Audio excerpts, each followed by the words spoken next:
John's work is pivotal for a lot of reasons, which is probably why you're here. So I'm not going to bore you with that. You know who he is. So allow me to say thank you for coming and to join me in giving him a warm welcome. Thank you, Maureen. This is a bit of a departure for me, a full day of me standing up here and talking to you. But it's a departure in the sense that we're in a room and it's an audience. For me, 6 hours or 8 hours of nonstop talk is normal when on the Egypt trips. And then we're up at 5 in the morning to get to the sites early, and it doesn't stop until they throw us out of the last site, and then the parties begin, so I'm used to it. I know, again, from lots of experience, that people are always interested in knowing not just about the symbolist Egypt and the ancient lost civilization, but how I got into it. So when there's time, I start off with a bit of an autobiographical rap. And since there's plenty of time, I will start with that. This, obviously, is, I don't think there's anyone here who doesn't know that that's the Sphinx of Giza, not a hotel in Las Vegas. And you know, nowadays, everybody's connected with the internet, and then no week goes by when there's not some tiresome 3-year-old genius who's playing Beethoven standing on his head and eating an ice cream cone at the same time, or some 5-year-old who's playing par golf, and you really think how stupid you are.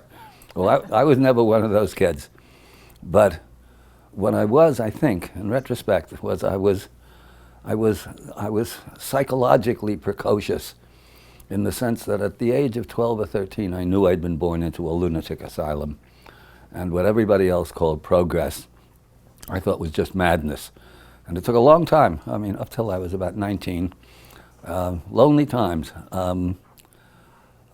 before I realized what I had to do. And I wanted to be the little boy who says, the emperor wears no clothes.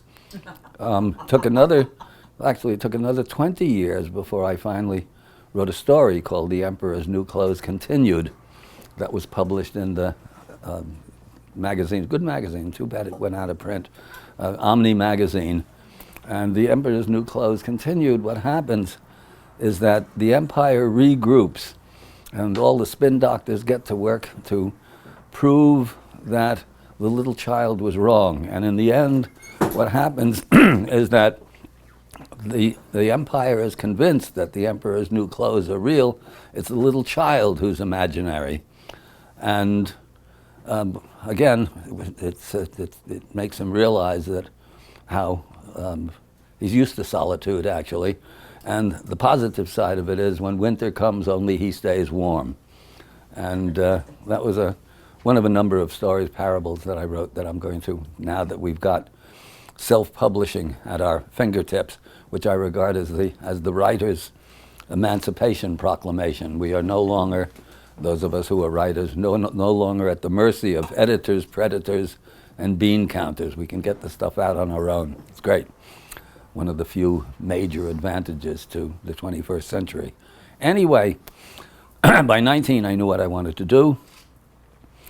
And writing was not scholarship, writing was my medium, and I got started when my first short story got off to the Army.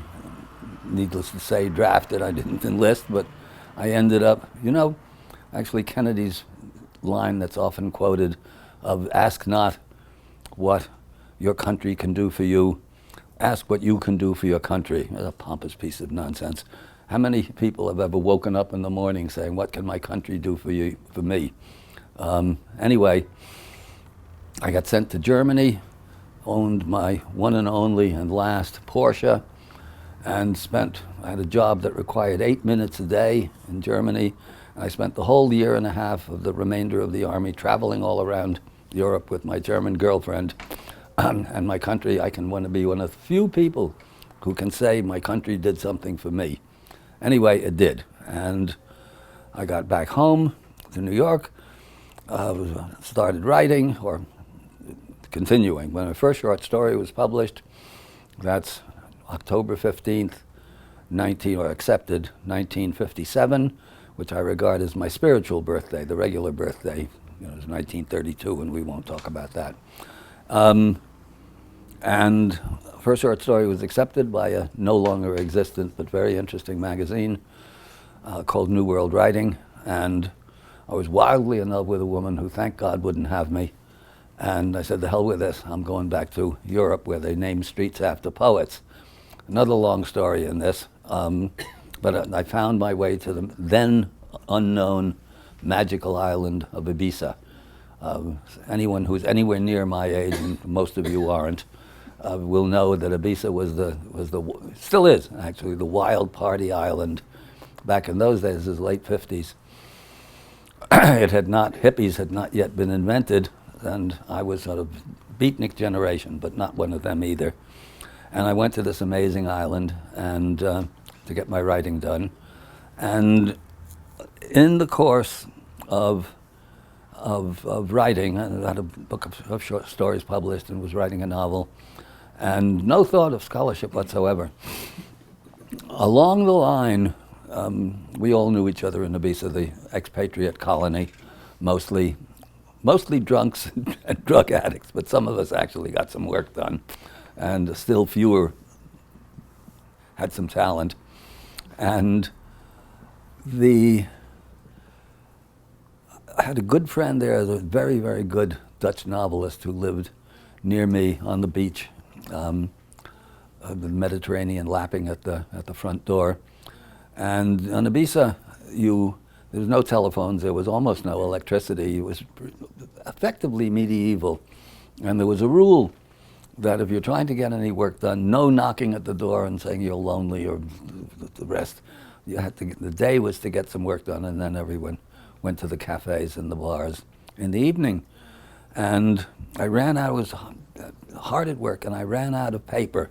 With no paper, you had to travel 3 miles to town to a place that's the one place that sold paper. And it was Sunday, so I went and I invaded my good friend, Dutch friend, Jan Toonder, Dutch writer, novelist, very good one, and to borrow some paper. And he grudgingly said, well, okay. And he went where he had the paper stored, and I looked at his desk. It was a long desk, and he had these pie charts that divided into pieces. And he came out, and I said, Jan, what are you doing there? And he said, you caught me. He said, I'm an astrologer, and I do some of this to make some spare money, to supplement my income. And my response was, astrology, that's a bunch of bullshit, isn't it? And he was a war hero, actually. He ran the resistance press in Holland. He was up to his full 6'4", and said, do you think I'm a fool? And I said, well, no, you're drunk, but you're not a fool. And he said, I tell you, I've spent 20 years researching this, and I tell you there's something to it. So my next question, of course, is, would you do my horoscope? And he said, no, get stuffed, do your own. And he handed me a whole bunch of books. And since anything is easier than writing, I spent a weekend looking into these books, most of them fairly theosophical in tenor, so they had a whiff of anti-vivisection and old blue-rinsed ladies in tennis shoes about it. But nevertheless, there was something in there that really caught me. And so I came back a couple of days later with a badly drawn horoscope. Anyway, I started with my big mouth. Jan was very good. Nobody knew that he was an astrologer. But within a couple of days, I had everybody wanting their horoscope drawn. And I turned out I had no talent or particular interest in the predictive side of astrology. It was really the ancient sacred science that interested me. And along the way, and then I also found that when you did people's horoscopes, the women all wanted to be told that they were going to meet a tall, dark, handsome stranger. And the men all wanted to be told that they were geniuses and were going to make $1 million. And I soon realized that nobody wanted to really hear anything bad about themselves. So I gave up the writing of charts, but along the line, a friend of mine, we all knew each other there, told me or put me in touch with a book called A Theory of Celestial Influence by a man named Rodney Collin, who was a pupil of Gurdjieff. And he gave me that book, and that really took me, because there was a theory of how and why there might actually be something to this extraordinary practice that everybody, at least in academia, dismissed as sheer superstition, supposedly a Babylonian or Chaldean superstition made rational by the Greeks. So anyway, this was a really interesting book, and one thing led to another. I got interested in the Gurdjieff work, and what appealed to me, how many of you are familiar with Gurdjieff and the Gurdjieff work? Quite a few, many not. It's a good idea to get acquainted, and don't start with Gurdjieff himself. That's like taking a first driving lesson in a Ferrari. You don't want to do that. But a book called, by one of his most gifted pupils, named P.D. Ouspensky, a book called In Search of the Miraculous. This is a good introduction, and it was my introduction to, at least, the quest for sanity, because Gurdjieff was the first. He died in '49, a great, extraordinary character. He died in 1949 and left behind a school that thrives. But since lots of you haven't even heard of him, it's not exactly Lady Gaga. So anyway, Gurdjieff was the first person I'd ever encountered, even if posthumously, who was as contemptuous of Western civilization as I was. The difference was that he knew how to live in it and I didn't. And so one thing led to another without going into more long story. And eventually I left Ibiza after having been there 9 years, moved to England where they had a Gurdjieff school, and joined it, and I'm still a member. And we have a group up in Woodstock, near Woodstock where I live, in Socrates. Anyway, via that teaching, and what Gurdjieff did was that he synthesized the ancient wisdom. He made no claims to being, an original thinker, as it were, but he synthesized the ancient wisdom in an extraordinary manner. There's no point even trying to explain it until you get interested in it yourself and follow it. But it's the only, as far as I know, it's the only, for lack of a better word, spiritual system that is designed to be practiced in the middle of the lunatic asylum. Everything else is still valid. All of the religions are based upon, all of them without exception, except maybe the Westboro Church. All of them are designed to further what Shwala de Lubitz called a return to the source, and what the Egyptians called the quest for immortality. That's at the basis of all religions. There's no exceptions to that. And Gurdjieff was, in that tradition, except the methodology was the methodology that was pretty new, or mostly new. Much of it based upon Sufism, which is a mystical aspect of Islam, and some of it came from nobody knows where. Remarkable stuff. Anyhow, I'd moved to England, and I had a novel published, and was friendly with the editor, who was a Cambridge-trained mathematician turned publisher, very opposite me in philosophy, rationalist, atheist. But we were good friends, and we were having a pint one night in the pub, and the subject of astrology came up, and he said, "Well, that's a bunch of codswallop." And I said, "Well, as a matter of fact, it isn't. It's a subject I know quite a lot about. And I tell you there's something to it, and I can show you the documentation." So he said, "Well, I'd like to see that." And so I brought it in, and he said, "Well, I'm not convinced, but that's very interesting. Would you do a book on it?" And I said, basically, pay me some money, and I'll do a book on anything, which is not quite true, but it was good. It was a good line.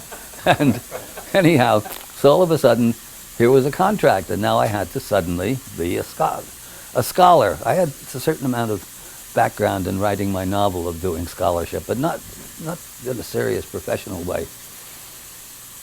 Writing my astrology book, called A Case for Astrology, which is in print, went out of print, I rewrote it, upgraded it, went out of print again, and we're now, with self-publishing possible, going to have it reprinted again sometime in the fairly near future. A lot of it still holds up. Anyway, in doing the research into the history of astrology in my Gurdjieff group, somebody directed me to a novel in 2 volumes called Herbak, Herbak, Herbak, a Disciple, which was about ancient Egypt in the form of a novel, actually a terrible novel, but the picture of, not so easy to write a good novel. Everyone thinks that just because they have ideas they can write a novel. Not so simple. Anyhow, the picture of Egypt that came out of this jibed in virtually every particular with Gurdjieff's rather elusive and trickster sort of account. You never know with Gurdjieff. He's pulling your leg. If there are deeper meanings, and the deeper meanings to the deeper meanings. If it's something that takes your fancy, you really go with it. If it doesn't, well, don't worry about it. It's just not your cup of mysticism. Something else could be. I'm not trying to sell Gurdjieff. Anyhow, so this novel, published in English, translated from the French, was by Isha Schwaller de Lubitsch, who was the wife of R.A. Schwaller de Lubitsch. And the picture of Egypt that it presented, as I said, coincided in all particulars, in so many particulars, specifics, with Gurdjieff.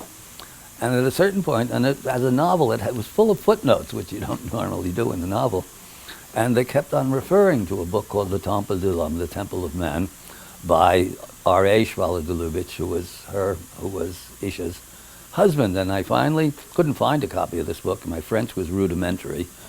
And I bit the bullet and went all the way across London, the far extreme western end of London, to the British Museum. And sure enough, they had a copy of Le Temple de l'Homme, which had been published in '57 and then disappeared from view, created absolutely no waves in the scholarly or Egyptological community.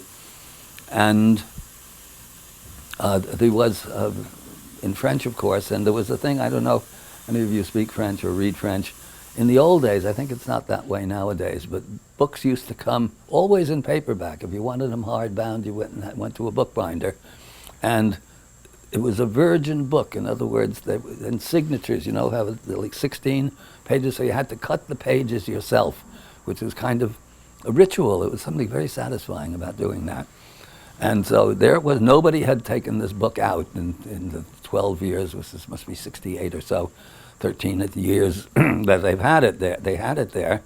So I cut the pages myself, which there was a kind of thrill to that. And riffled through, and if you're a pro at anything, if you're a musician, you listen to somebody play a scale and you know if they can handle the instrument. If you're a baseball player, you watch somebody take 3 swings of the bat and you know if the guy knows the game. So with me, I'd already been pretty well published and had a number of plays done, nothing that ever made any money. Otherwise, I probably wouldn't have got directed the way you wouldn't be here, in fact, if I'd made money out of any of these things. So, but so you get a sense of it, and I just sort of riffled through these pages once I had them cut, and it was a real scholarly epiphany. I realized that this man had done something that people talked about from Roman times on, from Greek times on. He'd put together the ancient sacred science through magisterial and flawless scholarship in a manner that made it accessible to the 20th century and now 21st century mind. And I regarded it, just by going through it, that this was something of enormous importance. And I still, to this day, I think it's the single most important work of scholarship since scholarship began. I mean, since the Library of Alexandria. I don't know what they were doing then. But anyway, and then in doing this, and I just stopped. I downed tools. My French was rudimentary. I went all the way across London every day. I couldn't find a copy to buy. Took the book out with the dictionary by my side, spent a year fighting my way through this impenetrable book, which now is translated, brilliantly translated in English. It's still impenetrable. He is not a graceful writer, Schwaller, and like many really great minds, not a great communicator. So I serve a purpose as sort of being understanding enough to be able to communicate, and because I'm a writer by trade, I can make it readable anyway. It's still difficult. Anyhow, in doing, I just stopped Down Tools and spent almost a year picking up pretty good French actually, anyway, reading French. And then I had a long chapter in the astrology book that really didn't belong there. I just felt that Schwaller was so important that it needed this chapter to introduce him to an English-speaking audience, such as it was. And and then when that book was published, when the Case for Astrology was published, publishers came to me and said, "This Schwaller guy sounds really very interesting. Would you do a book on him?" And I said, "You bet." That was more interesting to me than the astrology. Anyway, in starting off, that's The Serpent in the Sky, that's still in print now. In doing that work, I came across this one line in the Lubitsch where he's talking about the chronology of Egypt, and he talks about the Egyptians having understanding. I've often say, Sylvia mentioned that when you read scholars, you read anything that's orthodox Egyptology, and they'll talk about the Egyptians believed this and they believed that and they believed in the afterlife and they believed this. It never occurs to these jackasses who've never built a dry stone wall with their own two hands and certainly never wrote a novel or a poem or even an advertising jingle, that maybe the Egyptians, having created the most spectacular art and architecture in the entire planet, knew what they were talking about, and it's they who believed it, who only had belief. But anyway, the Egyptians, in two separate, at least two, there are a few more, a stone stela called the Palermo stone because it's in Palermo in Italy, which talks about these long reigns when the Egyptians were ruled first by, you might say, enlightened beings called the gods themselves, the Necheru, and then a second long period when Egypt is ruled by semi-divine rulers called the Shemsu Hor, which means the companions or the followers of Horus. And they give the names of these kings or rulers and the number of years that they reigned. And you added it all up. There's the Palermo stone, and there's the Turin papyrus, which is a very fragmentary papyrus that had to be reconstructed from scratch. And then there were other allusions to these earlier reigns in various places throughout Egypt. So the scholars, of course, the quackademics as I call them, don't take that seriously, but I did. And Schwaller wrote a long chapter where he's citing as references, he's talking about the writers of Greco-Roman antiquity, first and second and third, first century, let's say, first, second century BC, first, second, third century AD, and they're in touch with the Egyptian priests of the time who are still carrying the ancient knowledge with them, even though by this time it's become quite corrupted. And he's putting together their accounts in this long scholarly chapter. And then at the very end of the chapter, he drops one line. And he said, and of course, the Great Sphinx of Giza, took a while to get there, didn't it? The Great Sphinx of Giza shows unmistakable signs of aquatic erosion, water weathering. And I read that one line, and that was my epiphany. I said, well, if you could prove that, you would turn all of history upside down, because the rest of the long chapter, convincing as it may be, as it may have been, was scholarship, not science. So just as you can, give any number of, let's say, alternative explanations for a passage from the Bible or a passage from Shakespeare, none of that is science. There are better explanations and worse explanations, more and less plausible accounts, but none of it will stand as science. And so when I read that line, and I'm not a geologist, but I read a little bit about Egyptian paleoclimatology and geology in writing The Serpent, and working on The Serpent, because this came as I was working on it. And I I realized that, as I said, that if you could prove that, you would you turn all of history upside down, because it would mean not only that the most spectacular sculpture on earth, and I don't think anybody would disagree with that, was built at a time when there's not supposed to be any civilization at all, but the temples around it, which we will get to if I ever get a little bit less long-winded, the temples around it are constructed of blocks of stone the quarter the size of this room, weighing 75 to a couple of hundred tons, slotted into places like pieces of a jigsaw puzzle with not enough room to put a credit card in between the joints, and they didn't even have credit cards. And it would mean that it's a technology that we can't reproduce today. So it would mean at a time when there's not supposed to be any civilization, it's all hunter-gatherers, they're capable of technological feats that we can't do today. So I realized that this one line was turning into 4 decades of study now, or 5, I forget when I got onto this, late 60s, something like that. Anyhow, then of course the serpent came out, and it made, if you drop a needle into a pool, that's the amount of ripples it created. But a few people heard about it here and there. And I got friendly with a guy named Robert Eddy, who taught English at Boston University. And we got talking one day, and he had been teaching at the American University of Cairo, which is kind of sort of the Harvard of the Middle East in a way. And good school, and insofar as any school is good.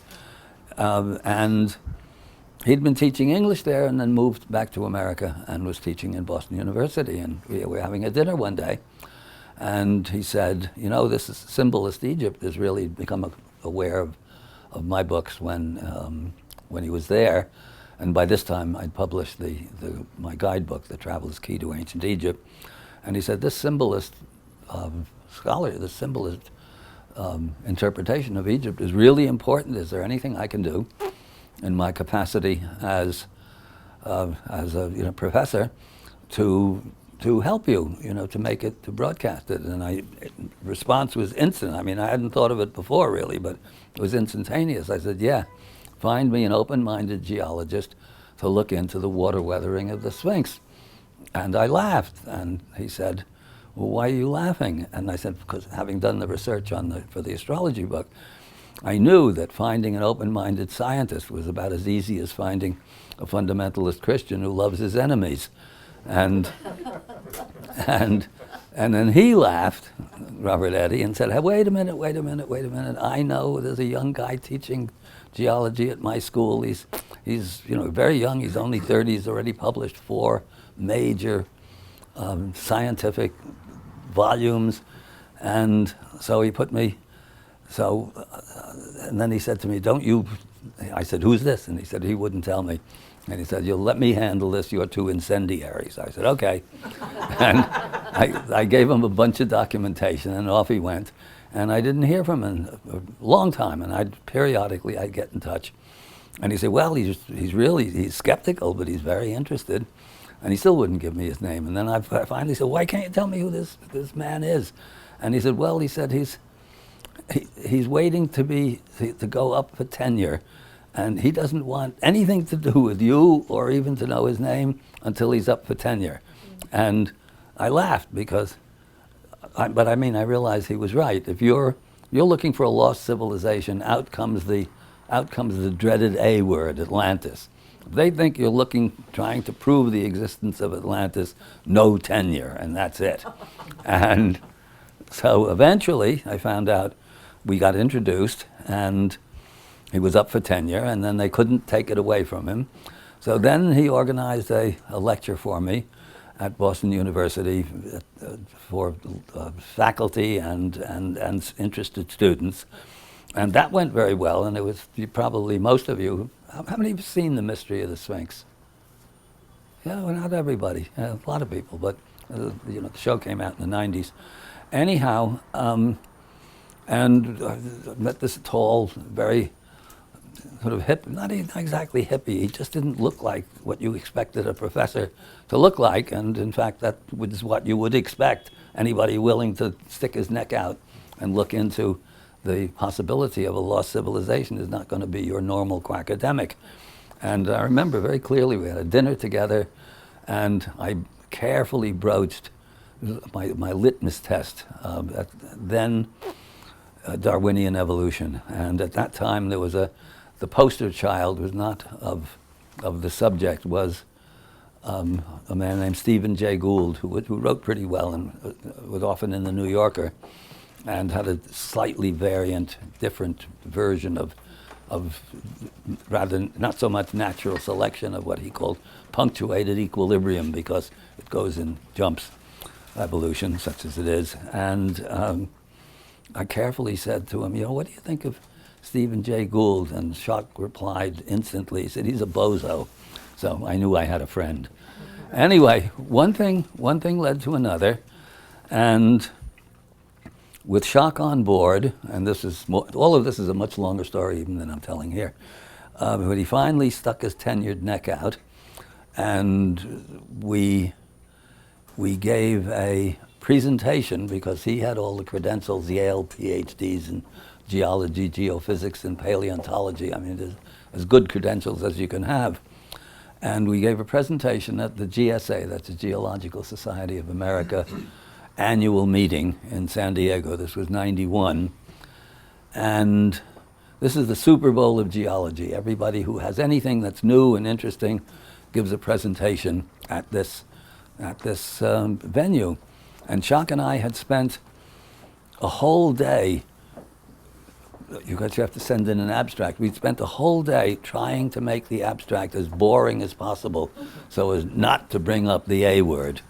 And we succeeded in not bringing up the A word, but the GSA powers that be recognized that they had something that was a bombshell.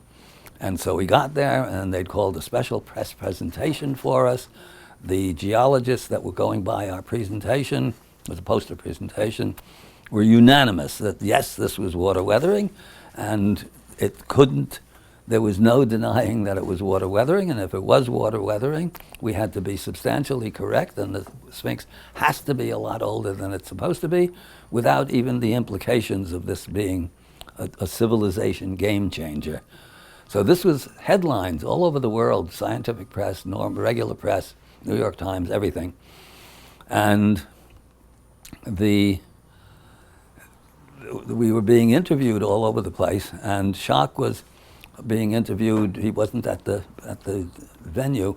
The science editor of the Boston Globe, because he teaches at Boston University, and so Schock was his usual civil self in this interview. But then the science editor wanted to talk to me, and so I didn't have to be civil.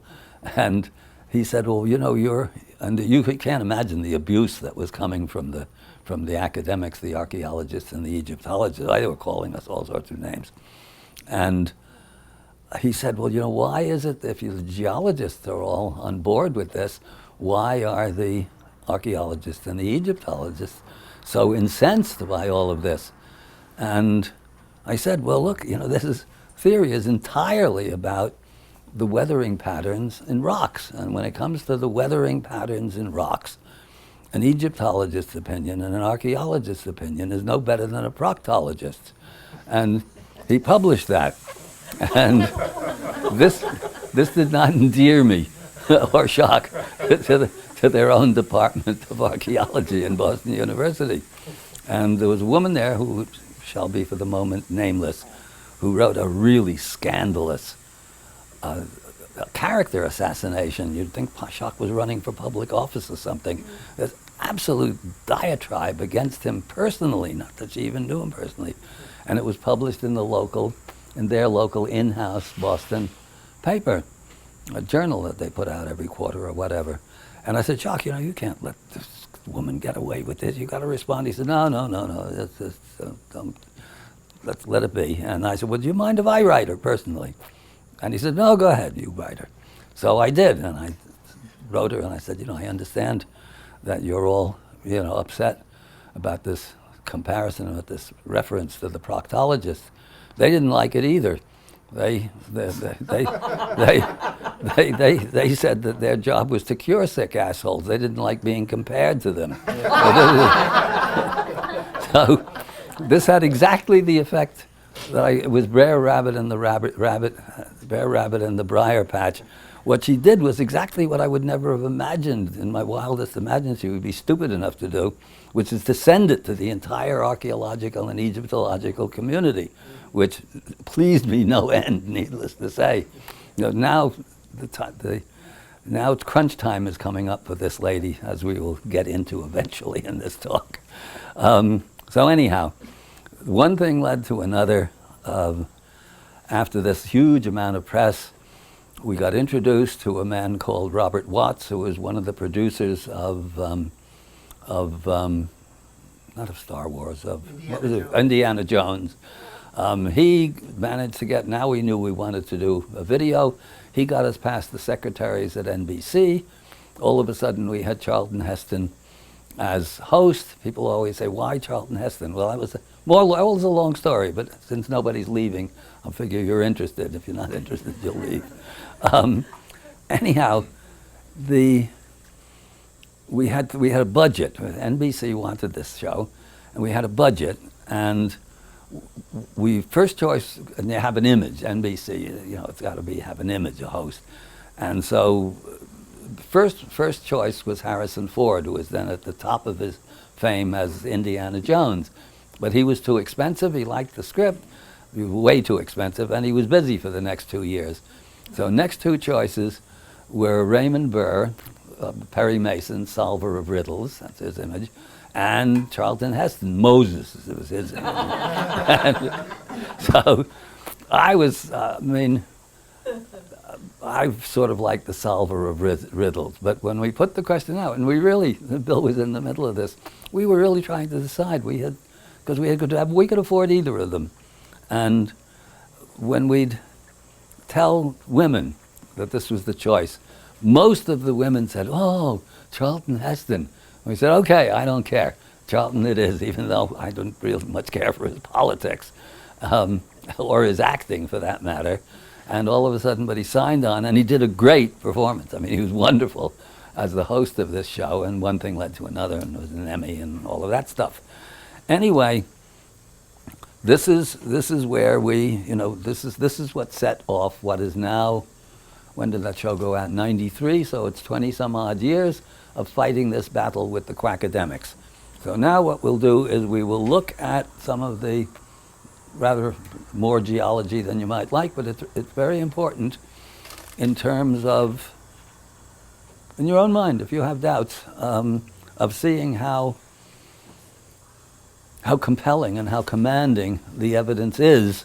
And what we're hoping actually now is to do a follow-up of the mystery of the Sphinx, or maybe even, not even a follow-up, but not so much a sequel as something bigger and better, because we now have we have an arsenal of smoking guns, and the time is coming pretty quickly, I think, where, as they say in the Bronx, my Italian friends tell me there's a mafia saying, payback's a bitch.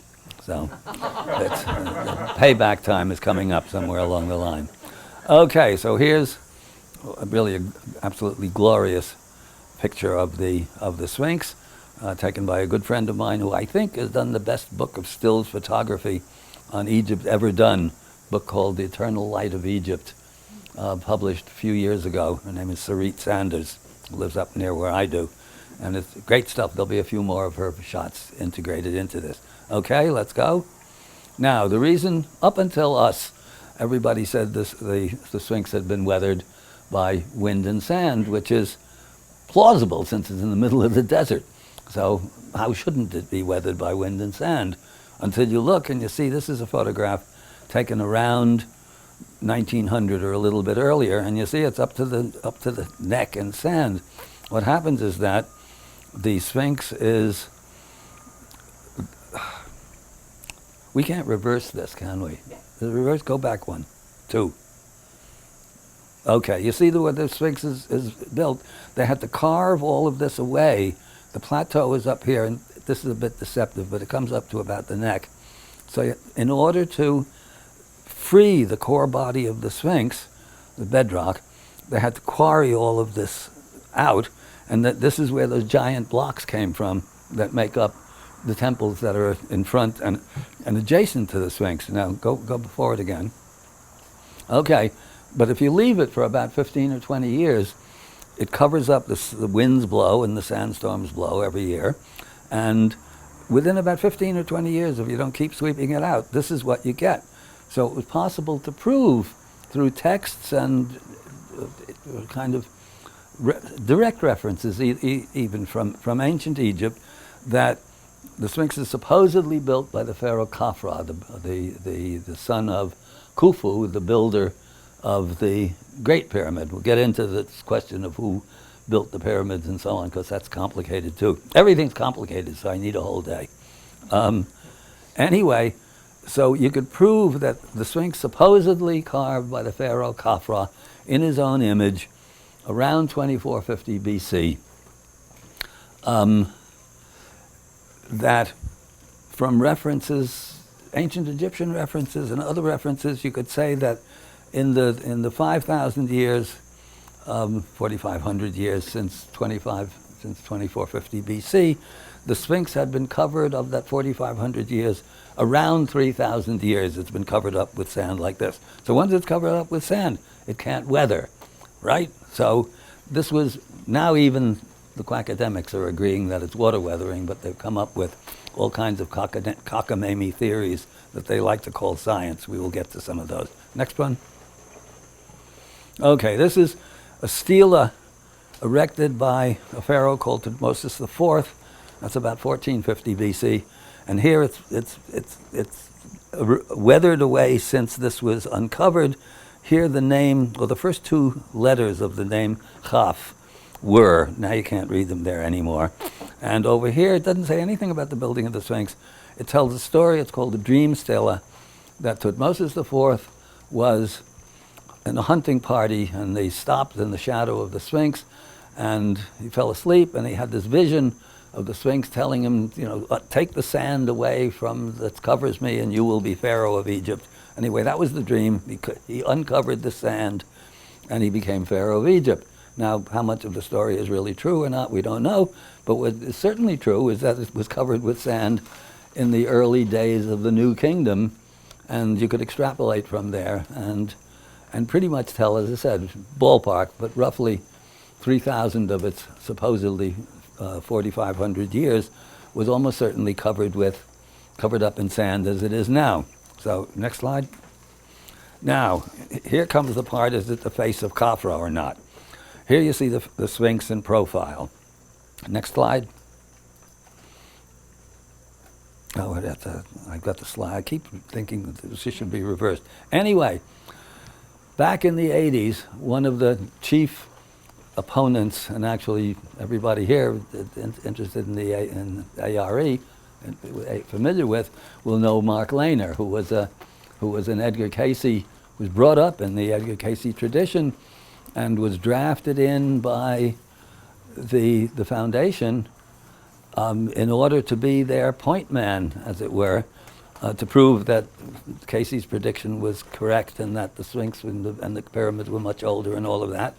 And along the line, Lehner reversed the biblical Paul, and he was a Paul who became a Saul and became Orthodox and more Orthodox than the Orthodox, and repudiated pretty much everything that Cayce had to say about this. And early in the 80s, using the then, by what our standards, primitive computer technology, he took the statue of Khafra, one of the statues of Khafra, and did it my own. I mean, I'm terrible with computers, so I can't really describe it. It's not as simple-minded as I'm saying, but it was still illegitimate. Go one forward, Maureen. Yeah. That's the fantastic statue of Khafra in the Cairo Museum, and you see his profile. Go back one now. Okay, and so Lehner did a computer study came up with the profile of Khafra, stuck it on the head of the Sphinx and said, aha, because there were big arguments about whether or not the Sphinx was really supposed to be the face of Khafra. It's actually completely, even if you have bad eyes like mine, that it's not. And this got a lot of traction in the A's. It was in the Smithsonian and New York Times, so all of a sudden this was used as proof that the Sphinx was really Khafra. Well, now we had to address that. Normally, you wouldn't. I mean, beauty is in the eye of the beholder. Actually, it isn't. I mean, everybody knows that Marilyn Monroe is a gorgeous woman and Hillary Clinton is not. Beauty is not necessarily in the eye of the beholder. Anyway, here's the face of, go back again. So what I wanted to do to disprove Lehner was to use exactly the same technique, the computer technique that he used, but on Elvis, and put the head of Elvis on the Sphinx and prove that really the Sphinx was Elvis. And however, the rights to Elvis's image is held by the Elvis Foundation. And they wouldn't let us use the king in that context, which I think he'd have been furious. He would have loved to have been the Sphinx. So we couldn't do that. And Boris, my criminal partner in this enterprise, more on that somewhere along the line, suggested instantly, well, why don't we get a forensic artist, forensic detective, to look in and do a study of these two faces and see if they're similar. So that initiated, within 15 minutes, he was talking to Frank Domingo, senior forensic detective for the NYPD, and we got talking, and I met him down at the cop thing down in the Battery. It was really funny because there was a whole room full of cops. I have prejudice against cops. It's one of my many prejudices. And I realized this is kind of a Natalie dressed, not in uniform, detective, cordial. And I realized actually at a certain point that he was grilling me. I'd never been grilled before. You know, you get a parking ticket or something, they don't grill you. He was grilling me. And I thought, okay. And then he asked the question, well, if I go over there and I find that the Sphinx, the head of the Sphinx, really is Khafra, what then? And I said, we publish that. And that's okay with me. I'll go back to writing novels. I don't care. And he said, okay, count me in. So we went, and with weeks we spent there doing this. It was very exacting work. And he came out, this is what he came out with. This is a standard forensic practice. So this is the profile of Khafra, and you see that even though it's very ruinous as the Sphinx, there are certain points of reference that you can compare. The point of the chin, and the brow the brow up here, and you see he gets this angle of 14 degrees here. You do the same thing with the Sphinx. You get point of chin, and then exactly the same thing, and there you get 32 degrees. Well, that's a tremendous discrepancy. And according to Frank, you know, under no circumstances whatsoever, I mean, the Khafra statue is one of the great masterpieces of all time. The Sphinx, if it were not, you know, deliberately ruined, usually it's often said this was Napoleon's soldiers. It wasn't. I mean, Napoleon was a Mason, and he went there. Did not go over there to desecrate the Egyptian monuments. Another story is that it was the what do you call them, the Janissaries of the Ottoman Empire. What are they called? Anyway, 18th century or so, that used it for target practice, and that's not true either. The documentation to show that up to about the 12th century, Arab travelers going across Egypt and you know, recounting their experiences would talk about the perfect condition of the face of the Sphinx. And then about the 14th century, they talk about it being disfigured. And it's very funny, these were somebody as an early ISIS, or, you know, these Islamic State lunatics that are going around destroying Buddhas and doing all of this other idiotic desecration. So this is an early version of one of them, and that's how the Sphinx got disfigured.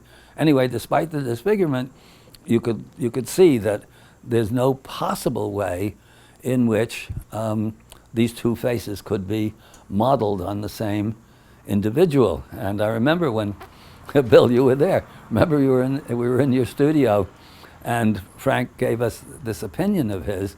And now you see that the face of the Sphinx, lots of people have noticed, particularly in the 19th century, travelers, especially in profile. You don't see it much from head on. You see it in profile, particularly when you're looking from the north, and it really looks like an African face. I mean, not like an Egyptian African face, North African. It really looks like sub-Saharan African face. And we asked Frank about that, and he said very cautiously, well, it is consistent with sub-Saharan African physiognomy. And the Boris, who had a sense of humor when he wasn't stealing money, said, wow, for the establishment, this is bad news and worse news. He said, the bad news is there was an Atlantis, and the worst news is they were black. Really good line.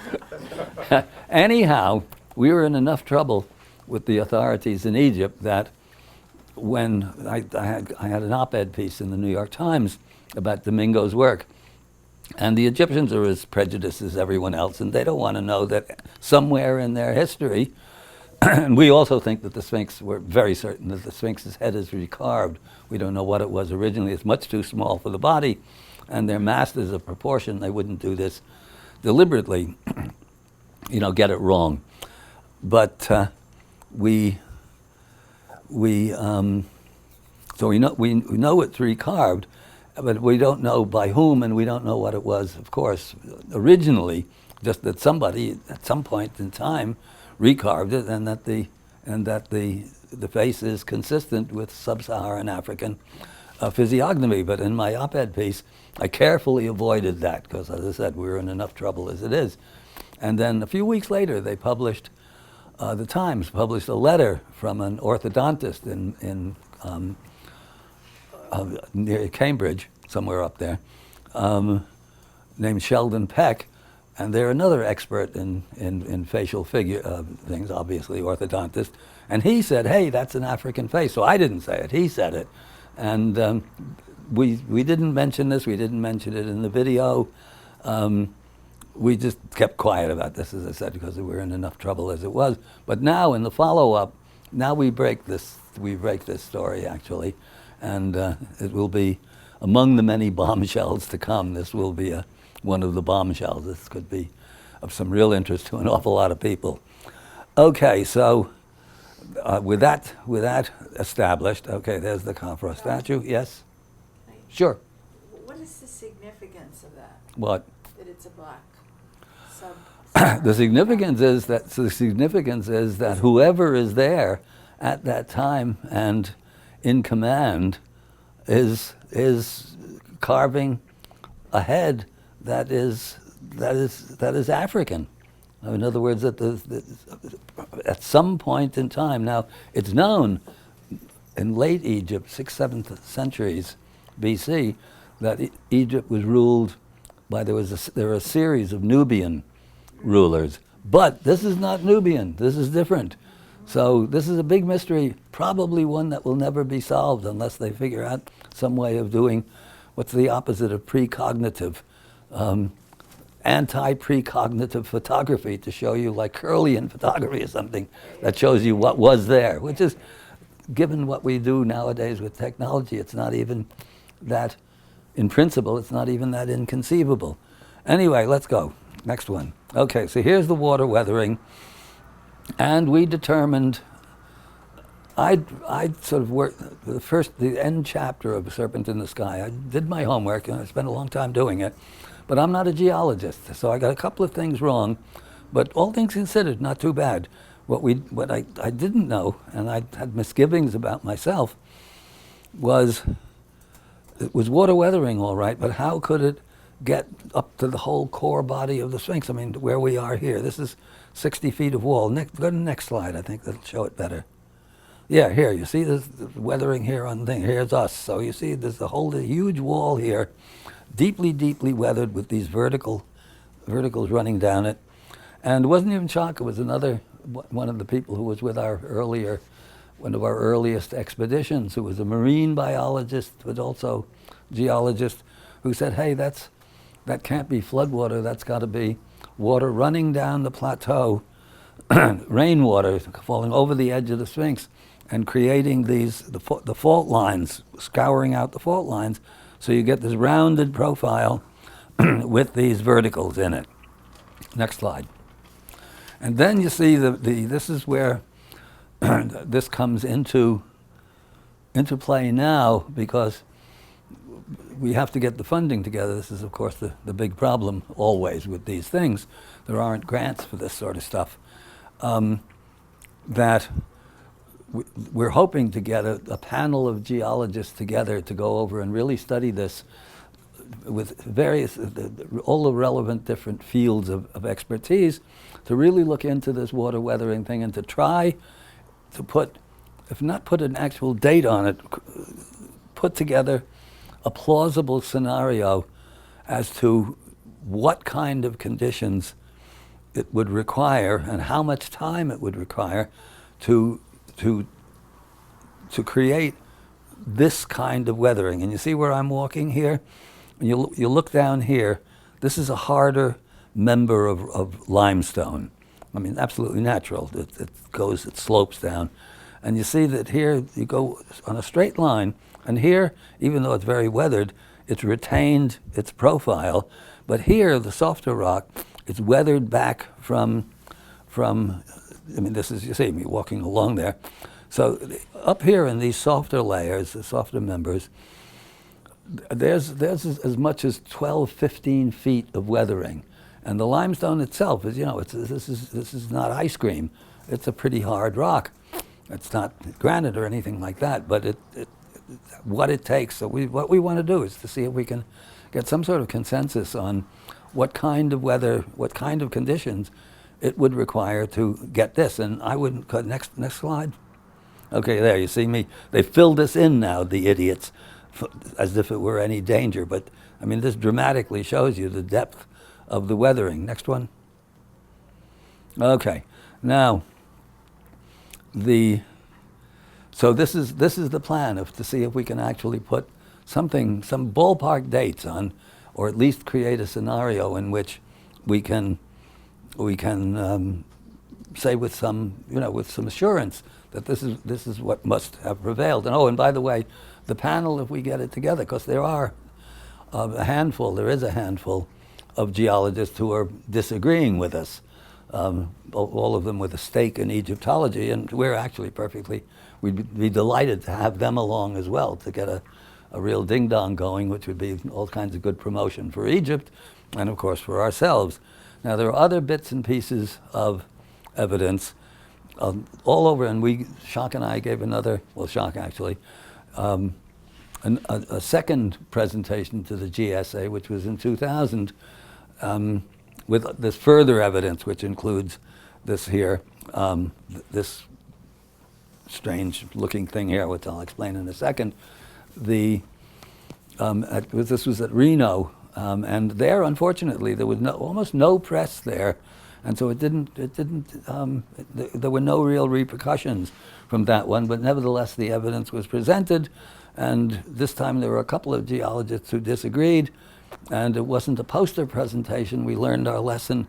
Poster presentations are much better. You can talk to people. This was a couple of 20 minutes and 1 minute for question and answer. So this is useless. And there wasn't time enough for Jacques to shoot down the critics in flames.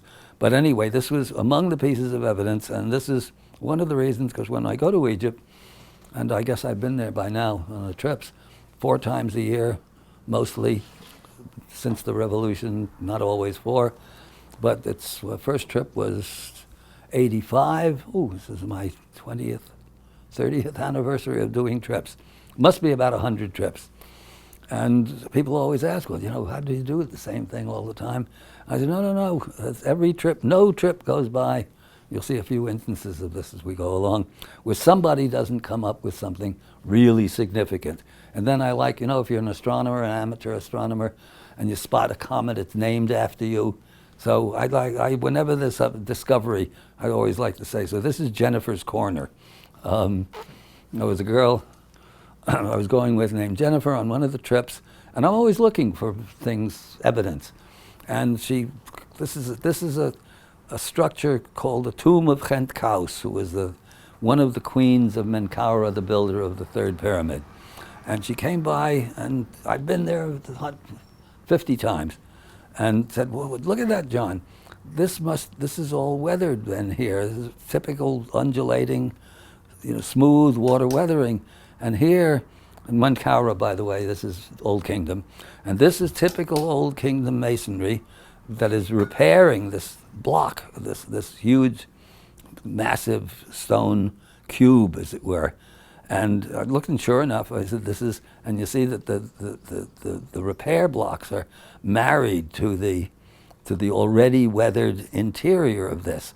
So this is another instance of very ancient weathering that has been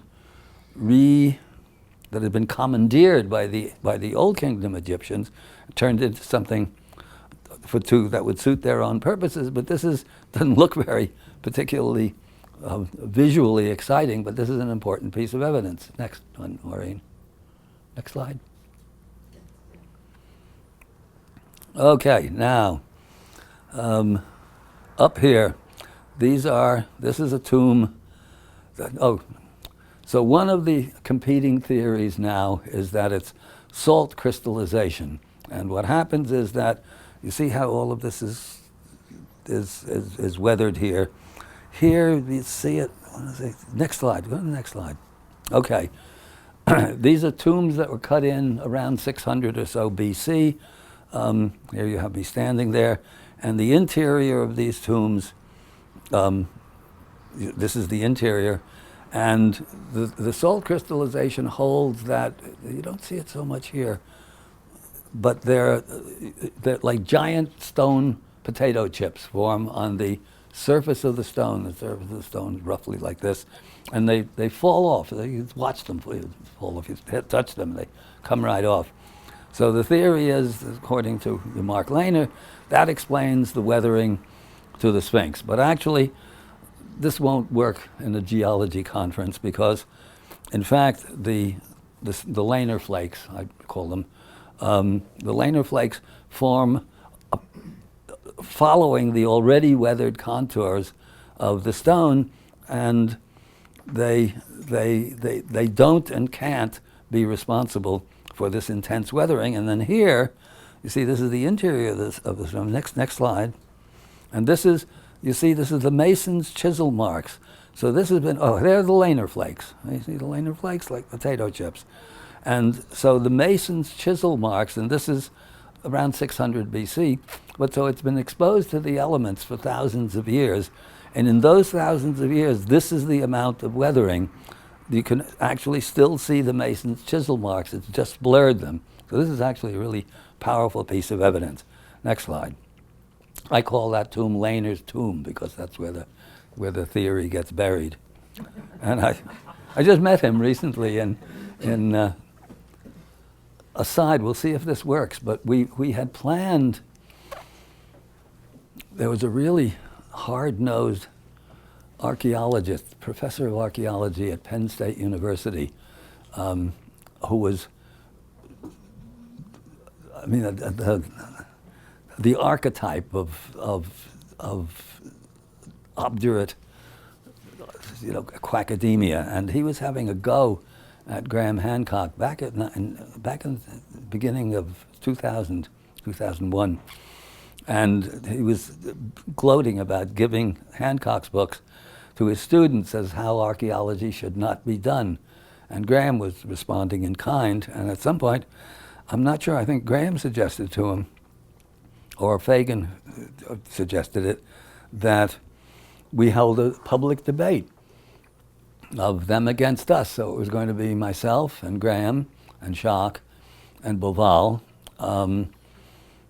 against 4 of their guys, including Fagan, and there's a well-known, in fact, quite a good Egyptologist, but very hostile to us and the whole symbolist view, and a couple of other guys And we were going to have this big debate in September of '01.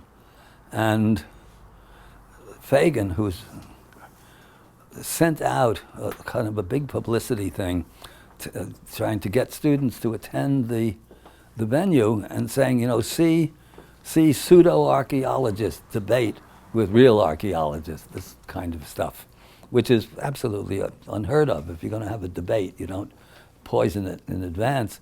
And unfortunately, Graham and Schock and Boval all got very upset by this. And they were threatening legal action. And I said, no, they didn't get to him in time. Don't do that. Wait till we get him in front of us. And I even had a banner I was going to put there because this was Penn State University is there. I mean, if you write to Fagan, for example, it's for Garrett Fagan or whatever, at PSU, Penn State University, .edu. And I was going to have a big banner made that said, see pseudo-archaeologists debate pseudo-Egyptologists.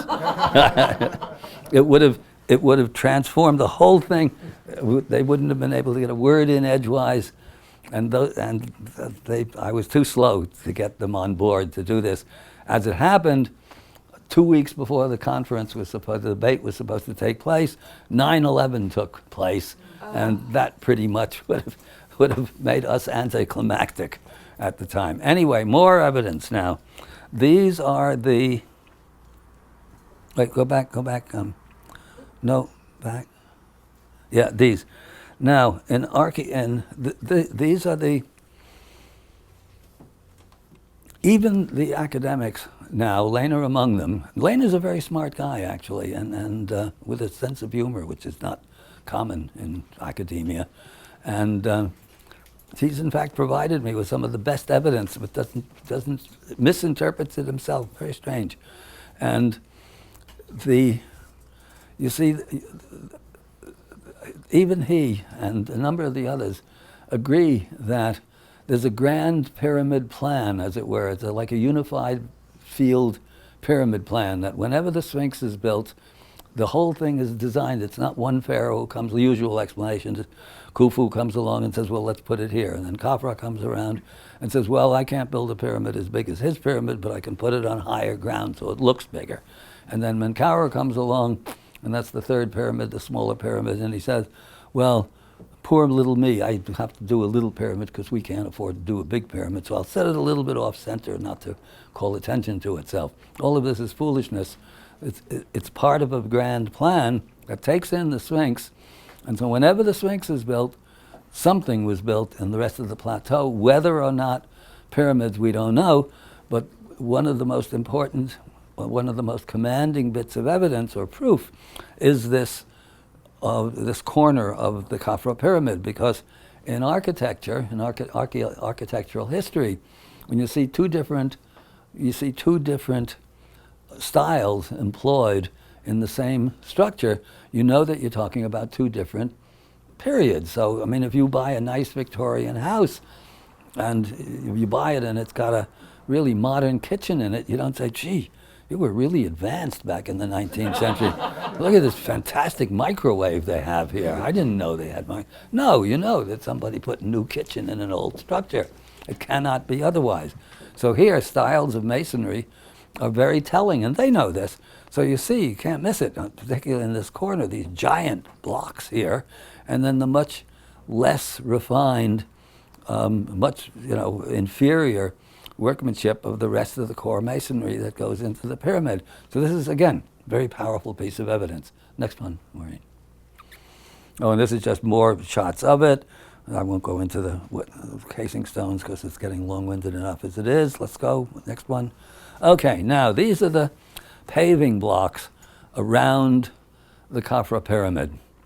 And this looks like bedrock, doesn't it? But it isn't bedrock. If you look here, this is one stone.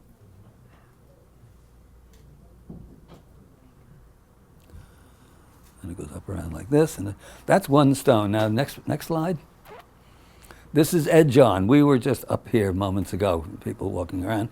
These are the stones edge on. And so you see that these are stones. That one that I just showed you is not necessarily the biggest. It's about 20 by 30 feet. the surface of it. And as you see, these stones are all 6, 7, 8 feet deep. These are 250-ton blocks. And why they're put there, how they're put there, absolutely nobody knows. This is what, when we showed this to the project manager at the cogeneration plant that they're building in Long Island, we're doing the Mystery of the Sphinx, the project manager looked at this, I'll come to the thing, and said, well, our crane can lift 200 tons, but we wouldn't know how to rig it in order to get these stones in place. And here, you get a sense here of how tight the joints are, especially here. Here, it's opened up a little bit by the weather. But if you stick a blade back in there, you get to a point where the blade won't go because the jointing is so perfect. Next one. And this is the blocks around the Great Pyramid, which are of an altogether different nature, and these are the few remaining big casing stones of the pyramid. So again, you have this discrepancy in style, which tells you that there's got to be a discrepancy in dating. Next one. John, Yes. what does that mean? Does that mean that a pyramid who has different sized blocks here and then smaller, lesser quality, that was built over a huge period of time? No, it probably means that it's built at a different date. In other words, whatever is there originally has deteriorated to such an extent that when they decide to either turn it into a pyramid or recreate a pyramid that was already there, that's how they do it. So something predated. In other words, that there, no matter what you do, there are two different time periods involved, and obviously the lower courses have to be there before the upper courses, and if they were all built in one go, you wouldn't have that discrepancy in style. Excuse me. Yeah, sure. Has anyone surmised that those large blocks were actually just had the creases etched in the existing rock to make it look like they are paving blocks, the large blocks? No, you can't miss it. Actually, it's not a bad question because, in fact, when you follow it, one solid stone. no, but actually hard to explain, but the plateau slopes like this, so in fact the back of that pyramid is bedrock, and then these huge blocks are added on. They're very definitely blocks because you can see when you're there. Oh yeah, definitely. But the back end of that pyramid, the western end of it, is in fact part of the bedrock of the plateau. You can see where it's been excavated in order to create that. It's easy to explain on site, but yeah. Okay, next one. Okay, more evidence. This is the so-called Red Pyramid at Dashur, which is about 20 miles south of the Great Pyramid of the Giza complex. Next one. Okay, this is unfortunately not a great photograph, but do the next one. Let's see where we are. Next one. Go back. Okay, this is somewhere I have better photos than this. This is shocking myself. This is a chamber, always called a plundered tomb chamber in the Red Pyramid, but it's not a plundered tomb chamber at all. It's a megalithic structure, and these rocks, even here you can see, it's very roughly dressed rocks, and you can see that they're weathered. They're not weathered like the Sphinx, but they've been out in the elements a long time. And here they're protected by the pyramid itself, which is supposedly built by Seneferu, who's the father of Khufu. But it's quite clear that when you're in there, that it's not a plundered tomb chamber. There had never been any artifacts found that would belong there in a tomb chamber. Rather, it's that there is this pre-existent structure, rather like the megalithic structures in Newgrange in England and Scotland and Wales, and here too in America. There's loads of megalithic stuff here that is carefully, not exactly suppressed, but it's carefully unmentioned. That these megalithic structures are not. Probably some of you know about this. They call them colonial Root cellars. Root cellars, yeah, as if the colonials had nothing else to do. They were busy building palisades to keep the Indians from marauding, but then they decide to store their potatoes for the winter in root cellars made of blocks of stone that weigh 5 and 6 tons. It's really, you wonder. Anyhow, so this is another very important piece of evidence to show that whenever the actual pyramid is built, before it is a megalithic structure, which is not hunters and gatherers. This is substantial architecture for reasons we don't understand to this day, but it's quite clear that it too has several stages of building. Next one. Now, another really mysterious one. This is the Osirion at Abydos. Cut into anyway, long story short, when you see these blocks like this massive, stark architecture here, you're pretty sure that you're talking about a much earlier stage of construction. And again, this is the next one, Maureen. Back. Okay, well, this shows you the scale of it. And we're pretty sure that the Egyptians did not cut. This is supposed to be the tomb of Osiris. So you could argue that because it's a tomb, they would cut it into the surface, that it would be below ground level. We don't think that. We're fairly certain, very complicated, but we're fairly certain that this is a big piece of the evidence. And go back one again. No, go forward one. Oh, no, forward. Oh, well, we don't, no, go back to that last one, Maureen, please. Yeah, that one. See, this is all water in here. And when we were filming, were you in that one, Bill? When we were filming and Boris went in? Oh, that was an earlier one. And it's all, there are plants growing and there are fish swimming around. And there are thousands and jillions of tadpoles in there. It's groundwater that comes up into the thing. And we were there, the film crew, and I guess this was pre-Bill days. And Boris, who was absolutely fearless. I mean, we'll get to the Boris story later. Physically, he was a racer. He was a race car driver. He drove for Ferrari for a number of years, and then he crashed a couple of cars and decided to get into something else. So he became captain of the U.S. Olympic bobsled team. So the guy who didn't work yet. So he was a lively character. Anyway, Schock was very cautious. But Boris picked up the camera, this huge thing on a tripod, and sort of rolled up his pants and got into it to do some filming. And Schock said, don't, it's all stagnant water. He said, Schock, you don't do that. You could, it could be, you could come down with something. And Boris said, yeah, you could get tadpolio. Anyway, anecdotes. Okay, next one. Now, this is where it gets interesting with the scholarship. This is a formation off the coast of an island, a little island in the Ryukyu Islands. That Okinawa is the biggest one of those islands, off the coast of Japan. And in the 80s, late 80s, a diving instructor there discovered this extraordinary formation. Go to the next one. Bah, lousy. Next one, see if I get a better one. Okay, there, that's me, you can tell. Well, I always wear the yellow goggles.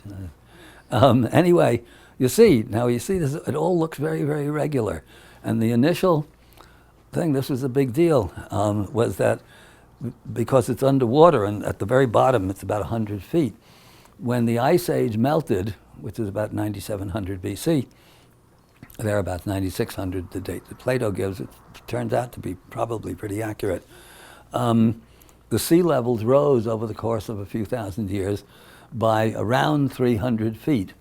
So anything artificial, anything that's man-made, that's 100 feet. I mean, the sea levels have been rising all along a little bit, but anything that's 100 feet deep is going to be evidence, commanding evidence of that earlier stage of civilization that's another smoking gun proposition. So Hancock, Graham had a very wealthy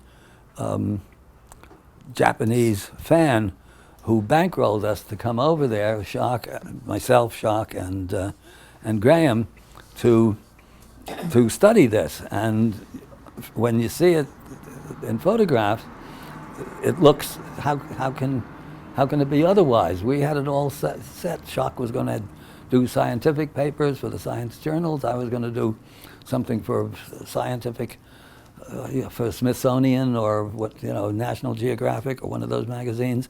And we were all set to do this, and we were diving, and after about 4 days, 5 days of it, Schock and I, without going into the detail of looking at this thing, it is something that doesn't tally. And then eventually, at the end of the week that we had there, we found a place right by the shore where you could see the formation occurring perfectly naturally, though the initial look of it is that it can't possibly be natural. Well, this is why it's a kind of an object lesson in how really careful you have to be. You can't jump to conclusions because it happens to conform to the theory you want it to conform to. So this was a good, interesting object lesson for us. Again, lots more words will go into this one when I eventually, or Schock and I eventually write the book that we planned. Next one. What was this? Oh, where are we now? Oh, we're up in the so-called relieving chambers of the. Wait, go to the next one. Let me see if that is so. Yeah. All right, we're up in the relieving chambers of the Great Pyramid. This is everybody probably familiar with this hoo-ha that's been going on about the German archaeologists, students, or a couple of guys who somehow scraped off. You see, this is all daubed in. There's a graffiti put on there by the builders of this amazing structure. And they're looking to prove that the Great Pyramid is older than it's supposed to be by dating, because the paint that's used here is mineral. It's minerals with egg tempera, what the Renaissance artists used. So the egg is organic. You should be able to date those things. And it's somewhere in there. Let me see the next thing. Where is this? I didn't hear. This is the so-called relieving chambers of the Great Pyramid, which are not relieving chambers at all. Nobody has ever found a rollade in them. They are actually resonating chambers. And the whole thing, it's funny, no matter how long a day I have, I can't get into the complexities of the resonance, but it was clear the pyramid is a device. It's certainly never a tomb. It did something. And as we go on in this, talk about Egypt as a one-issue civilization, it's for us almost incomprehensible in the sense that everything in Egypt that remains, I mean, I'm sure, people had fights and, the affairs, and they were human beings, but everything that remains, even down to things like utensils, mirrors, things you drink out of, have an esoteric significance. All are part of this, depending on how you want to phrase it, what Schwaller calls the return to the source, that we as human beings have the potential to arrive at a level of consciousness through our own inner work. It's not going to happen by rubbing crystals or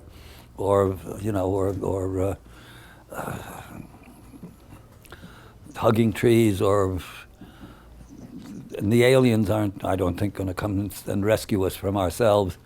It's a matter of inner work, and when you get to Egypt, particularly when you see enough of it in the episode in the Magical Egypt series, but when you're there, you realize that these things were built by people at a level who had a level of understanding and a directedness that is to us as individuals almost inconceivable. So everything is directed toward this quest for immortality, and the pyramids most certainly played some sort of a role, and the resonance that goes on. Maureen, you have that. When can we play that? Not now. Maybe when we break out to it. At the lunch break, but this is a recording that I made in the King's Chamber, because I too agree with John, that this chamber is a sound device meant to create certain vibrations to cause certain things to happen. And it's a 2 CD set, but we're gonna play the exact recording that we made, and it's 72 minutes long, and it's pretty wild. And anyway, some few years back, there was a rather snotty, was it the National Geographic or Discovery, a big documentary on the pyramids, and they sort of said they were talking about the pyramids as immortality machines, wink, wink, nod, nod. And in fact, I think they were right. That's exactly what they are and exactly what they do, but in what context, we don't know. The King's Chamber is remarkable in that it has, I should have it in there and I don't, the schematic of how it's actually built with these 70-ton blocks of stone that nobody knows how got into place. And the resonance in there is such that you can't have a conversation. In other words, it's so, there's so much resonance. Is that the right term, Bill? It reverberates that you have to talk like this in order to be able to be heard. Because anything other than that, it's booming all over the place. And you can hear it all the way down. Sound shouldn't have been able to do this because sound doesn't go around a corner, correct? Normally. But if you're doing a chant, we had a chance to test this actually a few years back, of if you do a chant in the King's Chamber, down in the pit, the King's Chamber goes, you're in the King's Chamber, and then there's a long passageway that goes all the way down, a long way, I mean, a few hundred yards. And then it makes there's another passage that's descending like this, that ends up under the King's Chamber, but as much below ground as the King's Chamber is above ground. So if you do a chant from the King's Chamber, the sound has to go around down like this, and then around like this, and all the way down. And it does. You can hear people in the bottom, in the pit, can hear what's going on up in the King's Chamber. So the resonance has some sort of significance there. And now that they know, this is Boval's work to begin with, that those so-called, what they call ventilation shafts, which are not ventilation shafts because they would not serve for ventilation. And if it's a tomb, why should the dead person need any ventilation anyway? So the whole thing is goofy, but that they're directed at particular stars. And so it's been suggested that actually the pyramid is, those star channels are wave guides for star energy. And we'll see later on where this is consistent with Egyptian thinking. So the whole thing is still a gigantic mystery, and we chip away at it a little bit at a time. Anyway, these are the so-called graffiti. John, Yes. Sure. Are in the reverberations, are there certain frequencies that are more reverberant than others? That's the right word? Has Has that been studied? Well, it's tuned to a certain frequency. Do you know what that frequency is? Yeah, I think Maureen knows it. Well, what I was I think- going to say is it's a double square, and a double square in a sound room would cause the sound to reverberate continually, and the upper relieving areas, the upper stones are uncut, even though the bottom of the stone is flat. And it's like when you go into a sound studio and you see those pointy pieces of foam Sure. to break up standing wave ratios. Right. As far as an actual tuning, it depends upon the sound that's made, you see. Right, but it seemed like certain frequencies would, unless they did a wide range of frequencies, the way they designed it. But it's still the frequency that's being made either by the voice or by some sound, by some piece of equipment that makes the sound. No, I understand, but are there certain ones that are more reverberant? No. Not Yeah, that- All, actually- across the board, they all are. They're actually, well, John Reed and who was it, Paul Devereaux, because I know with some of the megalithic chambers, they placed boulders in them so that, and I don't understand exactly the physics of it, but they're tuned to 432 vibrations instead of the 440, which is the what do you call it, modulated Yes, scale. John Reed is a sound researcher, and you might check out his work for that. John He Reed. also stretched skin over the sarcophagus and sounded certain pitches, and they resemble the ancient hieroglyphs and some ancient writing that he postulated that maybe that's where these letters, the Hebrew letters, for example, came from. From the vibration on the skin Uh-huh. with the substance Yeah, he had. look up there? John Reed. Okay, so it's like R-E-I-D. cymatic. Yeah, REID. Yeah, and then once you get onto that, you Google it up, you'll find a whole bunch of people who are working within that field. Right.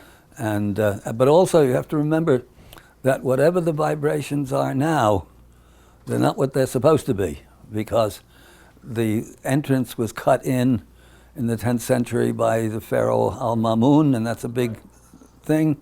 And then even the sarcophagus itself, we have a theory about this, Shaka and myself, that they're deliberately decommissioning the temples, and it's not for a change. It's the only crime that the church is accused of that it's innocent of, which is effacing all of the temples of Egypt. We'll get into that in a little bit. It's the Egyptian priests themselves who are decommissioning their own temples for reasons of their own. Their time is up, something like that. We'll see some very interesting things on that. So there's that, and even the sarcophagus itself in the King's Chamber, it's chipped away in one corner. Everyone thinks it's to get the lid off. There's no proof that there ever was a lid. And it could be that that's destroying the resonance. And same applies to, actually, Jacques' idea, the so-called well, that's right when you go in by the Queen's Chamber, and it's cut, and they don't know why this is, and they think it's so that workers could escape when they were sealing the whole thing up, but that doesn't make any sense because they wouldn't have cut a thing like that in. So Jacques thinks that that's part, and I think probably correct, that, and also how you get up into the king, into these relieving chambers. Howard Vyse dynamited his way in, so that's destroying the resonance. So in order to figure out what the resonance was to begin with, they'd have to, probably with computers, sophisticated computers, you could get some sort of a fix on what the resonances were supposed to be, and which they won't be now. So why Like- are they decommissioning? Did you say that? Why you think? Nobody knows. It's absolutely clear one of these days, because I can do this even though I don't have any credentials, is to give do a paper at one of the Egyptological meetings, which they have, called the Self-Effacing Egyptians, because they are responsible. We'll see some interesting evidence in a bit. And you think Either- it's deliberate? It can't be other. It cannot be other than deliberate. What we don't know is exactly why, but ballparking it, my sense is that they know, they understand the cycles of time and the yugas. They don't call them yugas, but they understand this, and so they are, in some way, effacing. In other words, magically. That's Jacques' term. They're decommissioning. They're magically decommissioning the era that's past, and they're leaving alone that which applies to the present. This would be a very interesting PhD study for somebody, because we're at such an age. I mean, we're at the end of an age right now, the end of the Piscean age, and it would be very interesting to know what the Egyptian thinking was along these lines. They're obviously going to a lot of trouble in order to carefully chip, efface those images. There was a lot of work went into that. So it's very interesting among the many mysteries that attend Egypt. Anyway, so these are see here, this is the pharaoh's cartouche, and this is some idiot putting his name in there whenever, in 1941. And so this is this big argument going on about the German archaeology, about whether or not these are relatively modern things put on there by Howard Vyse in 1837. Anyway, it's a big, complicated argument, and as far as I'm concerned, the people who are making the argument haven't been up there, and we have, And we're absolutely convinced that these are original to the pyramid, but it doesn't necessarily mean that Khufu, Cheops, is responsible for building the whole pyramid. We think, sort of going back to that corner of the Khafra pyramid, that part of it is very, very ancient, and then Khufu came along and did this massive, not so much reconstruction, but a total addition, which includes the Grand Gallery and the old King's Chamber and all of that. But we think that the evidence is too good that these cartouches are real, and if they're real, it means that the Khufu has to be responsible for the construction of this aspect of the pyramid. But as I said, with all of these questions, it's impossible to be definitive in even a long day that we have at our disposal today. So next one, Maureen. Since the Mystery of the Sphinx came out, we've been fighting this battle for 30 years, and it does get frustrating sometimes because the evidence is so good that we shouldn't have to fight this damn thing over and over and over. And one of the big points, of course, is to get into the philosophy behind it. What we have now, what I call the lunatic asylum, this is a religion, actually, that I call the Church of Progress. And it is a church. It has its own dogma. And central to the central dogma of the Church of Progress is that we are the most advanced human beings, the most evolved human beings that have ever lived on this planet. And the whole idea of a sophisticated civilization existing back when we say the Sphinx was built in the earlier stages of the pyramid is by definition excluded, because how can it be that hunter-gatherers are responsible for all of this stuff? Well, we now have a number of smoking guns. I thought it was before this that where we talk about Göbekli Tepe, the site in Turkey. I'll get to that in a second. But really, they shouldn't have even had to wait that long for Göbekli Tepe, which they date to about 10,000 BC or older, when you have something like this. Now, this is a cave that's relatively recently discovered in the early 90s. It's called the Cave of Chauvet, which is the name of the explorer rather than the place where it is. You're probably all familiar, and I should revise this to get Lascaux and the Hall of Bulls and what's the other one, Altamira, the other. The Hall of Bulls, I'm sure you're all familiar with. Altamira, again, very high level of sophistication of cave painting, which is, I mean, Picasso learned how to paint bulls from the cave of Lascaux. Now those two caves are dated back through the strata, are dated back to about 19,000 BC. This cave, this is Chauvet, was discovered in the 90s, and they date this, again, by the same kinds of methods, to about 31,000 BC. Now, this is brilliant stuff, and it's done in the inside of a cave in which there's no illumination, presumably it's daubed on by fingers. And the next one, keep going. This is more of it. Now, this is spectacular stuff, and this is what's going on 30,000 BC. These are not primitives. They may be wearing bear skins, but to paint like that, you have to know a lot about what you're doing. And when you get into the fine details of this, these things are done in certain parts of the wall where they have perspective, all kinds of fantastic things about them. Unfortunately, I don't know how many of you saw the Cave of Forgotten Dreams. Werner Herzog, who was one of the great directors, but he really blew it on this one. I mean, it was really a boring show, letting the quackademics say whatever it is that they wanted to say without ever calling attention to the geniuses that produced this. You shouldn't have to wait for us to come along with our geology and things like that to recognize that stuff is going on where, no IKEA, no bobblehead dolls, no Walt Disney. But when you can paint like this 30,000 years ago, you're dealing with extremely sophisticated, creative human beings. Keep going. Next code. Okay, more horses. So this is but I should have had this, I guess, later on in the show, but rather after the Göbekli Tepe. Keep going. Okay, there's Göbekli Tepe. I should reverse it. This is an artist's representation.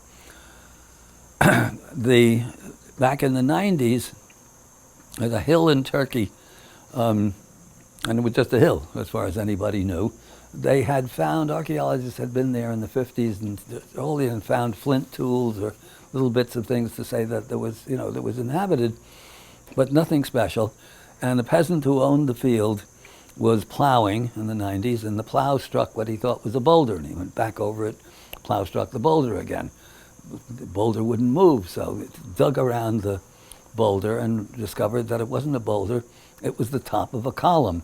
Archaeologists were called in, because Turkey is very, is one of the great archaeological sources in all of the world, really, not recognized generally as such. And they found that it was a column, and that peasant is very unhappy now because the government commandeered his whole hill, and so far haven't paid him anything for it. Anyway, this is an artist's representation of what's there. Ground penetrating radar has found all of these other circles. So what the site is this big hill, 22, 24, I forget the exact number, of these closely packed stone circles with the columns in the center. Next one, go to the next one. Okay, here are the columns in the center, and these are like mini Stonehenges, but it's not that many. In other words, these columns weigh between 12 and 15 tons, and we'll see more of them. They're carved in high relief. In other words, to create this fox here, they had to somehow or another carve away the surface of the column so that the figure jumps out of the surface. This is the hardest kind of sculpture to do. They date, now you see all of this stuff in here, and all over, this is all later, it's like everything complicated. But this fill here, this is not built up over the years, which you normally would expect. The wind blows and landslides happen and things of that nature. But no, this is, and they can tell, the whole hill has been buried deliberately, and they could date when it was buried because there's a lot of organic matter in this fill, and that gives the date of 8,000 BC or thereabouts. And so Klaus Schmidt, the archaeologist who was in charge there, German archaeologist, nice guy who died last year suddenly, he wasn't old. And so now I don't know what's going on at Göbekli Tepe. But he dates the stone circles to at least 10,000 BC, and probably as they keep on excavating, which they're doing very slowly, it's near the Syrian border, so there's problems there.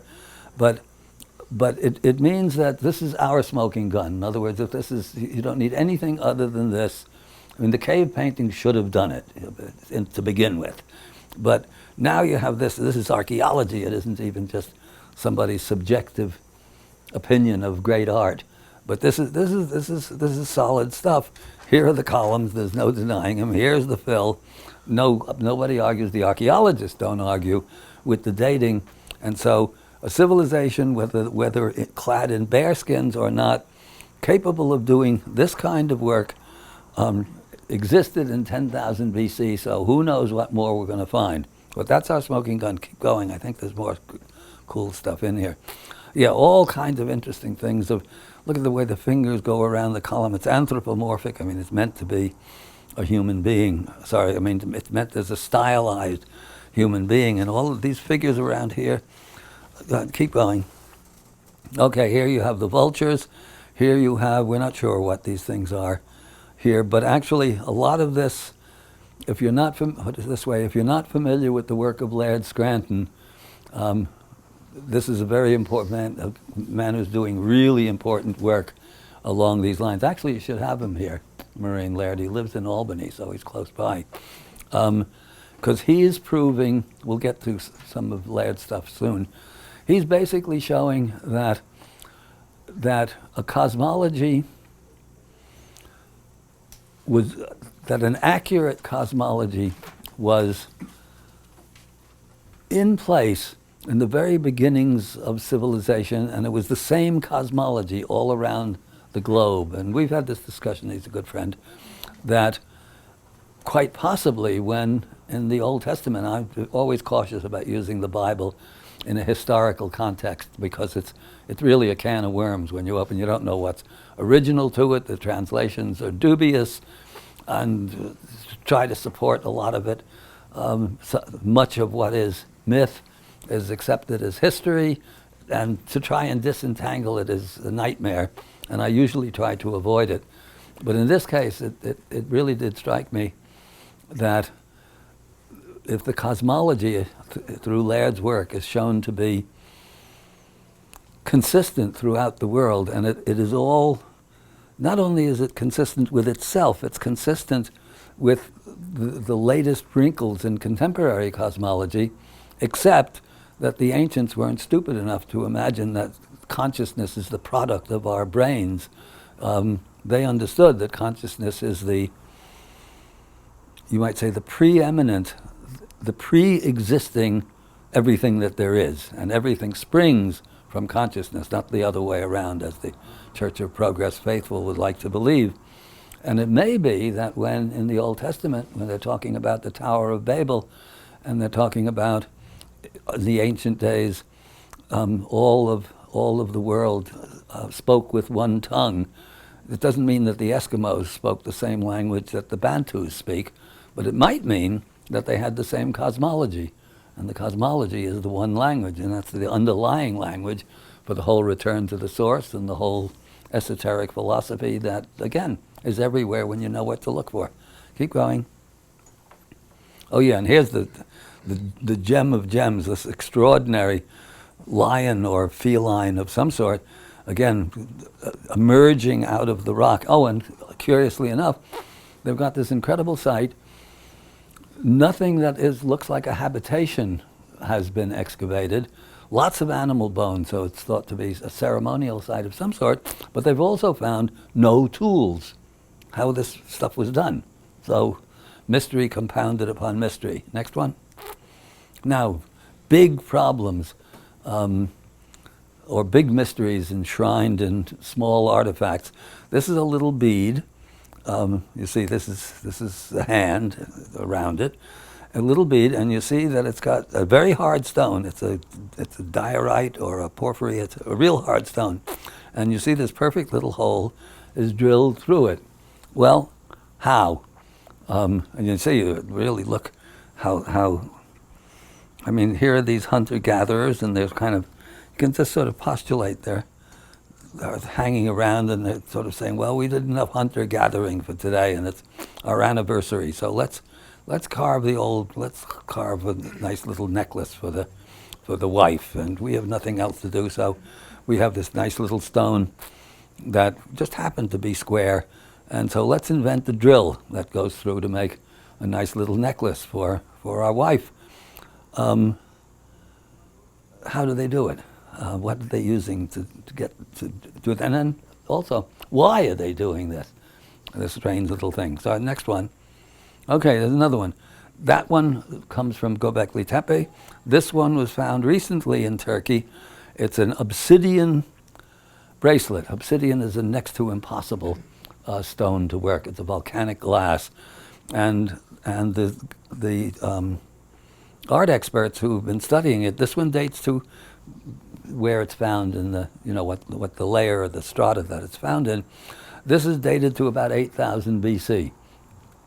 More clever hunter-gatherers at work, and whoever did the studying, and I haven't seen the paper, the details, but it turns out that this is very complex geometry that's gone into this ridge that they've carved into the obsidian bracelet. So, it's mystery compounded upon mystery, and you get this. I mean, this is a really elegant piece of work. If you saw this in the local shop here, your eye would go right to it and say, well, I think I'll go for that one. Yes? Are you going to tell us who you think these people were? Or like If what I they were? knew, I would tell you. I don't know. Whoever is living there at the time, you don't know. And Do you think they were hunter-gatherers? You keep saying hunter-gatherers. well, Maybe, but it's hunter-gatherers. Good point. They might have been wearing bear skins, but they were also carving fabulous things like They this. had help with that? We don't. We really don't know. But it's like, I was just going through my head. Yeah, marvelous book.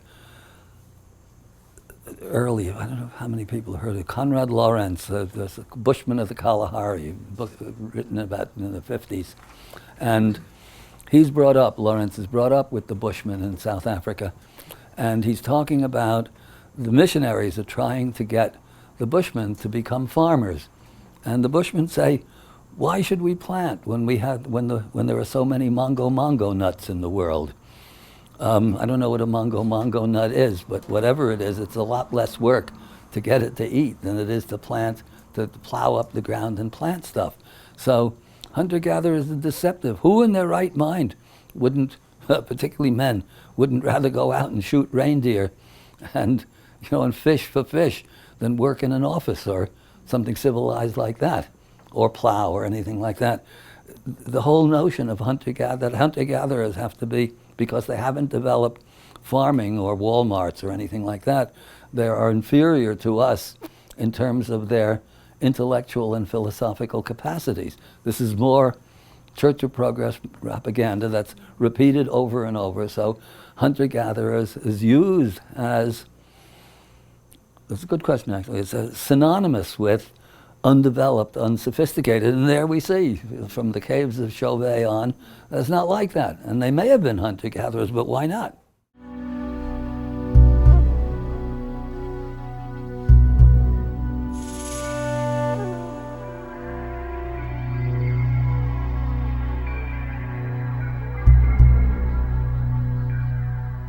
See, Göbekli Tepe, for example, this is a good instance. I mean, there are how long did it take for them to build these 20 some odd massive stone circles? So where are they living?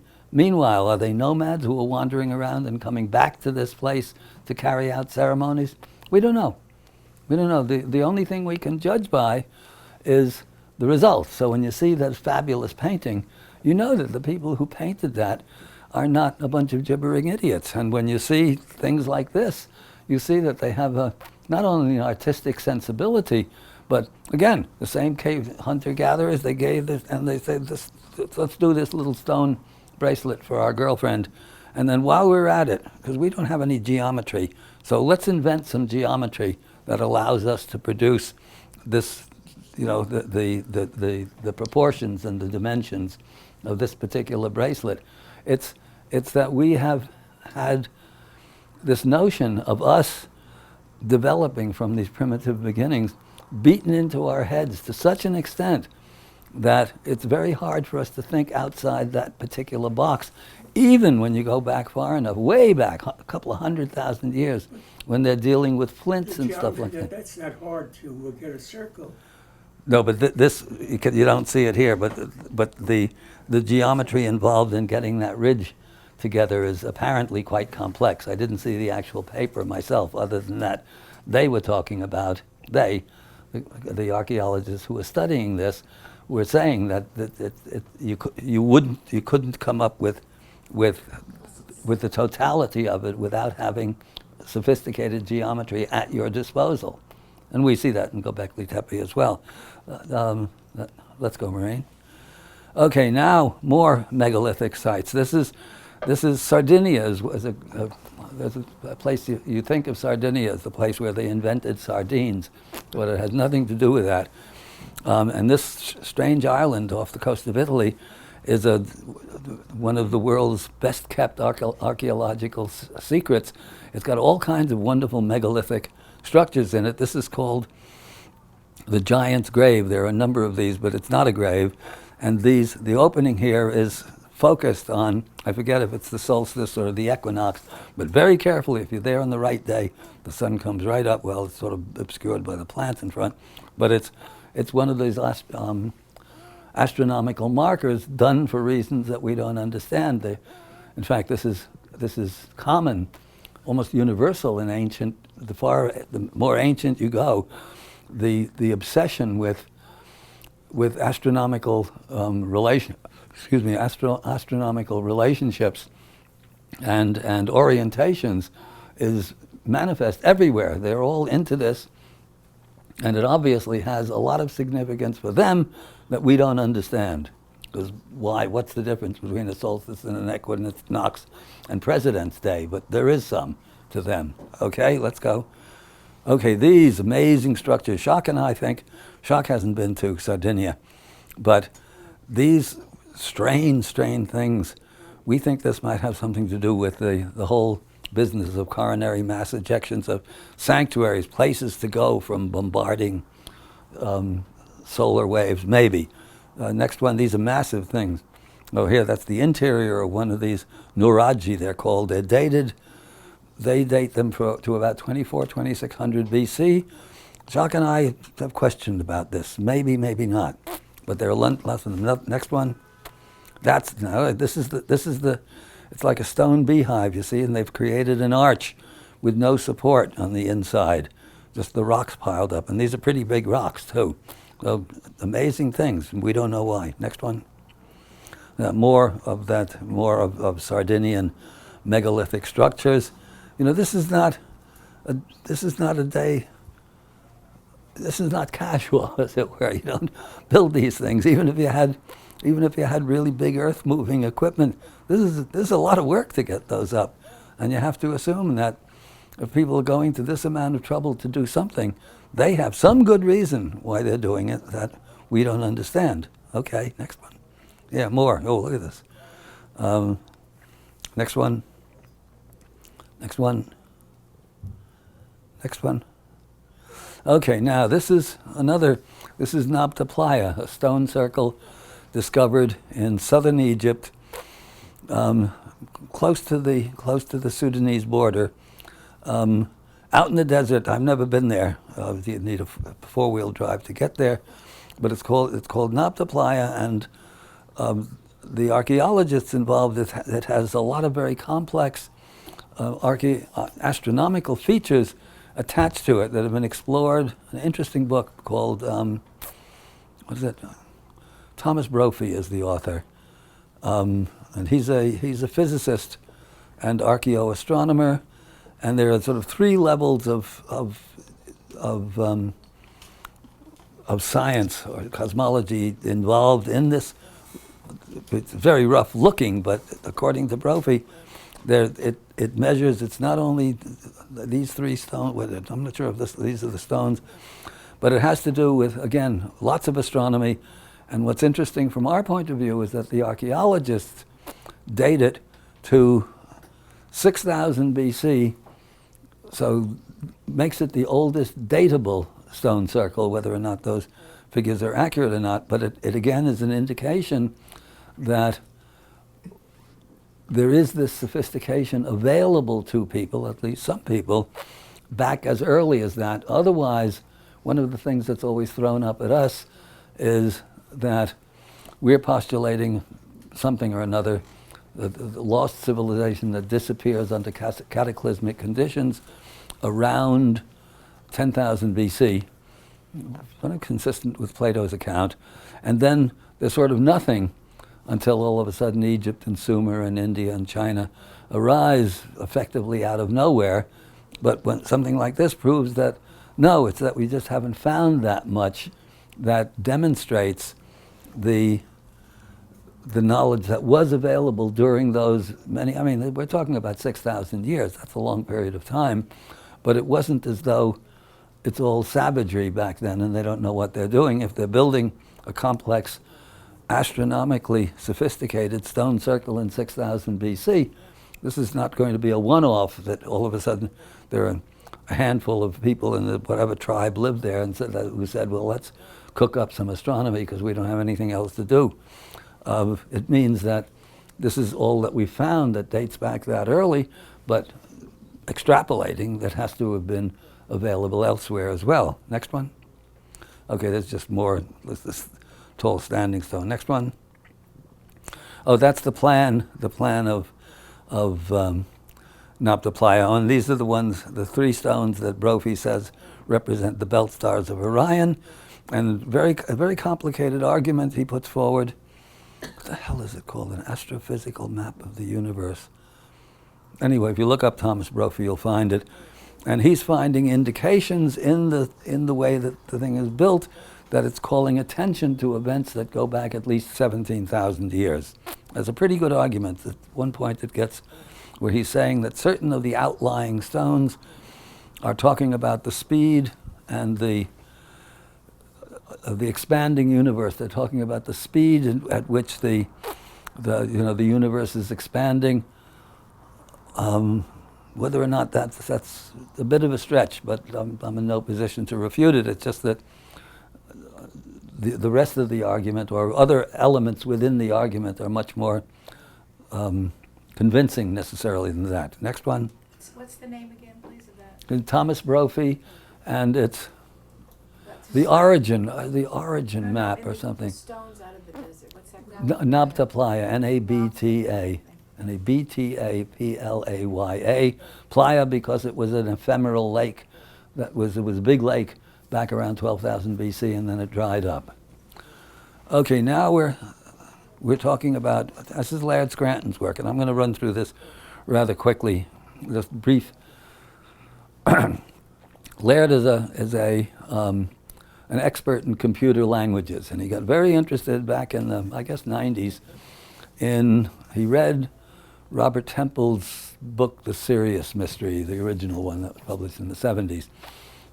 He based his work on observations made by a French anthropologist named Marcel Griol, who worked with the Dogon in West Africa. And the Dogon have, they live very simply, and they have a ceremonial, they call a granary, it looks like a beehive, that they decorate with symbols. And Griol worked among the Dogon for, I think, about 30 years.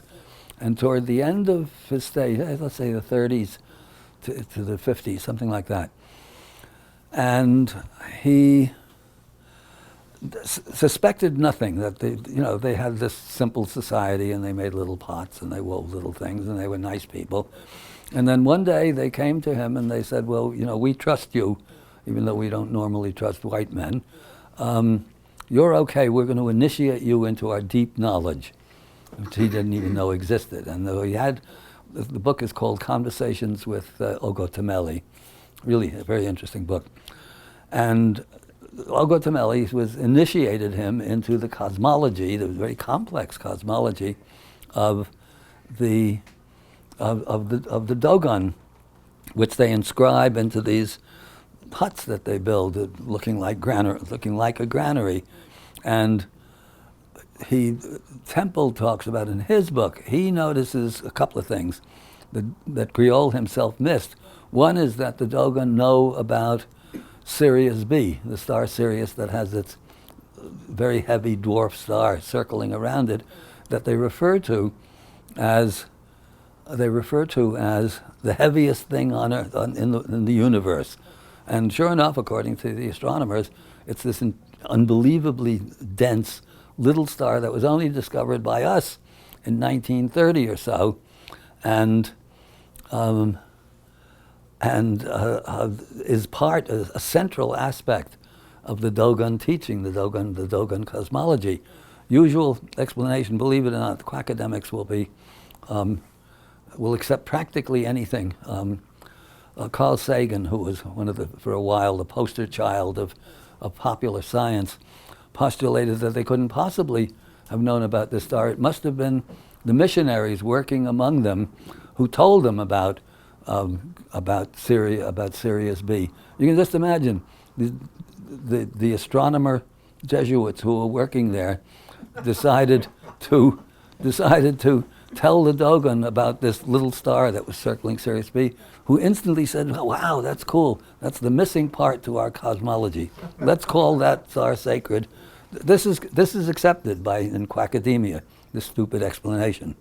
Anyway, Laird got interested in another aspect of the Dogon. Think there's some connection between them and the ancient Egyptians. So Laird, who knew nothing about any of these things, got fascinated and decided to try and track it down. And very, very quickly, he discovered, do the next slide, please. Okay, very quickly, he found that there were connections, even linguistic connections, between the Dogon, the living cosmology of the Dogon, and the cosmology of the Egyptians, which is no longer being practiced, but which is understood more or less from the mythology.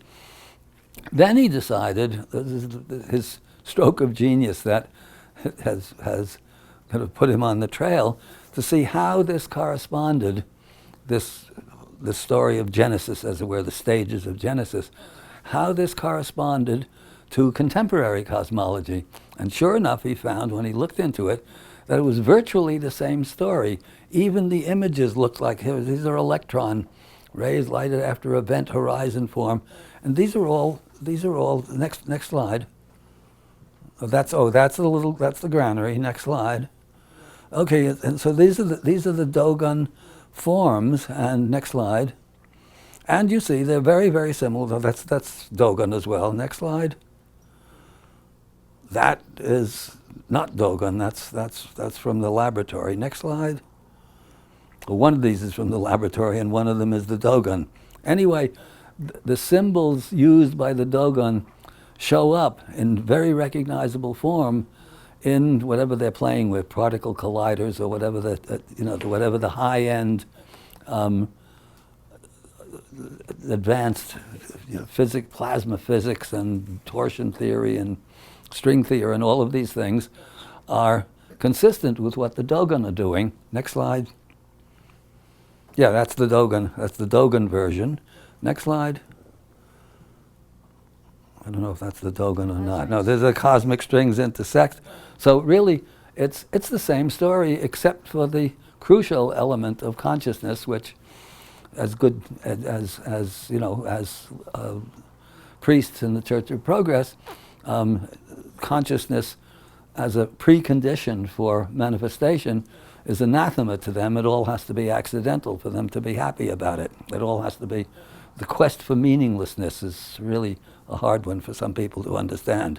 Next one. Anyway, okay, this is so these are elements that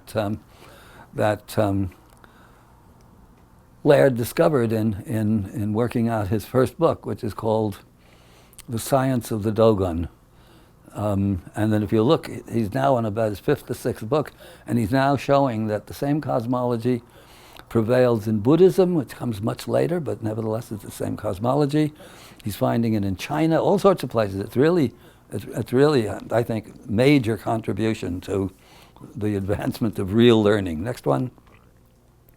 Oh, this is out of the lab somewhere. Next one. I forget where this one's from. Oh, I think that's the Dogon one. Next one. That's Dogon for sure. Next. Keep going.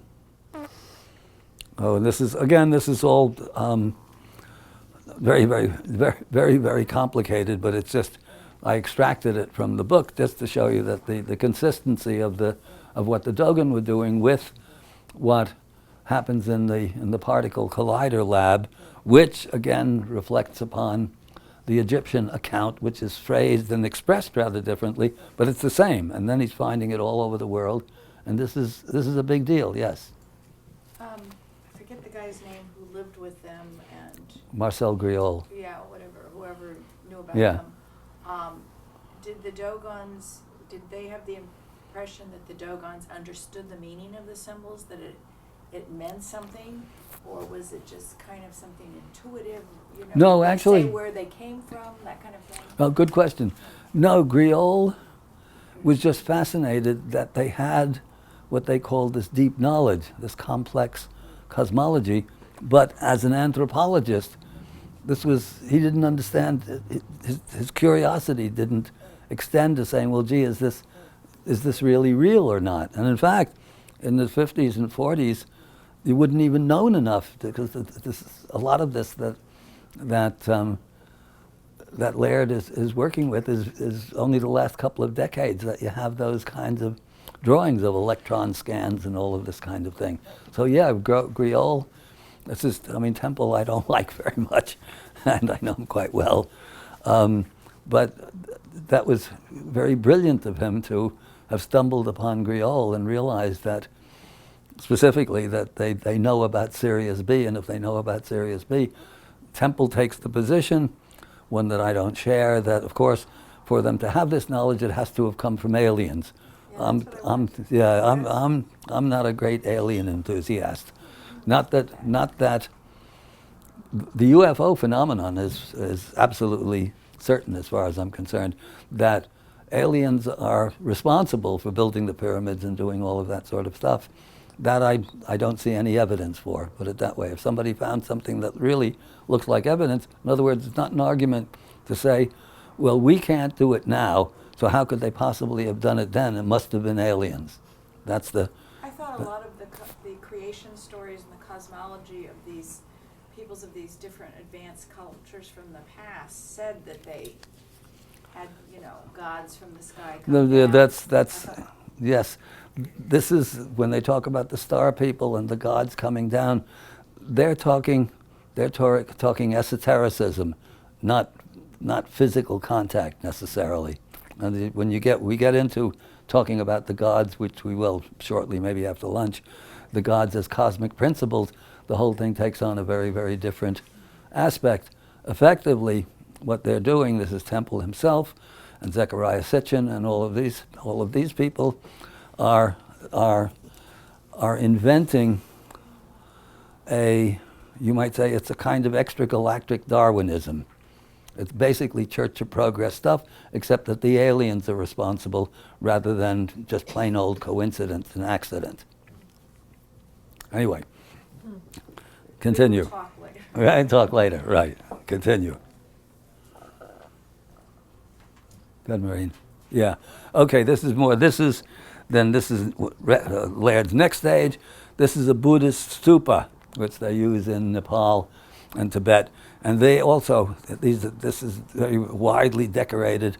And there was back in the 60s, next slide. Right, now we get into this. Okay.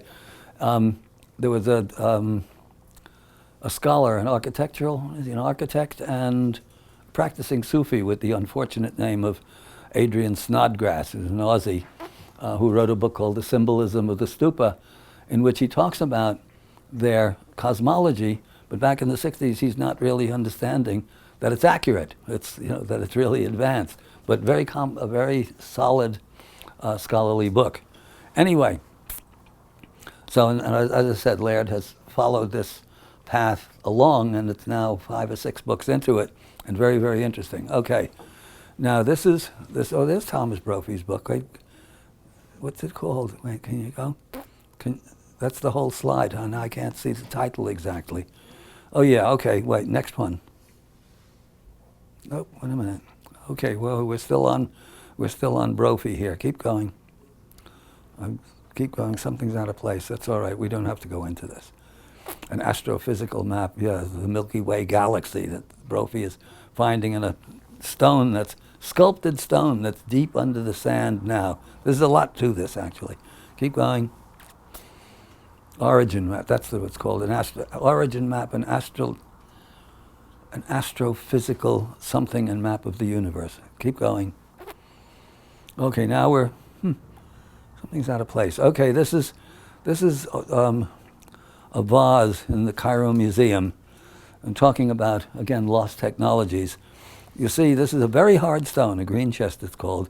This is one piece, and you see, and the walls of this vase are about the thickness of the lip here. It's all one piece, the handle goes around here. Question is, how did they do this? And why should they do it? And we postulate that possibly, because these things come from early finds, let's say 3,500, 4,000 BC, when everything else is, or most everything else is relatively simple, but some things aren't simple. This is not simple. And we think possibly, I wouldn't want to go to the stake for this, that possibly, because a vessel like that is not going to weather, and as long as you keep it, you don't break it, and you keep it not outside, it's good forever. And we're thinking that maybe certain of these things stem from that much earlier period and are regarded as sort of heirlooms or, sacred things for whatever reason. You're also left with, this is, why make such a thing? You don't need it. If you want to use it as a milk jug or something like that, you can just throw a pot or use a coconut shell. You don't have to come up with something as wonderfully complicated as this. Keep going. Okay, and here's us. I wonder where something got lost in here. Okay, here's us. There's the redoubtable Boris swinging the digital sledgehammer. And what we're looking for are underground somethings. Here's our Sphinx. Underground passages or underground things that are deep underground. That's the seismograph. Basically, we're looking to see if there's any evidence for Edgar Casey's prophecy that the Hall of Records would be found under the paw of the Sphinx. Next slide. And there you see that's the readout from the seismograph, which is, to a geophysicist like an X-ray is to a radiologist. This tells them a lot. It tells you and me, unless you're one of them, nothing. But these passages here, these shaded areas here, indicate caverns or holes of some sort or another. Now this one over here, that's at the rump of the Sphinx, and this is there. There's no doubt about it. There's a little block here. Then if the block is removed, you look in, or you go in, and you can see that there's this rough-cut cavern back there that terminates over here, and then there's a passage that comes to a dead end behind that. What it's doing, nobody knows, other than that it's absolutely, incontrovertibly man-made. And so the same shaded kind of profile, this is a harder block, harder stones here. And here, under the paw of the Sphinx, is another such cavern or chamber or natural feature, we don't know.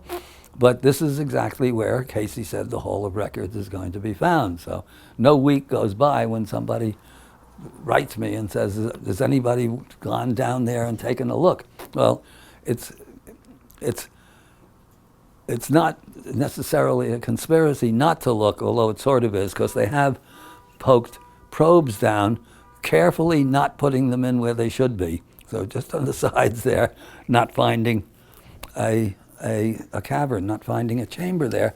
But the water table beneath has been rising over the years, so it would now be, it's under about 15 feet of bedrock to get to the chamber. If it is a chamber, in theory, somewhere, there should be a passageway leading to it or giving access to it. And the seismographs, we didn't find any, but we were being kicked all around the plateau with Zahi chasing us, trying to prevent us from doing our seismological work. So we don't know, but there should be, if it is a chamber, it should be accessible, maybe from something far to the other side. We don't know. But it would be, for sure, filled with water. If there are any records of Atlantis, if they're in stone, something that's verifiable, let's say, well, this would be very, very interesting and very important. We may never know, because to get in there, to actually excavate, would be both time-consuming and dangerous in terms of the Sphinx itself, because the Sphinx is really in ruinous condition.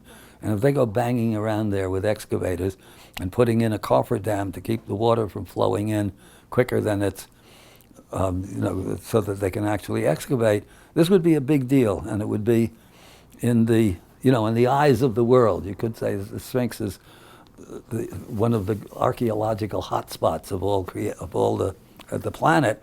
And they certainly don't want to come up having pulled a Geraldo, remember? Voila, and it's empty. So they don't want to do that. So we think that if we are successful in forcing the academics to acknowledge the lost civilization hypothesis, sooner or later, somebody is going to say, well, it's going to be good publicity to go take a look in there. So it may yet happen. We don't know.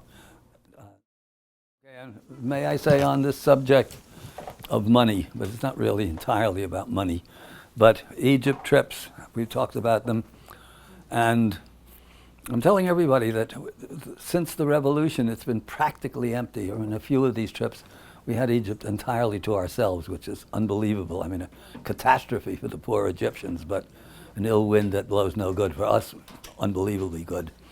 And now it's coming back, not in droves, but it doesn't rain, but it pours. It doesn't pour, but it trickles, and people are coming back. So anybody contemplating an Egypt trip, sooner rather than later, because next trip is in October, and the chances are it'll still be nowhere close to full capacity. Once it's full capacity, it's a zoo. We manage. I've been doing it for years, but it's not the same as when it's half empty or two-thirds empty. It's like the difference between riding the subway during rush hour and at 2 o'clock. No comparison. 2 o'clock in the morning or the evening? 2 o'clock in the afternoon. The subway runs well, it's efficient, but you don't have to fight the crowds to get in. That's true. Good analogy, actually, Maureen. Okay, let's carry on. I was hoping to get this part in at the end of the last bit, but of course, as usual, I overstayed my welcome. The theories about what was responsible for Atlantis going down are many, and for years, including the paleontologists, the record is pretty clear. The ice age the last ice age starts about 70,000 BC. It proceeds, it's basically sort of static up to about 11,000 BC. Then there's some sort of catastrophe. The current thinking is maybe a comet strike or something like that changes the climate and actually makes it colder. It's called the Younger Dryas. I'm not sure what that refers to, DRYAS. So it's a more intense cold for 10,000, for a long time, another 1,000 and some odd years. And then about 9,700 BC, there is a gigantic, now they've got an acronym for it, CME, not coronary, that's something else. Coronal mass ejection. I mean, I like coronary mass ejection. I mean, it's your heart streaming out, it's kind of nice. Anyway, coronal mass ejection, which is a gigantic solar flares that fry everything. And the last one that was of any serious consequence, they happen all the time, and they'll do, recently they blacked out Montreal for a few hours, and these things happen. But the last one that was consequential is called the Carrington event, because it was named by whoever it was, a scientist named Carrington. It was 1857, 1859, I forget which one, and it was pretty intense. And it fried what little electricity there was at the time, which was just the telegraph. That was it, the telegraph system. However, if one of that intensity happened now, today, it would be a mega disaster. I mean, imagine you wouldn't be able to get Justin Bieber on the television anymore. It would be awful. The internet would go down. I mean, really, seriously, we might not survive, or an awful lot of people might not survive a CME as powerful as Carrington event. And historically, and I'll get into more of this as we go along, historically, Carrington event is rather minor on the scale of major CMEs. So anyway, Schock is very, very interested in this and has got himself in touch with a professor named Anthony Perrott, and will come up in a second.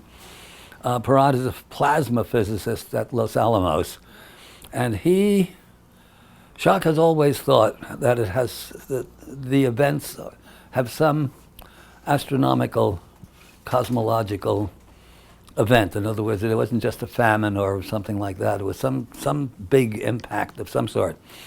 And Schock had always, talking for years, talking about some kind of a cometary thing. And the thinking has now got refined so that it's not just him, it's a number of people, fully, very knowledgeable people who think that it's a comet strike or something of that nature that brings on the Younger Dryas. but that it's a CME that is responsible for the end of the ice age, where the ice melts in a hurry, relatively speaking, and the sea levels rise 300 feet over the course of a couple of thousand years. But certain of those rises were precipitous, where all of a sudden it's thought a huge ice dam breaks, and the water comes pouring down out of Canada, scours out the Mississippi Valley, raises the sea levels by a lot quickly. And we think that's what's responsible somewhere along the line for the flood that put an end to a global Atlantis. We don't think we're pretty well convinced that Atlantis is not. I mean, again, if you follow this stuff, every month there's a new place for Atlantis off the coast of Spain, in the Andean plateau, believe it or not, all kinds of candidates for it, and people are using Plato's account. I'm about to get myself in trouble here, but I don't care. Plato's account as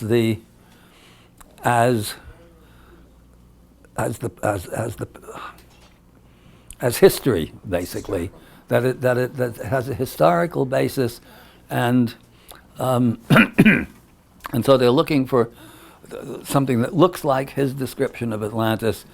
There's an extraordinary book written around the time that The Serpent in the Sky came out, I think 1979 or 80, by a very erudite musicologist, and I think a Sufi, named Ernest G. McLean. Two books he wrote, one called Rig Veda and the Myth of Invariance, which looks into historical contexts of Rig Veda, the Hindu Vedic Rig Veda, and then another called The Pythagorean Plato, which looks into the historicity of Atlantis. And McLean, building upon the work of certain other scholars, particularly music-oriented scholars, sees and explains to my view very, very cogently that Plato is not to be taken at face value as history, but rather he is using the story of Atlantis as it comes to him from his grandfather Solon, the lawgiver, who picked it up in Egypt. And he's using that story as the basis of a very complex musical allegory designed to teach his students, who are all musically initiated, how the philosopher king, in other words, the highest level of civilization, degenerates into tyranny through the laws of harmony, how harmony becomes disharmonious over that. I don't know enough music to be able to retransmit that very cogently.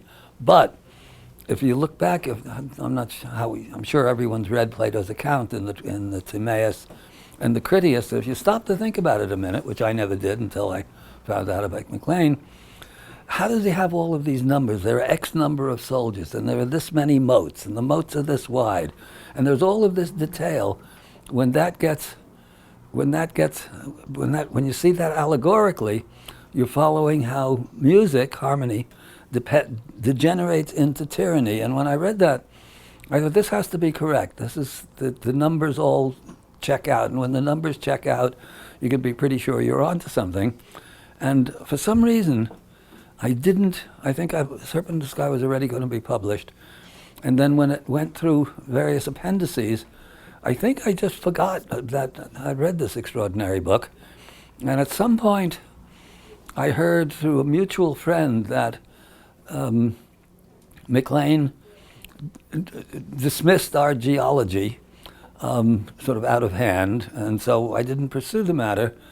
But I figured actually that he was right, but we weren't wrong, because what I think the John scenario is that Solon had this story, he got it from an Egyptian priest, but without all of that detail. In other words, there was this catastrophic event at some point or another, and the water weathering of the Sphinx is the proof of that, as a matter of fact.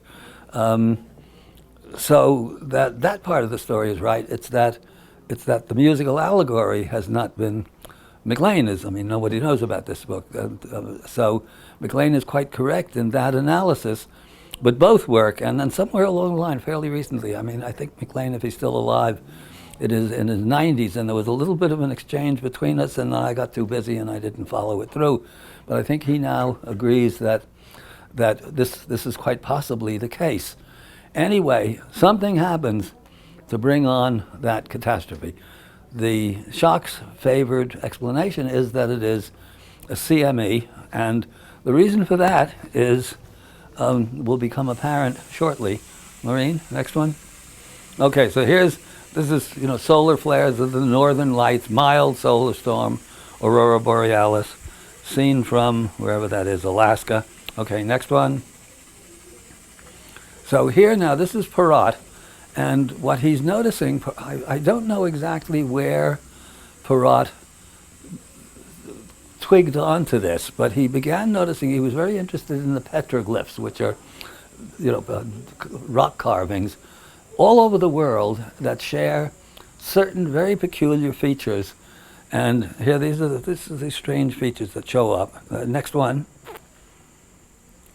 And see, he's doing experiments in whatever it is, particle collider or whatever they do down there in Los Alamos.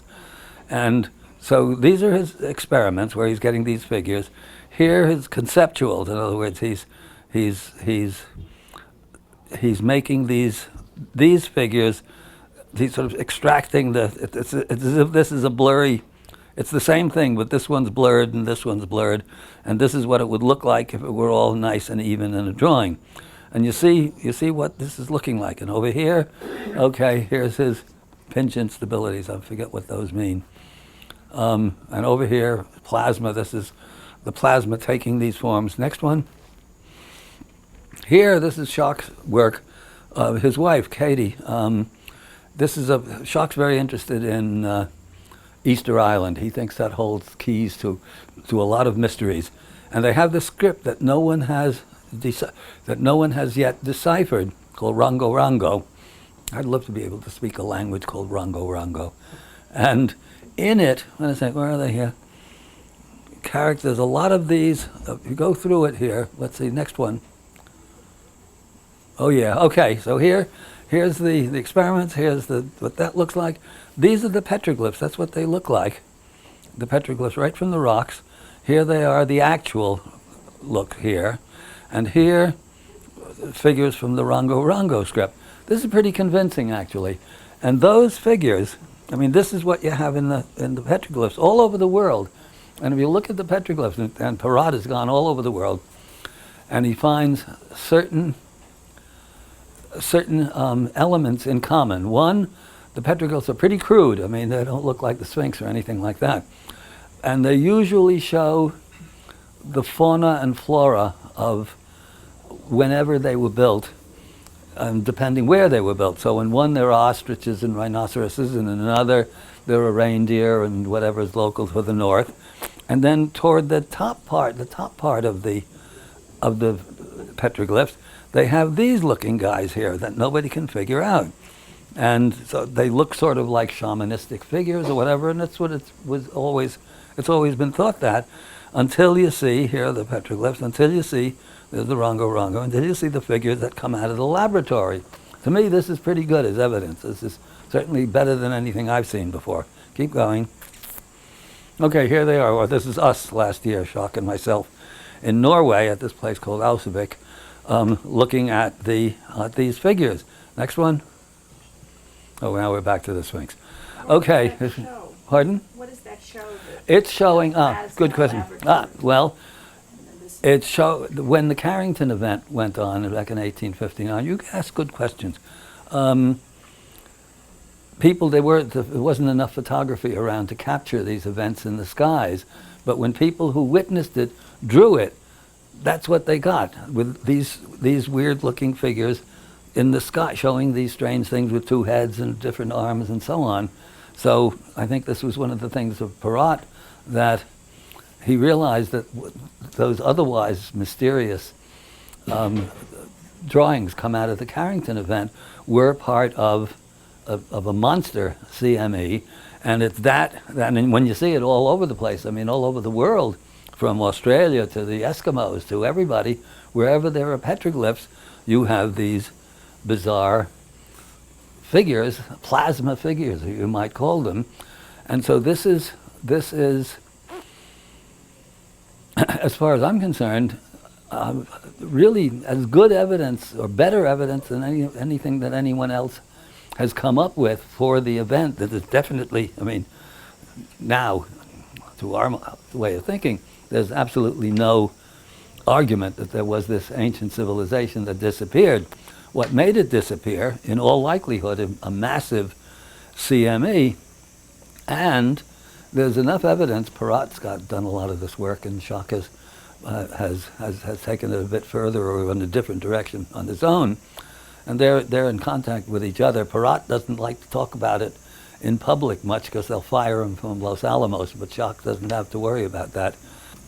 So the point is that historically, these massive CMOs are repetitive but not cyclical.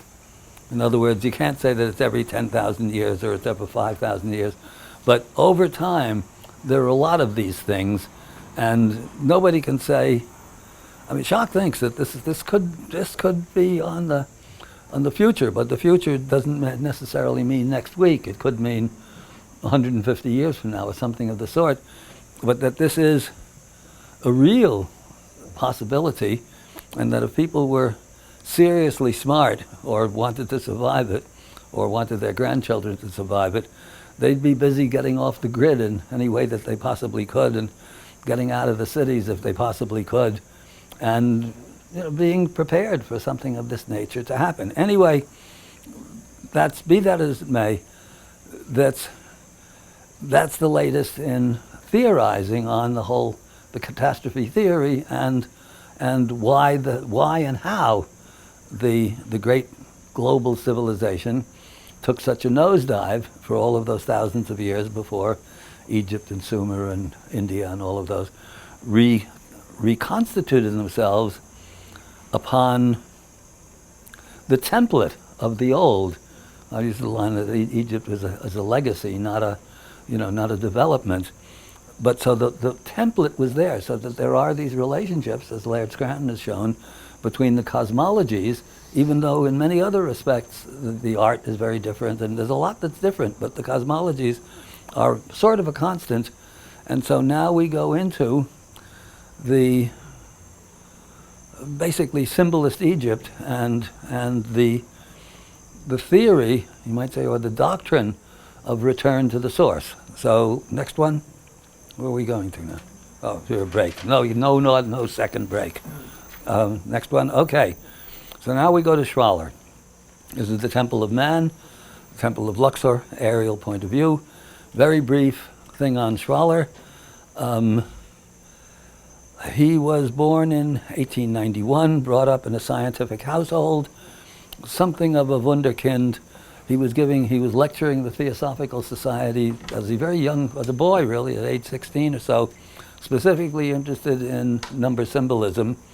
His first treatise at the age of 16 was on Pythagorean mathematics. Got very interested in alchemy at an early age.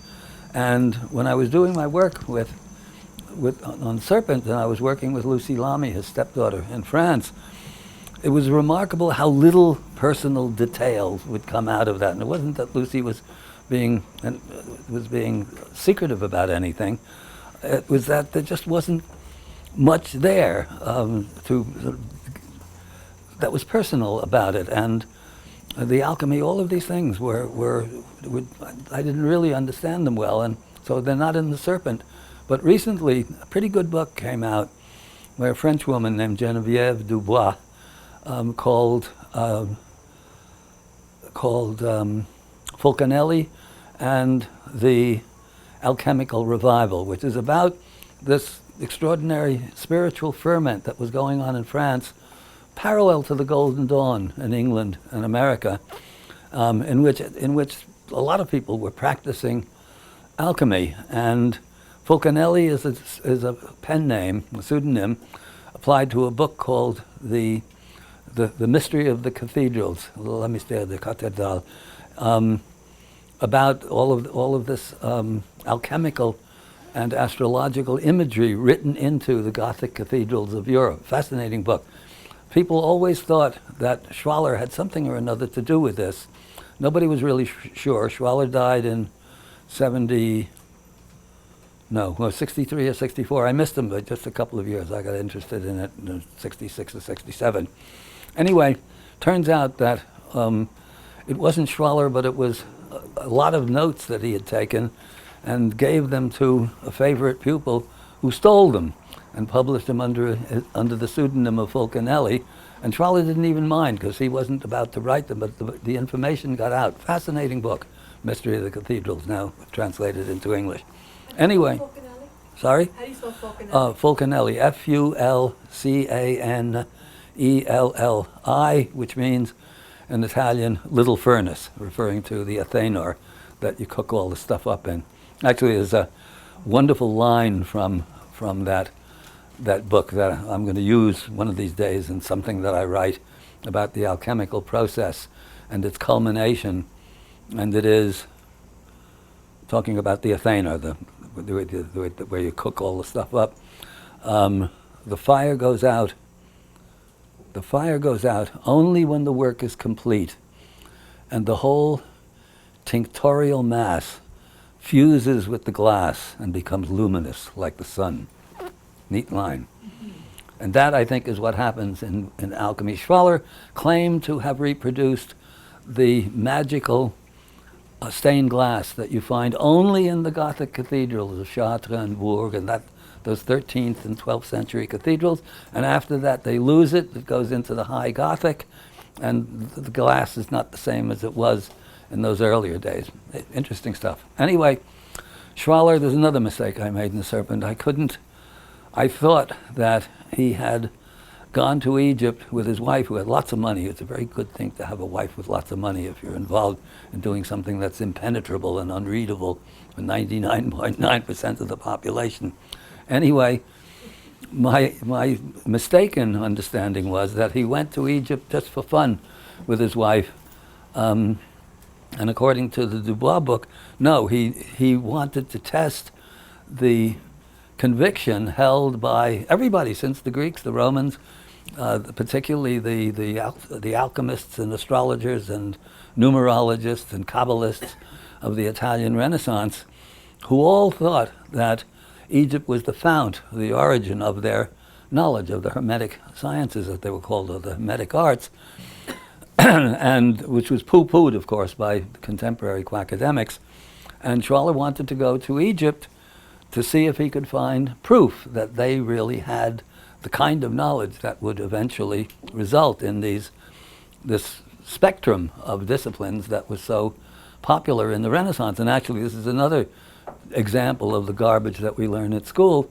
You would gather from it, I mean, barely do you know that Newton spent a lot more time on biblical number symbolism and numerology than he did on inventing science. Well, we're not taught this. And we're taught that, well, so the Renaissance mages, practiced magic and there's astrology, but really they were interested in creating science. Not at all. They were interested in trying to reproduce the Hermetic doctrines that came down to them in fragmentary form. And for example, when Kepler discovered the laws of planetary motion, he exulted that he had rediscovered the science of the Egyptians.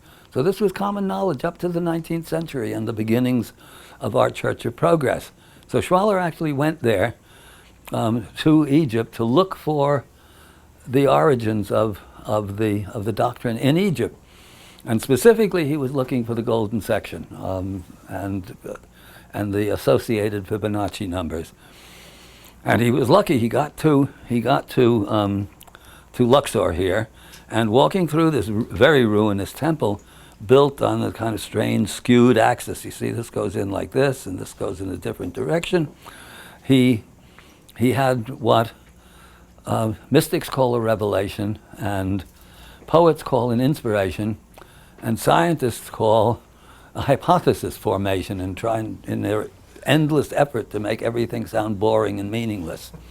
So Schwaller's hypothesis formation was that this whole ruinous temple was an exercise in harmony and proportion. And if the Egyptians who built this around 1300 BC knew about harmony and proportion, it would unseat Pythagoras, not that he was terribly interested in unseating Pythagoras, but it would mean that the mathematics that Pythagoras is credited with inventing, and the laws of harmony and so on, actually existed in Egypt a full 1,000 years earlier.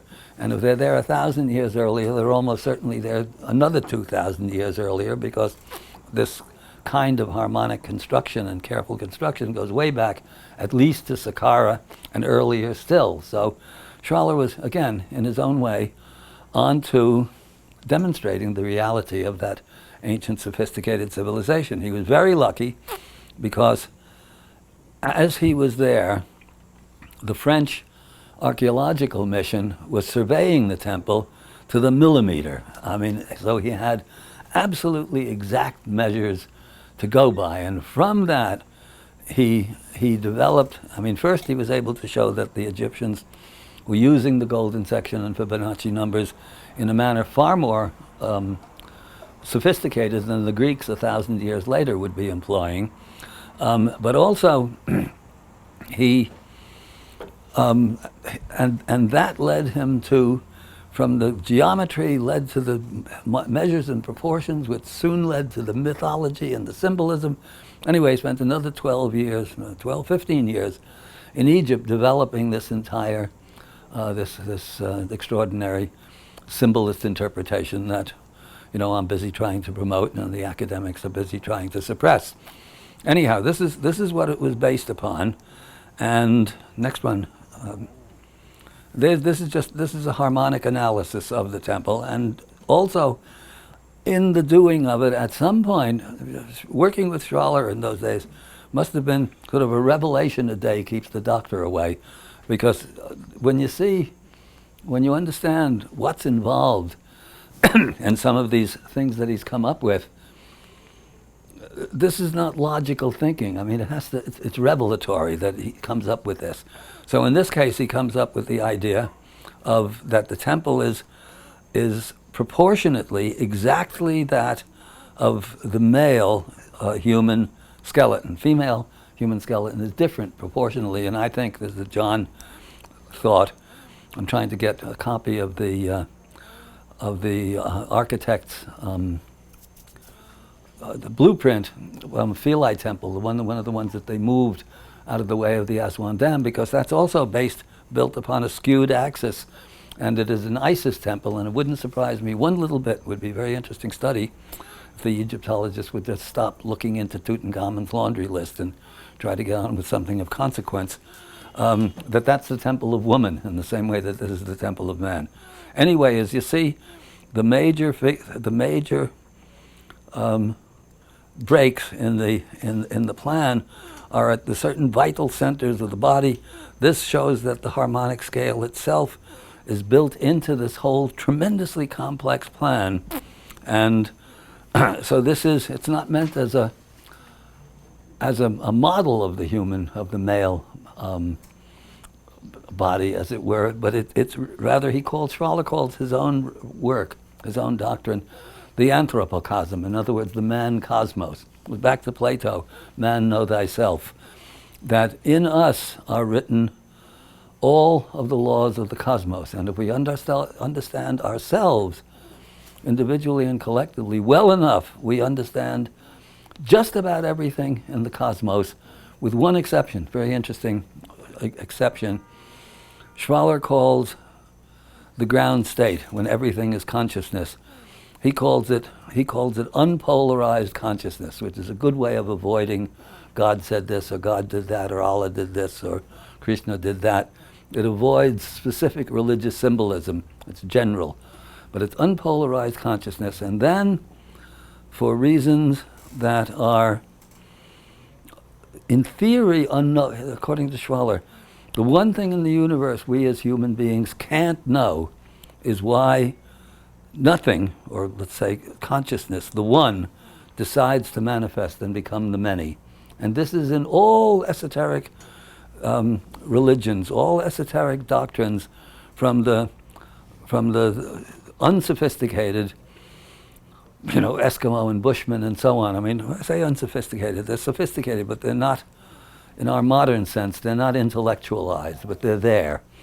And so the one thing that we can't know, according to Schwaller, is why nothing decides to become something. Everything else is open and available to us. This is a very interesting, and to my mind, a profound thought.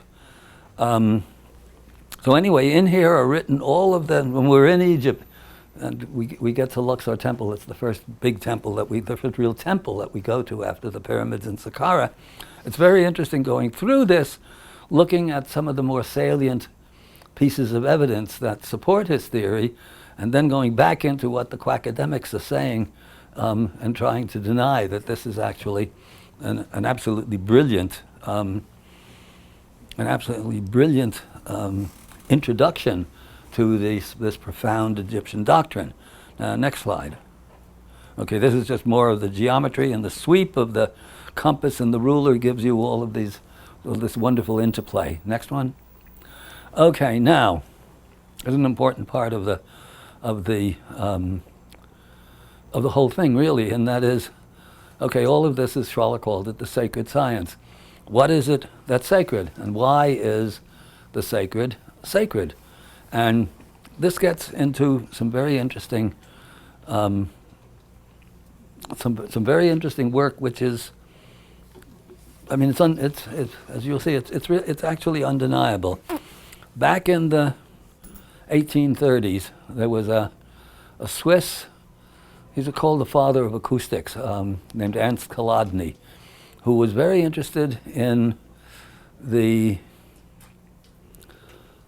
phenomenon of vibration, and because it seemed to connect to a lot of things. This is before modern physics or anything of the sort, and he did an experiment in which he fastened a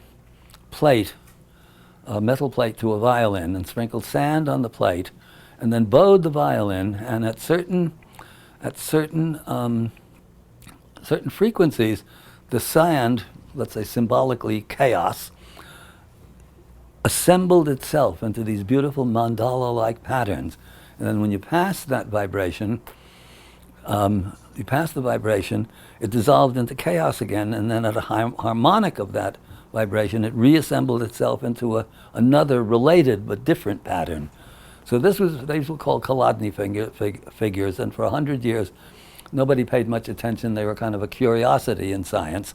And then, somewhere in the 30s or 40s, another Swiss, this time an artist and anthroposophist, a follower of Rudolf Steiner, decided to do a technologically more sophisticated experiment with the phenomenon of vibration, and devised little devices that would vibrate under controlled, exact vibrations, all kinds of different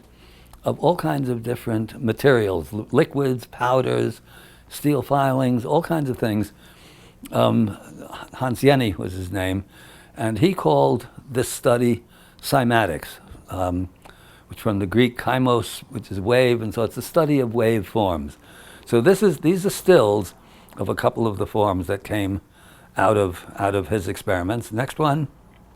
That's another one, sort of a spider webby type form. I mean, if you saw this on an exhibition of modern art devoted to geometrical constructions, you'd look at that and say, wow, that's really kind of cool.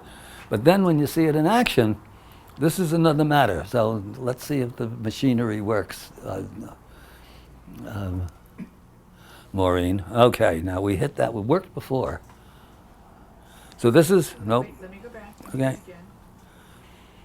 So this is from, We did get it. we did get it, yeah.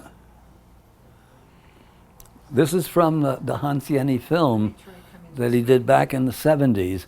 And if you Google it up, if you get fascinated by this, to me this is absolutely fascinating, but not everybody responds the same way to the same experiments. If you look up cymatics, you Google up cymatics, in the last decade or so, all kinds of interesting work has been done. It becomes fascinating. Okay, watch this. Now that we don't have sound on this, and the sound that's involved is very boring sound. It's it's not Beethoven's Ninth Symphony. It's just the kind of ooh, and then it goes up a little bit, and then it goes down a little bit, and so these are, in this case, I think it's powdered, spread on. Is this visible? Why is this? Okay, look, these are all. Look at this. These are backbones being. These are backbones being formed. Powders and stuff? This is out of powders and sand and certain cases liquids. Lycopodium. And you see lycopodium. That's right. That comes from a mushroom or something, I think. Or something. Look at that. That's a trilobite. I mean, when back to biblical things. In the beginning was the Word. This is the Word is a vibration. The importance of sound, or you might say the genetic importance, the word's escaping me, but practically every civilization that has a cosmogenesis, birth of the cosmos. Look at that dragonfly. That's on a steel plate. And that has a cosmogenesis talks about in the beginning was the Word. This is the Bible.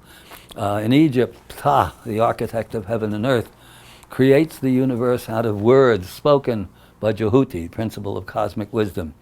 The Australian Aborigines talk about the spirits singing the universe into being. This should be shown 5 times a year in every high school in the world to get rid of the hideous, dead materialism that we're in the middle of. But so just let's see what's going on here. Now this one, is this the steel filings? Oh yeah, this is the most interesting one. These are iron filings on a magnetized plate. And just watch this, it looks like Kurosawa on acid doing a Mars. Look at this, and this is Like an army. it is absolutely an army. It is metal filings, Mars, and there they are in action. I mean, this is no accident that Mars, iron, and all of these things are associated with warfare. Look at that. Isn't that great?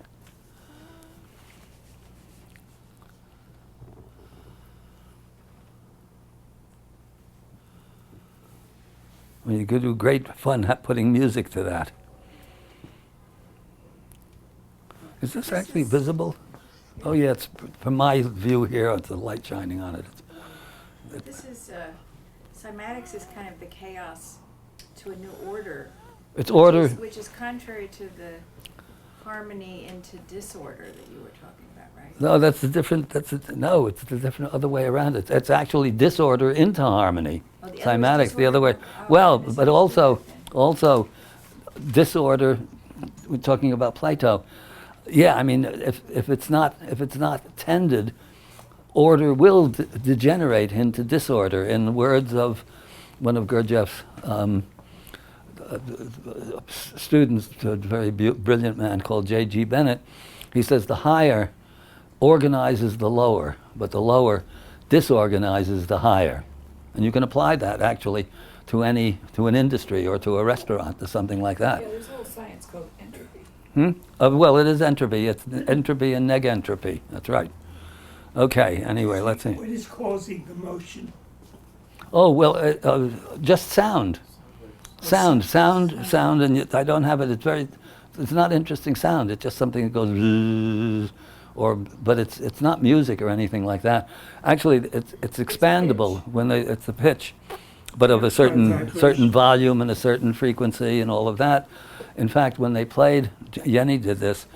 He played music over a tank of water. And you could really see the difference between Mozart. Mozart looks like Mozart, and Bach looks like Bach. And I'm sure if you played gangster rap over it, you'd get something else. There's that Japanese guy who's been Emoto, right? Who's been working with this. So this has become a subdiscipline in its own right, and in my mind, a very important and very. I mean, it's spectacular because you see it happening in front of your eyes. Okay. Like harmonics. It looks like harmonics. You Yeah, it see is the harmonics. The different heights of those little stalactites Oh. correspond to like harmonics, it looks. Well, it would be interesting to do some sort of a statistical analysis because they're all the same little filings. And some of them are built upon and on top of each other. Yeah, Would be because every note fascinating. has harmonics. That's right. One note, it's Yeah. harmonics. Okay, now we get into the cosmology of what makes the sacred sacred. And when we're talking about temple building, the gods themselves, the so-called gods that are dismissed, of course, by the academics, or the gods of any of Indian culture or whatever, are dismissed as figments of the inflamed human imagination. To rationalists and materialists, sacred is just a polite word for superstition. When you see it happening in front of your nose, it's a different matter altogether. And so, as we'll see as we go through this now, the gods of Egypt are actually represent they are the embodiment of certain cosmic principles. So let's say on the organic level, fertilization, gestation, birth, growth, maturity, senescence, death, renewal are principles, and each one of those are the organic principles. And there are you might say, the conceptual mathematical principles of polarity, triplicity, quadruplicity, pentacity, or whatever 5 thing would be. There are the numbers, the meanings associated with those particular numbers. No room for this. That's usually a long talk on the bus ride back from Abu Simbel in Egypt, so we won't get into that here. But what Goethe called architecture frozen music, which is not to be taken as poetry or as metaphor, it's literally true. And so a temple, just as music, I mean, we all know that it's all vibration, and it makes its effect through relationships between the vibrations and the volume and what's playing it. A bassoon is different from a violin, et cetera, et cetera, et cetera. It's a very complex phenomenon. We respond to it emotionally, unless we're a quackademic, and we don't respond to anything. But we respond to it emotionally, and we know that. There's no accident with music. You tend not to think of architecture that way for good reason. You go into your local Walmart or McDonald's, and you're not going to get much of a sense of the sacred, except for maybe the sacred money. But in the hands of illuminated or initiated architects, the relationship and the interplay between the principles is expressible in particular mathematics, particular geometries, particular measures. In other words, all of these produce a vibration. It's a temple, an Egyptian temple, or a Gothic cathedral, anywhere where there's a tradition of sacred art and architecture. You can't miss it when you go into one of the great mosques in Egypt, or as I said, the Gothic cathedrals. We have almost none of it in America, so this is, unless you've traveled, you almost don't experience it. The only place you get it, for the most part, is in nature itself, and from certain kinds of music. It's, Bach has lots of it, and Monteverdi and Beethoven, and we have an access to it, but not in terms of architecture, and we tend not to think that way. Egypt teaches you what it's like when it's enshrined in architecture. So with those different principles, the temples are created, the temples are consecrated to a god or a goddess or a triad of gods and goddesses, different, and the interplay between them manifests or is made manifest by these extraordinary buildings. And when you walk through them, particularly if you have it more or less to yourself, and you do it ceremonially and silently, you are resonating not at the audible level, but at a subaudible level to the stone symphony that temple is playing, and you can't miss it. And I mean, it affects different people different ways. It's actually what Gurdjieff calls objective art. It actually hits everyone the same way, but we interpret it differently. So certain temples are, let's say, Dendra, which is where the new year is celebrated and represents the womb of time. I'll talk about that a bit more later. Is a very dark, heavy temple. And some people react sort of, it's a bit creepy. And others, it's their favorite temple and they could stay there all night or all day. But it hits people differently, but the reaction is always the same. So when you go through these extraordinary places, you are vibrating to the tune of that principle. An Amun temple is one thing, and a Horus temple is another thing, or Osiris temple something else again. But you are getting that sacred experience, whether you like it or not. And of course, when there are 1 million people there, it's like trying to listen to Bach in the middle of the Super Bowl. You're not going to get very much out of it. But if the conditions are right, you resonate to it, and there's no mistaking that you're doing this. And it's one of the reasons, apart from paying the mortgage, that I do my trips. And when you're done, there's a wonderful quote, I forget, I didn't tell everybody, it was just privately. Florence Nightingale, who wrote a series of letters back home in 1850 when she was visiting Egypt, and she really got it, actually. If she hadn't gone into nursing, she knew she was there on a mission from God, and she wasn't sure what it was. Long story, and she wrote a book. It was just letters home, and the book was discovered by, the cache of letters was discovered by an English researcher who put them together in a book, and I reviewed it for the New York Times, and turned it single-handedly, nobody else paid much attention to it, into something of a bestseller, which was really, Florence Nightingale was long dead, and she was very rich anyhow. She didn't need my review. So I sort of said, why didn't somebody do that for me? But anyway. Anyhow, there's this marvelous book called Letters from Egypt, Letters of Florence Nightingale. And they're really brilliant. The world wouldn't have had to wait 100 years for Shuala de Lubitsch if she had stayed with Egyptology. She's a brilliant woman, actually, who was come down through history one-dimensionally as the Goody Two-Shoes, the lady with the lamp. And she was a tigress. I mean, she was a ferocious intellect who took on the heads of Egypt. She was amazing. Anyway, she wrote one of her letters home, said one wonders that people can come back from Egypt and live lives the way they lived them before. And this is really true, even now, as long as, I mean, if you're there, particularly if you have enough of it to yourself or you experience it that way, you understand the difference between what we call progress and what they, I don't think, even had a name for civilization. It didn't occur to them that there was anything other than civilization, because that's what they did all the time. Actually, I digress for a change.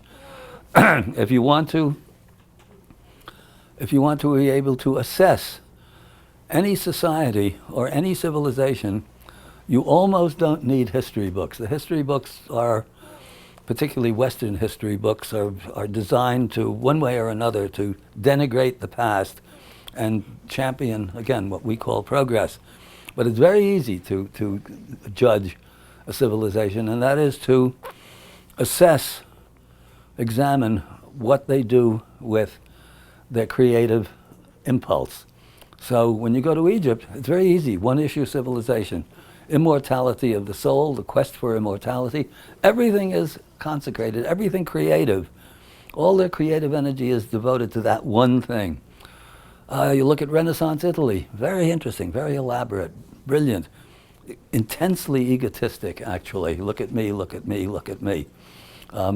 Egyptian artists never signed their work, and most of the greatest of the masterpieces were not even meant to be seen by the public. They were buried in tombs. It's hard for us to see a rationale to that. Very good for reining in the artistic ego, which can be pretty strong. So you look at where the creative energy goes. You look at us, maybe 65% goes into killing other people in one way, shape, or form, into so-called defense, which is offense. Another 25 or 30% goes into frivolity, into Hollywood and into television and into Disney World. And I'll get, when I talk about the 5 cowboys of Apocalypse 2.0, we'll get into that in more depth. And maybe 5% actually goes into worthwhile medicine, and the arts are on a, take a back seat to everything. I mean, the New York Times calls its section on the arts and entertainment, which is opposite ends of the spectrum. Imagine if the science section were called science and tinkering. There'd be an uproar.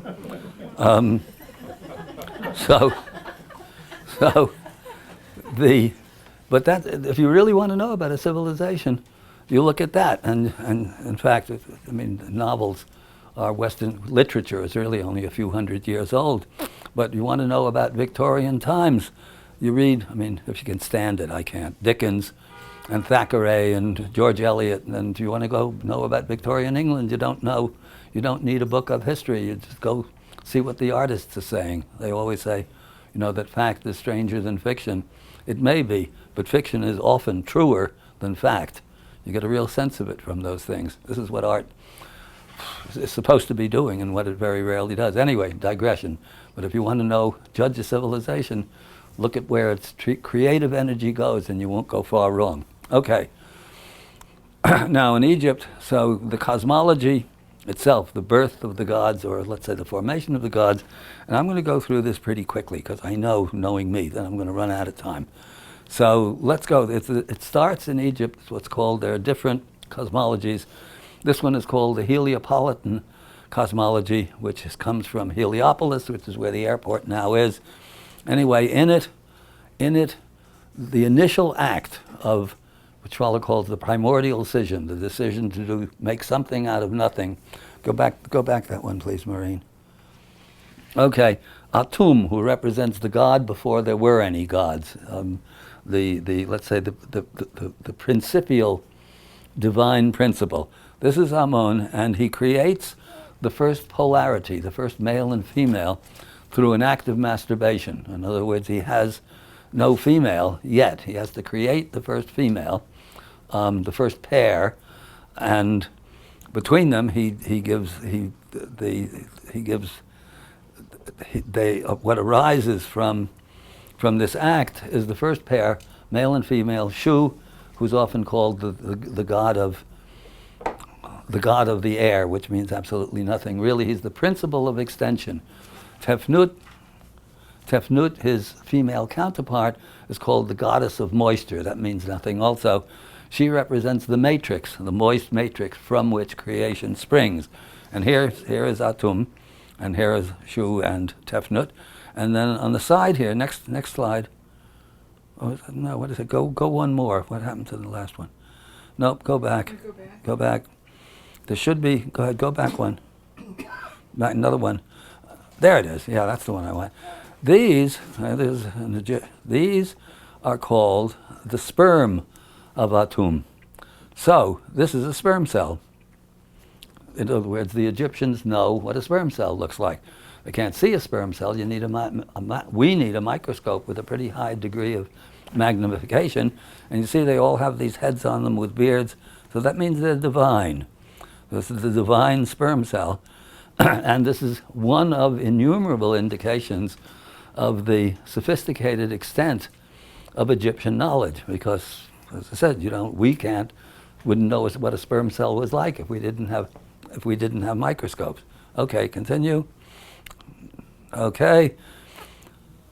Now this is the famous cathode ray tube for the unicorns. Actually, my composer stepson was once talking about the album covers of most New Age music, and he said, it's all so many airbrushed unicorns, and that was, the perfect totem animal for sort of the extreme New Agey, wishy-washy kind of concept. So this is a cathode ray tube in unicornia. Back one, please. And it isn't, it's cosmology actually. It does look like a light bulb, but you see it's a lotus flower here from which emanates a water snake, which is a waveform, the first vibration. And the lotus gives forth, the lotus is a plant in Egypt, same symbolism as India. It has its roots in the mud, in the earth. it grows through the water, flowers in the air, and sends forth this mildly psychedelic perfume. And so what this is actually, and I'm pretty sure this doesn't say so, but I'm pretty sure it is, if you're a cartoonist, how do you draw smell? So this is the envelope of fragrance, you might say, Christian terms, the odor of sanctity, in which the first vibration takes place. Next one. And here, this is sequences of cosmology. It's in a crypt underground. And that's the first act, you must say. And here, one has become two. And we're operating, it's different here. Here we have two water snakes. And here, the different features that are not in the first one have been filled in. Anyway, a lot of discussion goes into the difference where this is the second stage of cosmogenesis, and one has become two. Let's go, keep going. Okay, now here, hippopotamus and crocodile. This is the axis of the universe. Hippopotamus is Tauret, who represents the principle of gestation, of maternity, of pregnancy. And you see, again, the animals of Egypt are all very, very carefully chosen through direct observation. And it's a very brilliant way of representing the sacred, because if you know even a little bit about that particular animal or bird or insect, whatever it is, it gives you you viscerally understand the principle without having to get into the philosophy behind it. So the hippopotamus is the only land mammal that gives birth underwater, and water is in practically all esoteric esoteric doctrines is the primeval waters from which everything springs. That's even in Darwinian evolution. It's the primeval ooze that they talk about from which everything springs, of course, accidentally. But anyway, also, what could be more pregnant than a pregnant hippopotamus? And on its back is the crocodile, which for fairly obvious reasons represents death. So this is the axis of the universe, which, becoming in return, is central to the entire gigantic universal fabric. Next.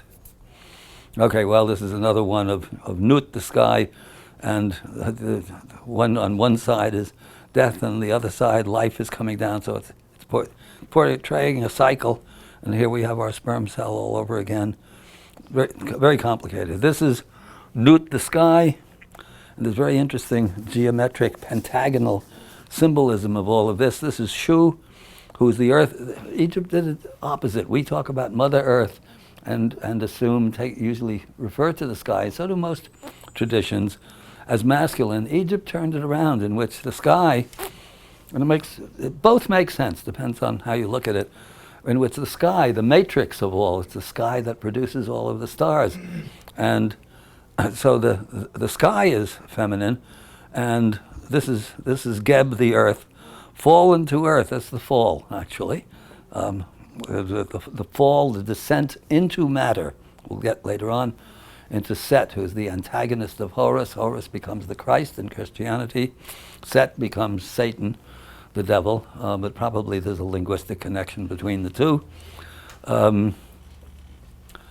Horus represents, or the Christ represents, born again, resurrection in Christian terms. In Egyptian terms, basically the return to the source, portrayed as a falcon. And Set is, according to Schwaller, he who imprisons spirit and matter. So Set must be conquered and overcome, but at the same time is a great god, because without Set there would be no manifestation. There would be no matter if Set did not imprison spirit in it. And our job on an esoteric level is to free the spirit from the matter. This is the basis, actually, of all religions, or you wouldn't know it. Next. Oh, here's the Dendera, and you see Nut, the sky, is curved around the ceiling of the shrine. Here's the facade of the temple. there's the sun, and she's giving birth to the sun. You see where she is? She's giving birth to the sun in the morning, and the sun is streaming down in packets of papyrus flowers. And I take this to mean, actually, this is not an obvious thing to do, to go to this amount of trouble. If you ask a kid to draw sun rays, he draws them in straight rays. The Egyptians went to all the trouble. Papyrus is the flower that represents organic growth, or growth in general. And this is streaming down in packets, which I take to mean, and I think other people also take to mean, that the Egyptians understood the quanta nature of light, that it streams in packets, it doesn't come in streams. Okay, next. Okay, that's just a close-up of a similar scene, but less blurry. Next. This is the ceiling of the Temple of Dendera, which is all astronomical ceilings. This is very late, so the Egyptians know about the zodiac for sure, but they don't portray it that way in earlier periods. Next. These are the ram-headed sphinxes outside Karnak Temple. Schwaller says that this is another of the proofs that the Egyptians understood the precession of the equinoxes, because the Middle Kingdom of Egypt, which comes, which starts about 2000 BC, marks the exit from the age of Taurus and the ingress into the age of Aries, whose animal, who's represented by the ram, and this is early, these ram-headed sphinxes. So it's before the Greeks popularized the earlier zodiac. So interesting bit of evidence, not necessarily conclusive, that the Egyptians, that they are symbolizing the ingress into Aries. Next. Oh, here's the famous Ankh, the spirit of life that becomes, that morphs into the Christian cross. You see it happening in front of your eyes in certain of the Egyptian late temples. And usually thought, well, different explanations for this, but the best one is probably, which is current academically, that the loop represents a stylized uterus, and the shaft and crossbar stylized male genitalia. So what is life other than fusion of male and female? Next. This very interesting one is Osiris, who represents the life force. Actually, there's a wonderful Dylan Thomas poem. I don't know how many of you are Dylan Thomas fans, but there's a marvelous line in which he talks about the force that through the green fuse drives the flower. That's Osiris, that force that drives the flower out of the ground. It's the mortal god who dies, without going into a lot of the symbolism. The Isis Osiris, or rather the Osiris Set Isis Nephthys Horus myth, comes resonating down through the ages. It's in Egypt for as far back as Egypt can be traced. It surfaces, for example, in Hamlet. There it's called Omlodi's Mill. It becomes Danish, but it's the same story. And it surfaces yet again. How many people saw The Lion King? Only a few, really. The Lion King, anyway, in The Lion King is the Hamlet story all over again. Most of the critics missed it, but there's an interesting part in that. Very Disney at its best, wonderful cartoon. And there's one scene in which a little lion cub is looking up at the stars, and he says, "What are those?" And his father says, "Those are the souls of dead kings." That means whoever wrote the script knew their Egypt, because that doesn't come out of Hamlet. That's strictly Egyptian, in which the divinized soul, the language is specific, the initiated or divinized soul of the pharaoh upon death, and the pharaoh isn't the only one. The pharaoh is just, it represents the cosmic human being. In other words, he's the prototype for all of us. It's not that he's necessarily a privileged character. And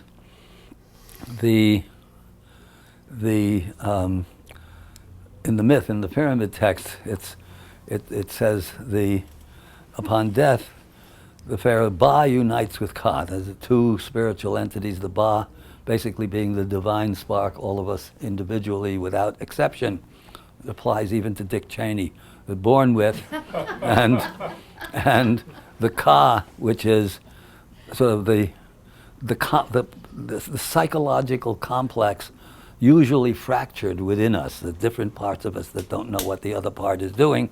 But the objective is to unite that divine spark with the remembered, this is the Osiris myth, the remembered personality, at which point the Ba unites with Ka, becomes a star. This may be, the Egyptians may not be talking figuratively, it may be real, I mean physically. This what stars normally, you think of this a whole bunch of gas that just coagulates into a star for no particular reason. Maybe the Egyptians knew what they were talking about. Anyway, Ba unites with Ka, becomes a star, joins the company of Ra, the solar principle, the sun, but the solar principle, philosophy rather than physics, becomes a star and sails across the sky with him in his boat of millions of years. In other words, immortality, immortal life, etc., etc. So in this one here, so Osiris is all fractured in the myth, very complicated, and he's put together through the magic of his sister and wife Isis, and the one part that's missing, all of this is a lot of explanation, but very interesting when you do the explanation because you see where all the pieces fit in. It's funny that if you look in the dictionary, the first meaning given for myth is a lie. It's the other way around. Science is a lie, or what we call science is not a lie, but it's provisional. Myth is the interplay of cosmic principles, and it's an endlessly rich source of wisdom. So anyway, in this case, the phallus is missing. Osiris is given through the magic of Isis, who's the mistress of magic, a golden phallus that's good for only one night, gold being the metal of eternity, alchemy, etc. All of this makes sense. Next one. And here, Isis, in the form of a falcon, settles upon the upright phallus of Osiris, and in due course will give birth to Horus, who becomes the Christ. And what this is, 1300 BC, is an Egyptian rendering of what would subsequently be called the Immaculate Conception. Next. Okay, here's everybody's favorite goddess, Sekhmet, who esoterically is the female aspect of the fire principle. Very interesting. She's almost always carved out of granite or one of the fire stones.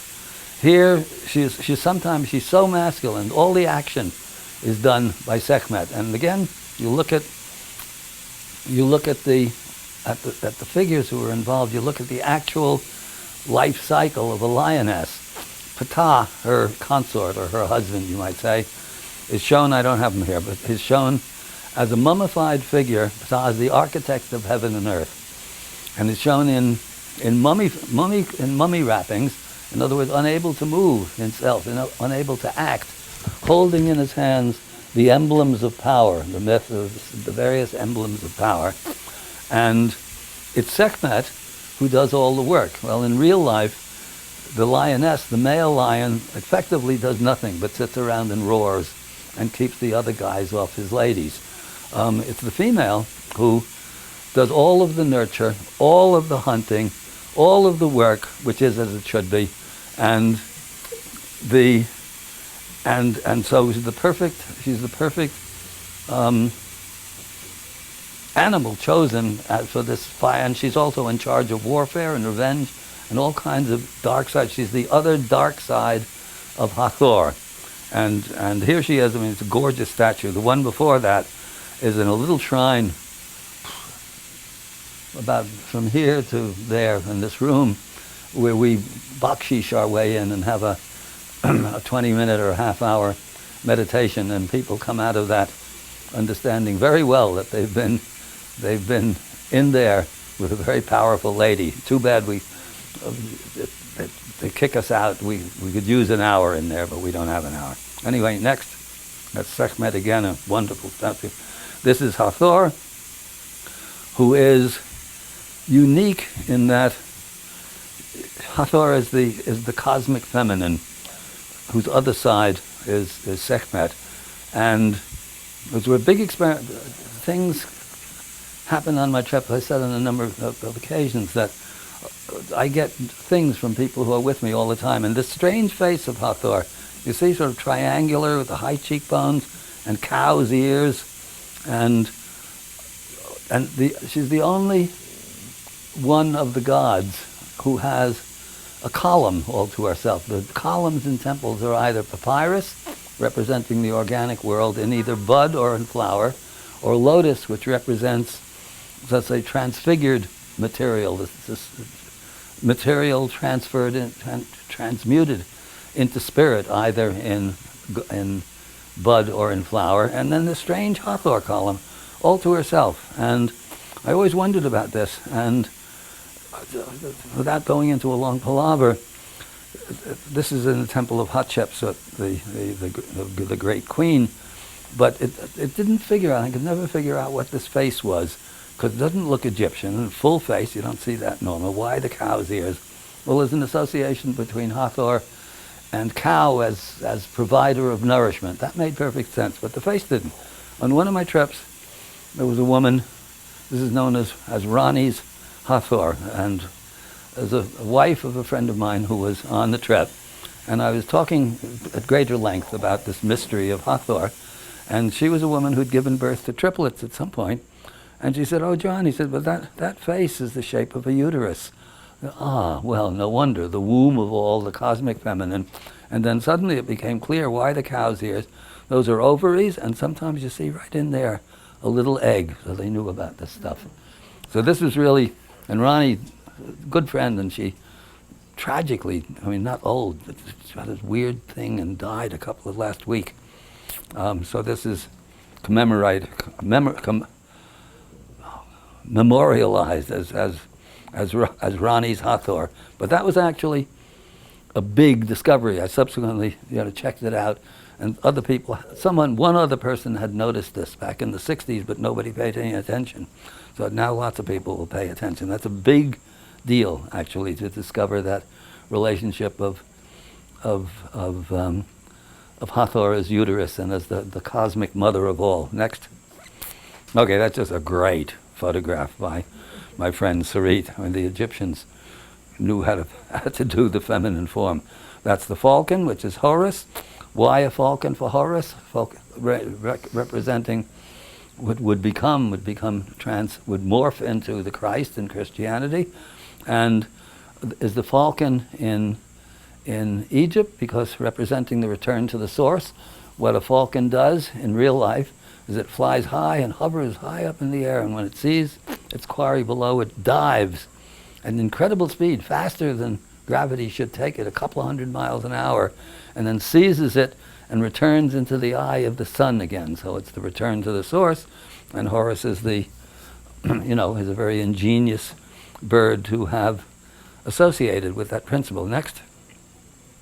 Okay, and this is down in that crypt where we had the light bulb before of the Horus all feathered, and it's very interesting that the feet are left rough, and the headdress rather is left rough, but all the rest of it is feather. Again, becoming in return, it's cyclical in its significance. Next.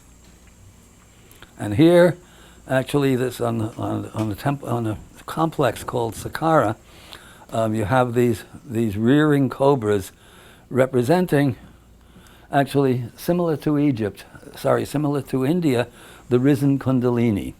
And this is all of these subjects, needless to say, are very, very complicated. But what Saqqara has, a number of tombs of nobles. The king's tombs, the pharaoh's tombs, are always entirely symbolic. You don't see figures from daily life in those tombs.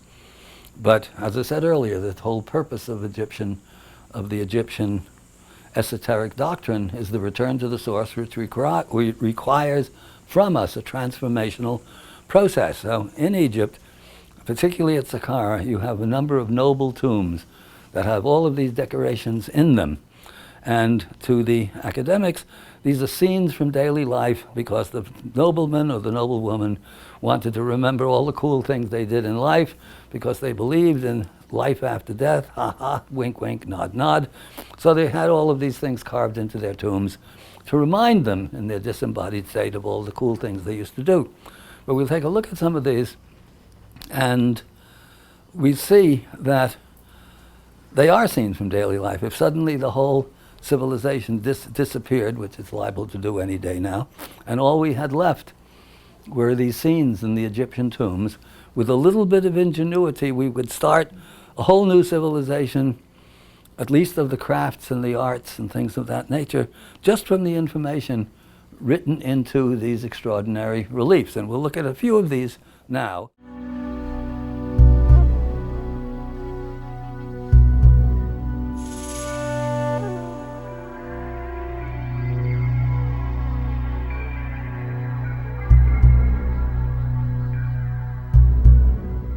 Can you see what it is? It's a guy, this is a little pig here, little piglet, and it's a little piglet, which is rare in Egyptian iconography. Can you make it smaller? Okay, can you see what it is? Little piglet, and it looks like it's mouth-to-mouth resuscitation, and somebody here is pouring something over the little piglet. And I always wondered about this. It's completely unique. There's nothing like it the rest of Egypt that I've ever seen. Always wondered, what the devil is he doing? I mean, and on this last trip, this is known as Alistair's piglet, because on this last trip that I just come back from, we were looking at this in the tomb of a nobleman called Kagemni. What the hell is this? And he said, I know what it is. He was a Scot, and his family owned a sheep farm in some of the island off the top of Scotland.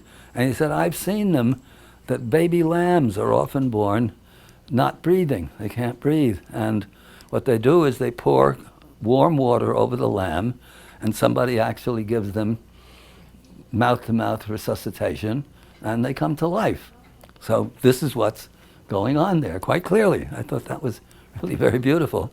And we now know what the piglet is there for. Okay, now, these are the scenes, and you see these are very vividly done. Here they're fishing. So from this, these are all the fish of the Nile.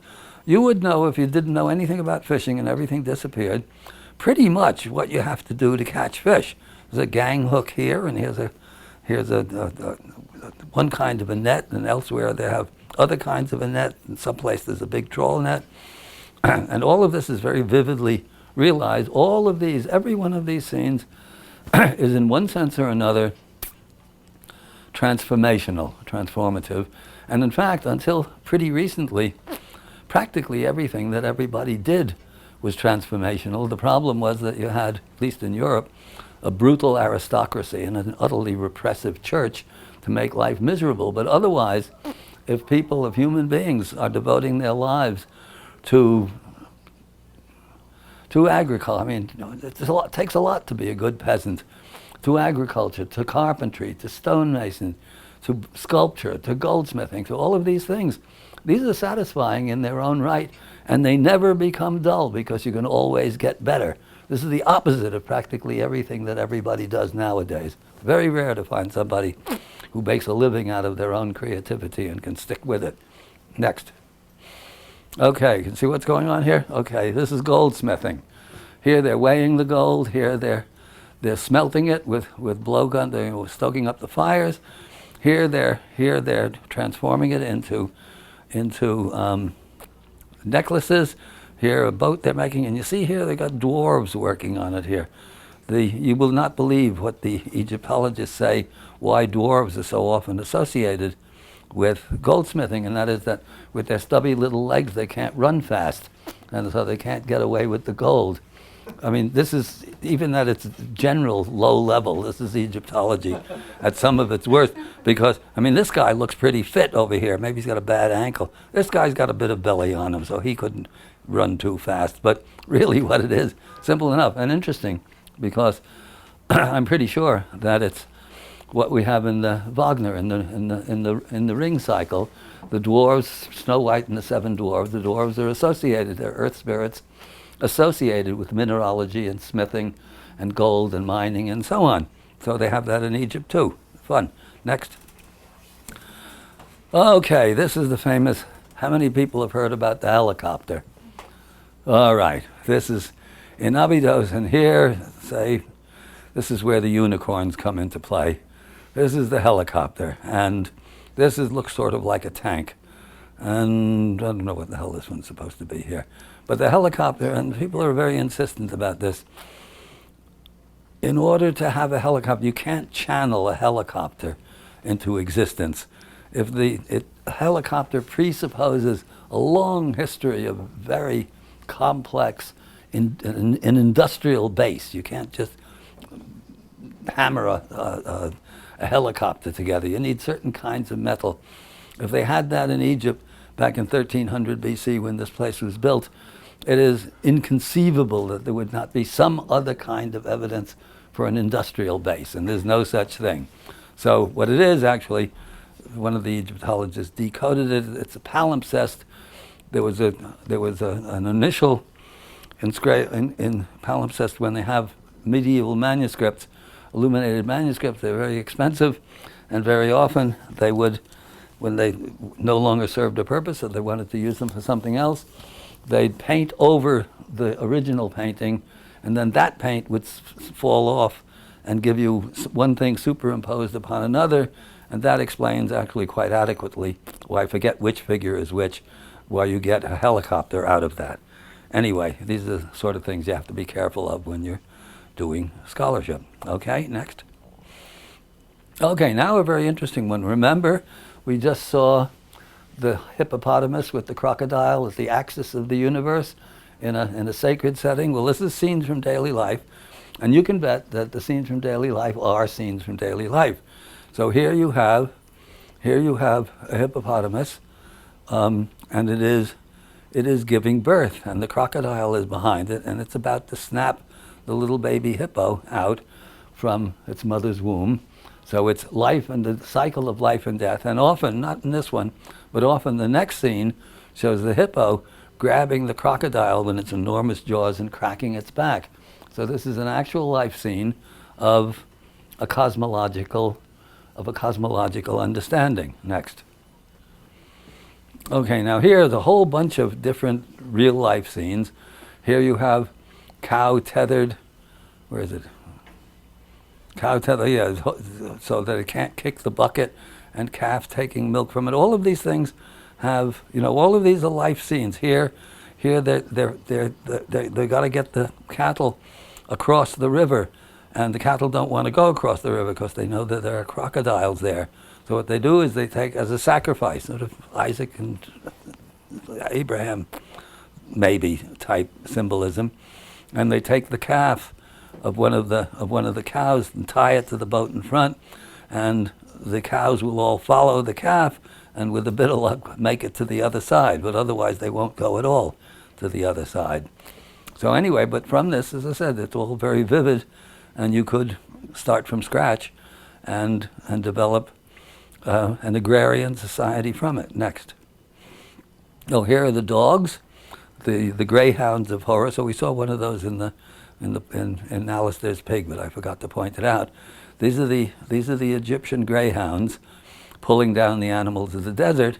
And I've always had I have a thing about dogs. And one of the things when I went to Ibiza the first time, I couldn't find any information on it. I didn't really know how to do scholarship, but there probably wasn't much.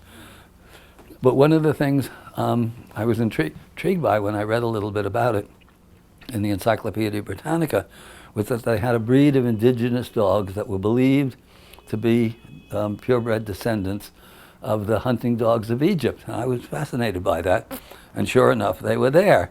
Some of them didn't have the curly tail, but otherwise identical dogs. Keep going. Wait, what's this one? Oh, this one should. Oh, here, I don't know what happened there. Wait a sec. Oh, we'll come to it later on. Here, another scene. They're force feeding or medicating a hyena. I have absolutely no idea why they're doing this, and I've been looking. Somebody will come up with an explanation one of these days. I mean, people do not keep pet hyenas, as far as I know. Next. Okay, here's another one of crocodiles mating, And again, wonderful, I mean, this is brilliantly rendered. Here's a dragonfly there, I'm not sure why it's there, fishing scenes, but a very high level of artistic relief work. Next. Okay, and here's a whole bunch more. Let's see what we see here. Up here you have the greyhounds pulling down the animals of the desert. Over here you have guys building, where are they? They're building papyrus skiffs. Interestingly enough, these papyrus skiffs are identical in Lake Titicaca in South America. They have exactly this thing, but made out of reeds, not papyrus, but it's the same. And this is very hard to imagine that they come out with the identical little kind of canoe. There has to be a connection of some sort. Here's a very interesting instance of of the proof, because when I was developing this theory, I think that's a John original, but I'm not sure. I might have got it from Schwaller and implemented with a lot more information, but I'm not sure. Anyway, very interesting here. You see, this is it's called a clap net. Where is it? It's on the ground here. Where the devil is it? It's here, yeah, it goes up like this and it goes down like this. It's a net with a hinge on it, and it's spread. They used this until quite recently in the papyrus swamps, which have disappeared. And they put decoys in the net, and birds come into the net. And at a certain point, this guy is actually hidden in the swamp. This guy with the long scarf. And at a certain point, when the net has plenty of birds in it, he goes like this. That's the signal to the guys who are holding the rope. And here, see, they're pulling the rope shut, and the net's going like this, whoop, and it catches all the birds who represent wild spirits, who are then given as a sacrifice to the gods. So this is an actual means of hunting wild birds. It's a theme that comes resonating down through history, in a way, in the Magic Flute, Mozart's Masonic text, which was Papageno is one of the good guys in the Magic Flute, and he's a trapper of wild birds. This is a strange thing to just pick on for no particular reason. And then actually, and I don't have this picture, we looked for it and I couldn't find it. In one of the other temples, in fact, two of the other temples, you have the same scene of the clap net on the ground, and you have it being shut by a retinue by the king and a retinue of the gods themselves. So this is more than, in other words, the trapping of the wild birds is basically a sacred and spiritual enterprise. It's not just wild birds that are being caught. It's quite complex, but it's another of those instances where you can see the transformational or alchemical nature of the what's being represented. Next, because all of these are in the noble tombs. See, this doesn't apply to the pharaoh himself, who is living, at least in theory, in an entirely spiritual world. But it is all of these. It's not that the nobleman wants to remember all the fun he had fishing and all the rest of it. It's that he has to, in one way or another, why certain figures, certain representations are in certain tombs and others in other tombs, I don't know, but it may have something to do that it's a kind of a spiritual biography or a spiritual autobiography of that particular nobleman and what he was doing, he or she, in certain cases, was doing with his or her life, which is to work upon those, to start with the crude, or the, what is it in alchemistry, what do you say, with the gross, and end up with the fine, with the transformed substance. Next. So, now on with the symbolism. This is a model of the so-called solar boat. Remember I mentioned before? The boat's in here too, we'll see it in a second, but this is a model and you can see it all in one shot, otherwise it's difficult. And remember, Ba unites with Ka, joins the company of Ra, and sails across the sky with him and his boat of millions of years. So this they always call the solar boat, which is not inaccurate, but the boat of eternity would be better. This is the vehicle that, in an enlightened state, about which I know relatively little, takes you across the sky. So, and we'll see, this is an actual boat that's 150 feet long, was discovered, the only one discovered up till then, right next to the Great Pyramid. A 2,500-year-old boat, quite certain that it was built by for and by Khufu, and it proves on just the physical level a very interesting thing, and we'll get into this as we go through. Let's go, Maureen. Next shot. Okay, there's the boat. There we can see the whole thing. And next one. Okay, there's from on top. When you see this boat, you probably know, at least at some level, about the diffusion theory that there's a master civilization that goes all over the world traveling, and the what's it called? The independent independent invention theory, which is that all of these things that look so similar are invented among societies that have no connection with each other. The evidence for the diffusion theory is pretty extensive, actually. The advantage of the other one is that it's, again, in its own way, a denial of the unity of humanity that really was, almost certainly, that was once there. And what the solar boat proves, actually, in a sense, because up until, Thor Heyerdahl, the Norwegian explorer in the 50s, sailed across the Atlantic in a papyrus raft and saying, well, they could have got over this way. What museum is this boat in? Beg your pardon? The museum, Where is it? yes. Oh, the museum is right next to the Great Pyramid. The Great Pyramid's right there in the background. It's built- in Egypt. Yeah, pardon? It's in Egypt, yeah. And it is amazing, and once you see it, you realize that with this boat, it's hydrodynamic, it's gorgeous. It's absolutely seaworthy. You see, with a boat like this is the best boat up to the clipper ships. You can go anywhere in a boat of this nature. So if people come up with finding artifacts, for example, claiming that they're Egyptian in Australia, it is very, very probable and possible they can go anywhere with a boat of this nature. So this is a spectacular thing, and there are bits and pieces of evidence. The academics argued for years, they're still arguing for all I know, 60 years later, whether the boat was ever used was purely ceremonial, and it's absolutely self-evident when you study it that it was used extensively, and actually even used in the seas, probably the Red Sea, because underneath here, you can't see it from where we are. On my trips, I always learn stuff on the trips.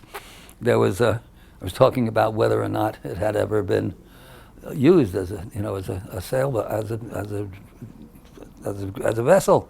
And he noticed down under here, there's a place where it hit the ground somewhere. It grounded, and it's a very rough-looking thing, a very jagged-looking wound that's been dealt to the ship. And he looked at it and he said, "Oh, this has definitely been sailing the southern seas, because only hitting a coral reef would produce that kind of a gouge in it." So these kind of interesting things.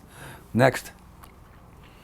Okay, now here's a symbolic boat, and wait, let me see if this next one. You see the same shape of the boat. Keep going. I want to get to this. Oh well, it's not going to be where I want it to be, but go back one, please.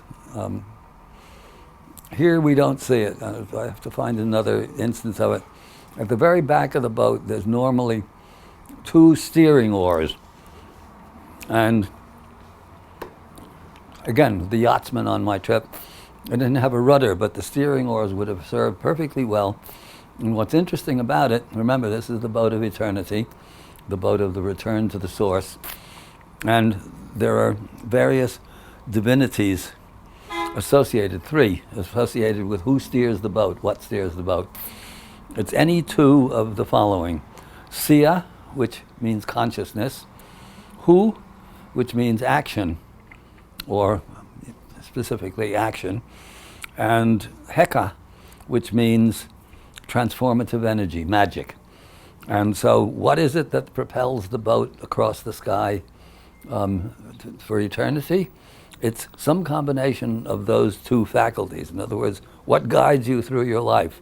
If it's consciousness and action, or action and magic, or magic and consciousness, you're way ahead of the game. If it's stupidity and greed, too bad. Better luck next time. Let's go. Okay, well I mentioned this earlier. This is Hatshepsut here. This is different, the self-effacing Egyptians that I talked about. You see that she transgressed probably because she took on the role of Pharaoh. She could have ruled as queen all she wanted, but for whatever reason, there's a big arguments about who did this and why and when, what for. But you see how carefully they've effaced her figure. This is not the, Cromwell's lunatics going in and knocking the heads off all the statues. And she's having poured over, the symbolism is complex. Here's Horus with his falcon's head. And here's Jehuti, who represents cosmic wisdom. So the return to the source and the cosmic wisdom to do that. And they're pouring the waters of life over the figure of Hatshepsut. And I'm sure if you counted the number of Ankhs, you'd find something very significant in terms of seasons or months or years, something of that nature. Okay, next. John, Yes? what do you make of the part human, part animal figures? Does that have Mm. magic?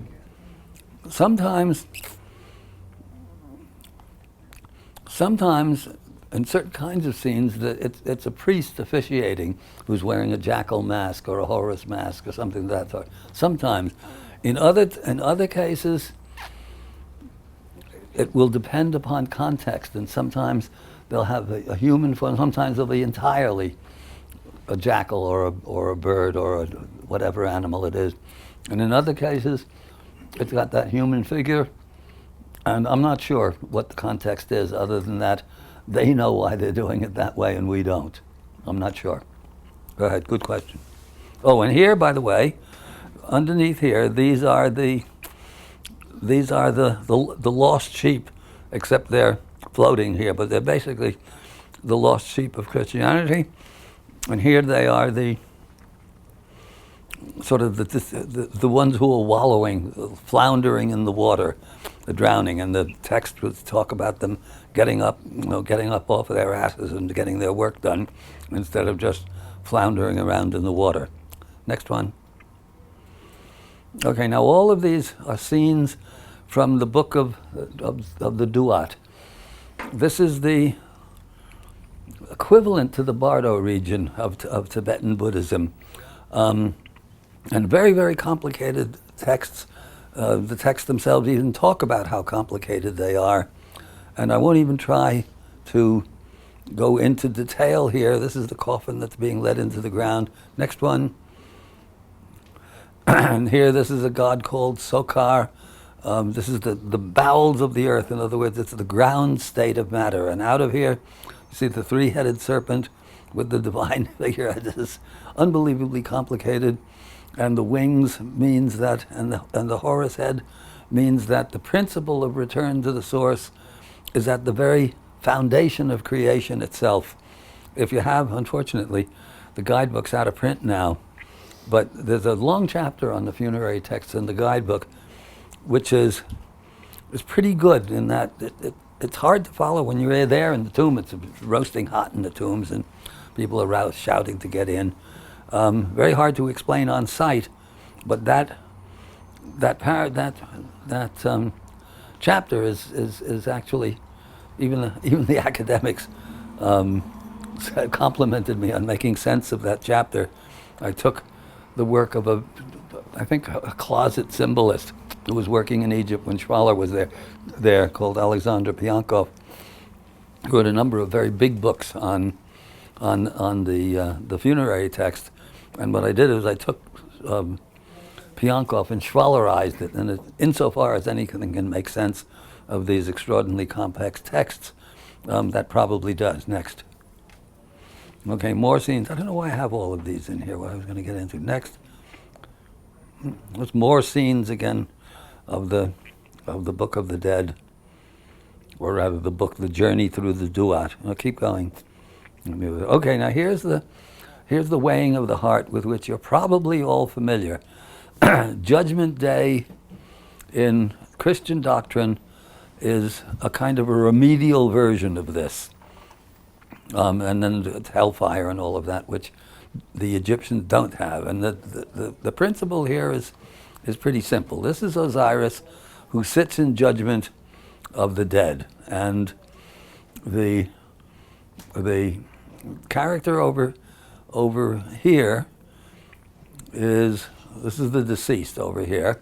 And here his heart is being weighed on the balance. And his heart has to be, in this one there's the feather of Ma'at, who represents cosmic justice, or just justice in general. And the heart, which is the seat of conscience, has to weigh less than the feather. If it doesn't weigh less than the feather, we even talk about being heavy of heart. And here's Jehuti writing the verdict down on his pad. And if the heart is heavier than the feather, it gets devoured by this creature here, sort of composite, part hippo, part lion, part baboon, I think. I'm not sure exactly of this particular one. And it means that person, there's no hell, really, and the seven, those seven depths of hell, but rather it means that whoever that person was is extinct forever. I mean, when it's over, it really is over for that individual.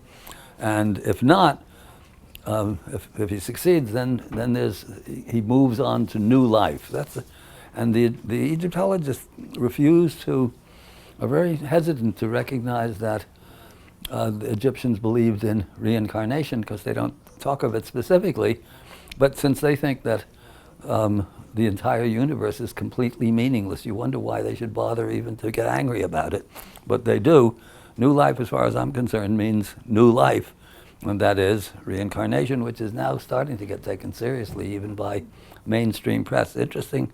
This is a big point, actually. It's one of the few real signs of hope that this stuff is starting to get into the mainstream without being sneered at. Anyway, that's the weighing of the heart. John? Yes? I just want to make sure I understood. So when you were saying that if the heart's heavier, Mm-hmm. it's the end. It's the end. Is that the misinterpretation by our... No, that's that's the real. That's the real one, But yeah. how can that be reincarnation? No, if it doesn't, if the heart's lighter than the feather, So you only get one chance? they don't say. Yeah, you only get one chance. For this lifetime, you only get one chance. If you pass Does the that mean you test. don't come back if it's devoured? It means that your life, the ba, which is the divine spark, is non-individualized. It goes back up to let's say, the spiritual gene pool, to be, at some point or another, used somewhere else by someone else. But if you pass the test of the balance, then you come back. And it's complicated because, according to Schwaller, that's the Egyptian doctrine has both the theory of successive reincarnation, similar to the Hindu, and the theory and the idea of what in Christianity would be salvation within a single lifetime, which is the way of Horus. So the one is the way of Osiris, the one is the way of Horus, and it's beyond me to be able to figure out what is meant where. According to Schwaller, they're intertwined with each other, but I can't make any more coherent sense out of it than I just did. But according to Schwaller, it's both. In other words, the doctrine incorporates or includes both. Okay? Next one. Well, these are all scenes from these magical books of the dead and so on. I don't know why I have these in here, because what I was intending to talk about. Go ahead. I'm getting a bit woozy. Okay, well, now I know what I'm talking about. This is the scarab beetle, which plays a central role in all of these texts. And interestingly enough, the scarab beetle is a dung beetle, and it represents, according to Schwaller, the transformational power of the rising sun. On the exoteric level, it just represents the rising sun. And the Egyptologists think this is sort of funny because it's a dung beetle, but it's what's going on within the life cycle of the dung beetle that gives it its importance. And what happens is that the scarab beetle lays its eggs in a ball of dung, which represents, you might say, matter in its grossest form. Within the ball of dung, and then it pushes the ball of dung along the sand over the course of the day, and in the evening it digs a little hole, buries the ball of dung, and in the morning it digs up the ball of dung again, pushes it along the desert, and supposedly for 40 days a day, it's 40 days is a process. Whenever you see 40s, numbers are always important in ancient texts. They're never, I won't say never, but they're generally not used casually. So when you have 40 days in the wilderness and 40 years wandering the wilderness, rain, the deluge, 40 days and 40 nights. Christ fasts for 40 days, that's in the wilderness. Anyway, these 40s pop up over and over and over again, and it's a number associated with a complete process. Exactly why in this case, I don't know. Usually I can sort of see through the number symbolism. I'm not sure why 40 represents that. Anyway, I've never followed a scarab beetle for 40 days and 40 nights to see if it actually is 40 or 39 or 41. You have to change the whole doctrine if you figure out that it's 41 days. Anyway, what goes on inside the ball of dung is that the eggs hatch, and the little grubs feed on the ball of dung. Because what's happened, rolling around in the sun, the ball of dung ferments, and effectively what it's producing is a liquid which is, you might say, dung wine. There are better and worse vintages of dung wine, and the little grubs feed on the dung wine, which is transformational. It's alchemized dung. Matter becomes spirit, nourishment, as it were. This is very complex and very, very instructive. And then at a certain point, exactly like the fetus, the egg, the fetus quickens at it's 40, around 3 months, isn't it? Something like that. Well, it quickens, and then it goes to the next stage of metamorphosis, and then the scarab beetle lays the egg spins a tiny little cocoon, or the egg within. It's a tiny little cocoon, and it lies dormant for a certain amount of time, and then when it comes to its anointed time, it breaks out of the cocoon, and as a winged creature flies off to the sunlight, as spiritual. And it's really interesting in that when you see a picture of the little cocoon, you understand why the Egyptians and how, what the significance of the mummy wrappings are, because the mummy is effectively a cocoon out of which will, at the appointed time, in theory, at any rate, spring a new life, which is reincarnation, effectively. Next one. Is the cocoon in the dung ball, or is it after it comes out? I'm not sure. I think it is in the dung ball. I think. Next. Oh, and here, this is interesting because this is a New Kingdom rendition, and that's the bawbird, which is, apart from the Sphinx, the only Egyptian symbol that has a human head and, in this case, a bird's body, and he's clutching what's there called the Shen ring of eternity, means eternity, and when you extend that, you pull it down, you get the cartouche in which the pharaoh's name is enshrined, and what that means is that the pharaoh's name is eternal. He's divinized. Okay, next one. Okay, more scenes from the dead. This is the Twin Peaks. This is the Twin Peaks of the horizon here and here, and you see the coiled snake within here. If you count up all those coils, you'll find that it's something calendrical. It's X number of months or X number of weeks or whatever it's supposed to be. And when we talk, a lot of the figures of speech that we use without thinking about them much have their origins in Egypt. We talk about to this day, the coils of time. Well, those are the coils of time. Next one. Okay, that's a complicated one. The next one. Okay, this is a very interesting one. This is Horus as a young man, or as a boy still. You see, he's got a sort of ponytail here. That tells you that he's a young boy, and he's nude. Normally, you wouldn't, only adolescents are shown nude. And you see that he's standing on two crocodiles. Sometimes this kind of a stela has more crocodiles than that. Now you see that in his hands he's got a clutch of animals here. What has he got? He's got a scorpion and what are these? What is that? And I tell you, usually there's a scorpion and there are cobras, and somewhere there should be a gazelle head. Oh wait, that's down. What is it? Down here, where's the gazelle's head? There should be a gazelle's head in this one. I know it's here. I'm seeing it.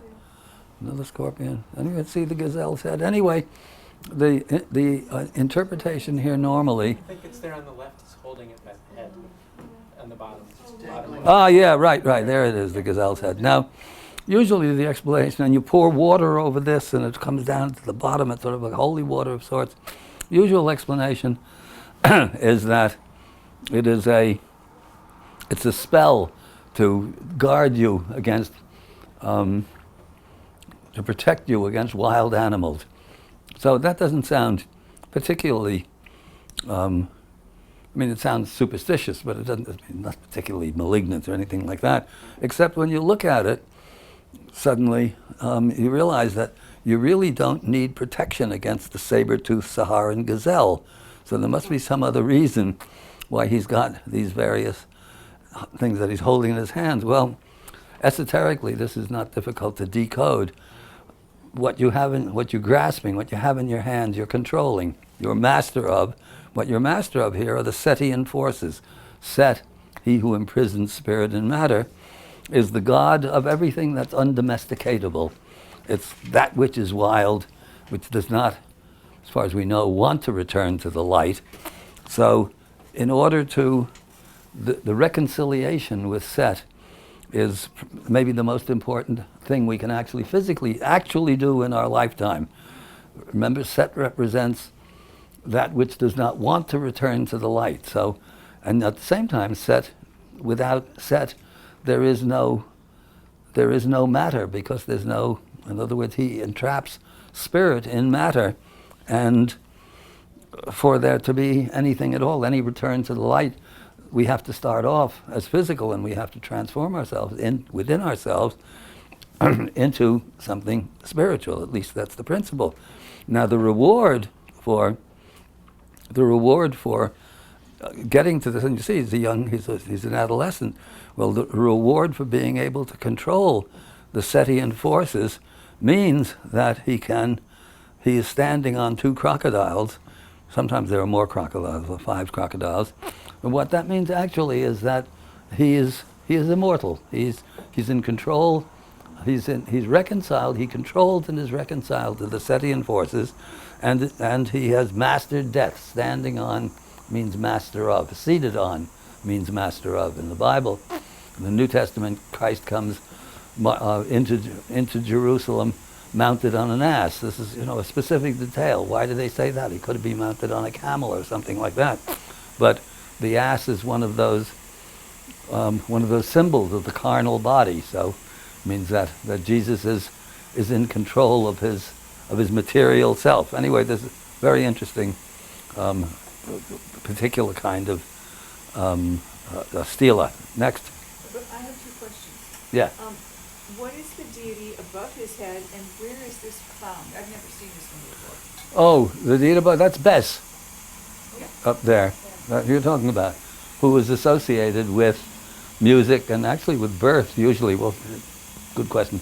That's born again, is what that's representing, with Bes on top of him there. And what did you?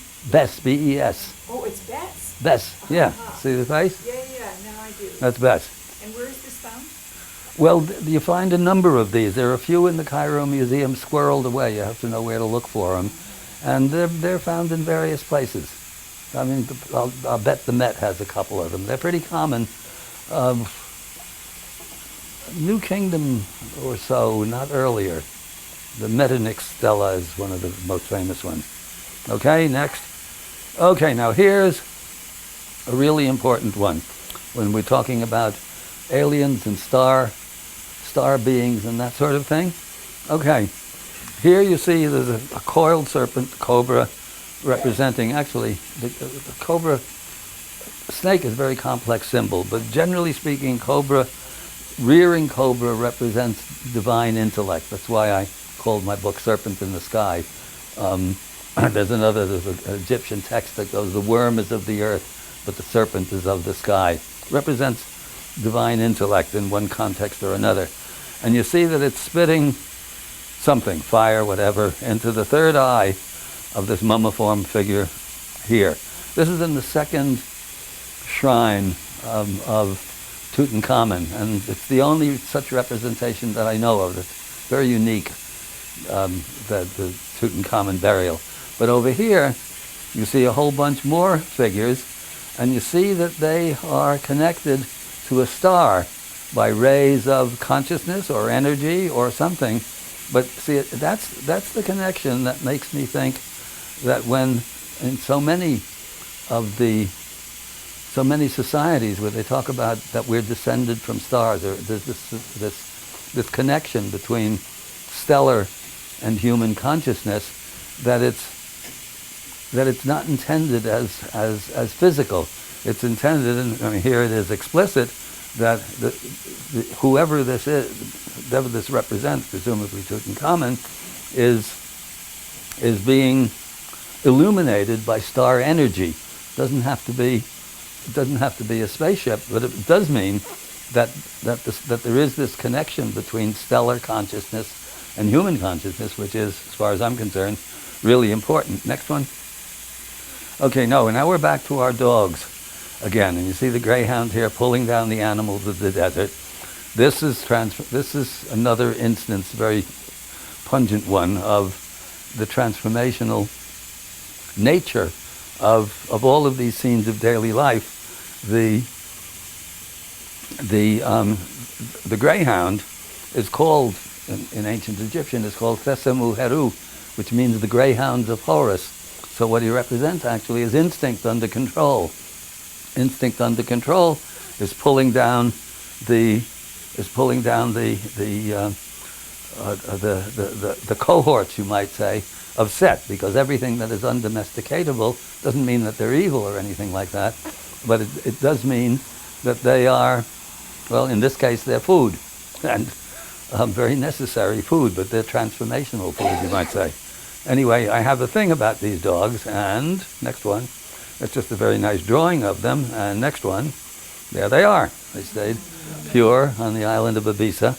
And this is 2 dogs ago, this one. You can tell because I still have black hair. And they're wonderful dogs. I was one of the first ones to take them off the island, and I've had them ever since. And they're a recognized breed. They're very, very rare, and they are cool dogs, and very friendly unless you happen to be a rabbit, in which case they're not so friendly. Next.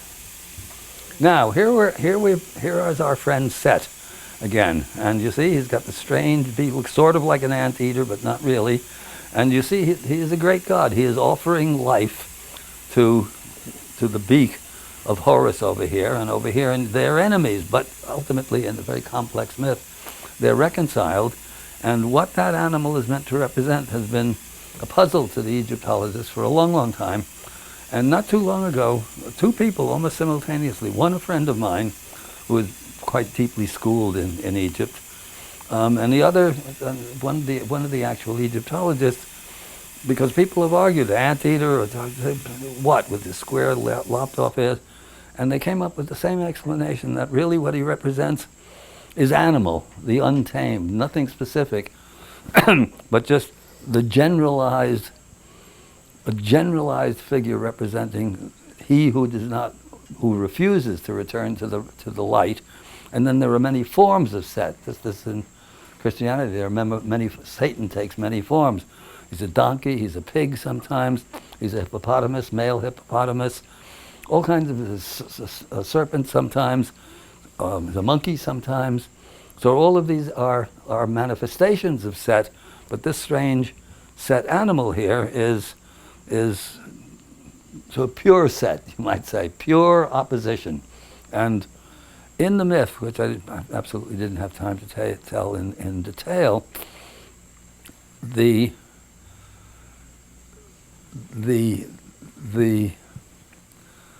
conquest of Set, not the killing of Set, big mistake. Set can't be killed, but the conquest of Set and the reconciliation with Set is maybe the most important thing we can do in our lives, and especially if we do it consciously. Shakespeare says, "Sweet are the uses of adversity." Set is adversity. I turn the computer on in the morning, the blank screen is defying me to put words on there. But this is not fooling around. And there's a wonderful, I'm not sure if we have it on this, there's a sculpture in the round in the Cairo Museum that shows the king. It shows the Horus and Set. They always say that they're with their hands like this on the pharaoh's head, and they always say that he's protecting the king. No, they're not protecting the king. What they're doing is that they're reconciling. They're not reconciling. They are empowering the king, and what the king is doing is that he is reconciling. He is the figure, the initiated human being, who is divine, you might say, who is able to reconcile these otherwise irreconcilable polarities. And this is, if you only had that lesson, that was the only thing you knew about esoteric doctrine, only that, you would be leading a life different from most everybody, actually, to let's say, to honor the sacred opposition. This is not so easy to do, mind you, but it's an easy lesson. At least it's an easy lesson, easier than a lot of the other lessons. It's an easy lesson to articulate, to believe, and actually very difficult to do. Somebody once said, golf is a very simple game that's very difficult to play. Good line. So the reconciliation of Set is easy to talk about, fantastically hard to do, but at least you know what you're doing if you start off from that standpoint. Next. Okay, here's a good one here's Set and Horus, and this is the Nile being represented here, and you see the Nile itself is shown in the form of a trachea, and these are the lungs over here, and they're unifying Horus with that's funny, this is opposite. This is the lotus of the south, which is the spiritualization, and Horus has the papyrus of the north, which is the material world. It's a very complicated picture, actually, but a very nice one. Go ahead, next. Okay, now we're back to sort of to our beginning. And what I want to do now is just run through how are we doing for time here? Pretty good. I want to run through sort of all of Egypt as a kind of compressed travelogue, watching what happens to a civilization based upon spirit, descending probably in service to to a giant cycle, to the Yuga cycle. I mean, why should a high civilization degenerate? Lesson of Plato with the laws of harmony and so on. But are those laws inescapable? Probably they are, in the same sense that the Yuga cycle is, to a certain extent, analogous to the cycle of the seasons. So in June, it's rather easy to grow roses. In December or January, it's possible, but you need a lot of special equipment and a special kind of care, and it's very difficult, et cetera, et cetera, et cetera. So it may be when it's a golden age, I forget the name of it in Hindu, Satya Yuga? Who knows they're Indian? The golden age, the top one, is it Satya Yoga? Satya Yuga? Anyway, I forget. But, We're leaving the Kali Yuga. We're coming to that. Yeah, it's hard to imagine that we're not in the Kali Yuga. But when it's the golden age, and anyway, that's a very complicated question, the yugas in general. But so that Egypt, why do things have to degenerate? Well, in at least in the northern hemisphere, you can't stop winter. Right now, it doesn't look like it's going to stop. But seriously, you can't the cycle, we have to adjust ourselves to the conditions of the cycle rather than think that we're going to change the cycle around. Anyway, it's something of that nature, because Egypt starts off at a fantastically high point. Well, and the Sphinx is, of course, many, many thousands of years older, but it's getting progressively less civilized as it goes on. So we'll just do a kind of a run-through of this. And actually, I meant to do this a little bit earlier. I brought along writing esoteric poetry is maybe the most difficult literary task there is. And I have a friend of mine who's a Canadian poet who's done what I think is some of the best poetry I've ever read. And it's a bit T.S. Eliot-ish, but it's different. And I'd just like to read you at least one or a couple of these, and maybe by your reaction I'll know if you want to do more. The book is called, you get it directly from her, Linda Pierce is her name. It's called The Demographics of Paradise, Egypt in Poetry. So here's the demographics of paradise. Moving backward to the pyramids, I wonder about the nature of their genesis. Was it construction or creation or birth? Humans build while spirit creates, but only life gives birth.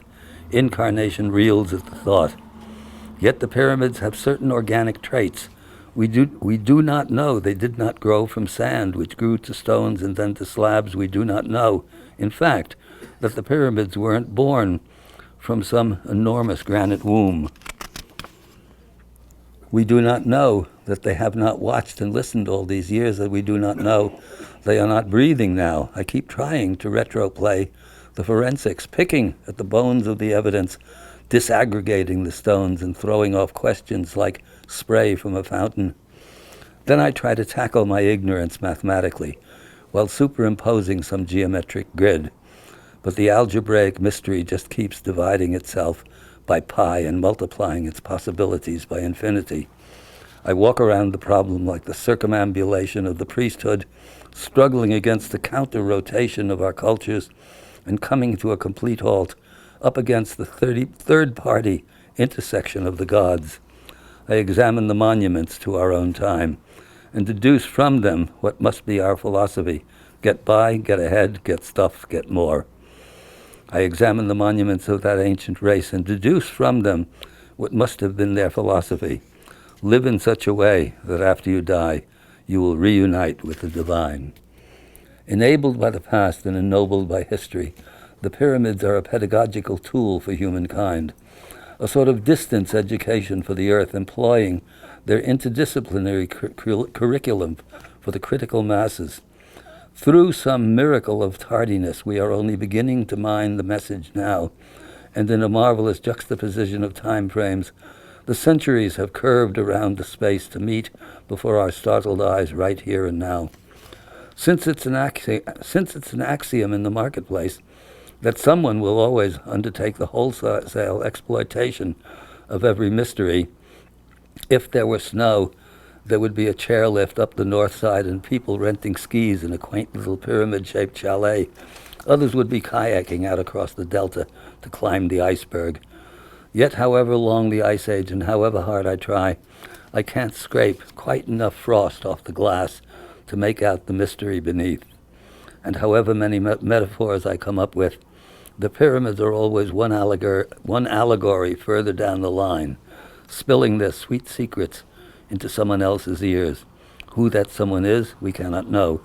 Yet I have long desired to follow the builders into whatever heaven they escape to ask them why they built and who they are.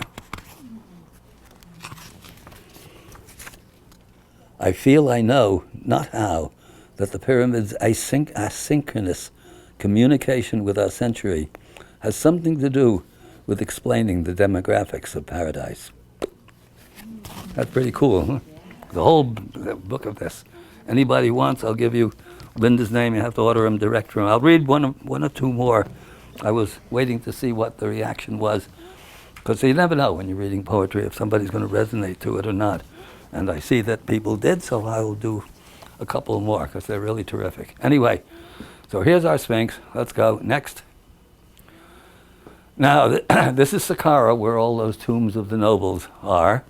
And this is supposedly, was until recently, regarded as the first major construction in all of, major stone construction in all of history.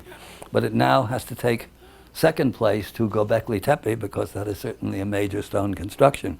This is pre-pyramid, or at least pre-last stage of pyramid, around 2700 BC. Next. And there's the architect's reconstruction of what Saqqara looked like when it was new. There's enough of it there so they can do this with great certainty. And it certainly doesn't look like a first try at something, does it?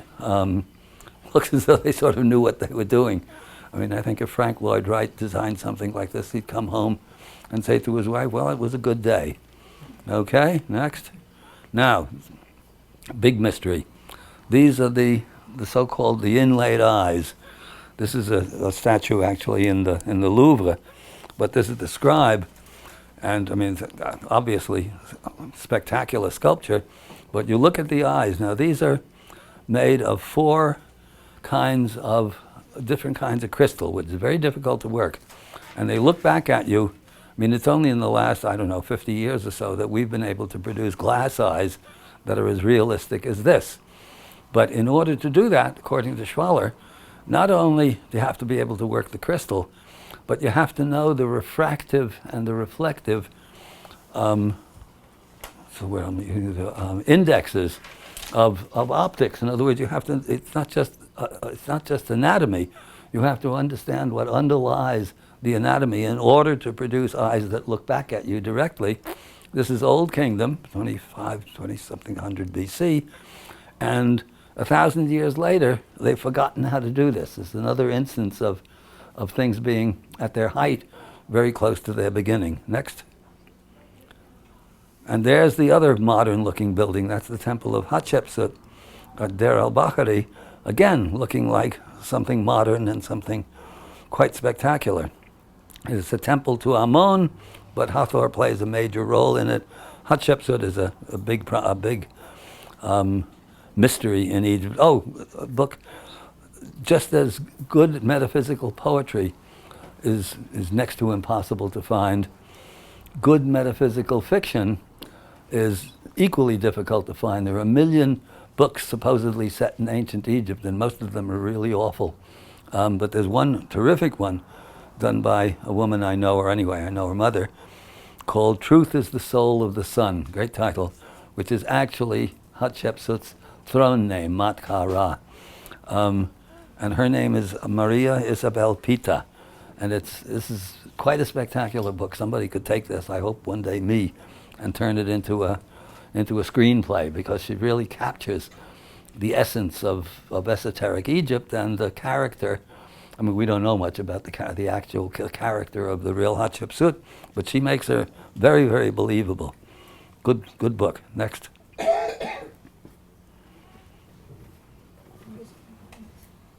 Okay. Well, we've already talked about Hathor as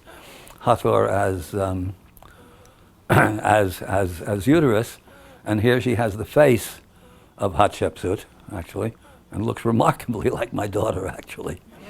Yeah, does it, right? Yeah, she does. She'd make a good Hatshepsut. Anyway, so okay, here we are again. Now, this is Ramses the Great at Abu Simbel, and you look at this. This is pretty spectacular. This has been moved actually from below to stop it from being inundated by the Nile. From it, you see that this is obviously pretty imposing, but you don't really get a sense of the scale from the photograph until you see it that way. And it's quite something, Abu Simbel. Next. So this is our trip. Well, I don't know why this is here. Let me put that camel there. Okay. Now we go fast forward 1,000 years, and we're in Ptolemaic Egypt.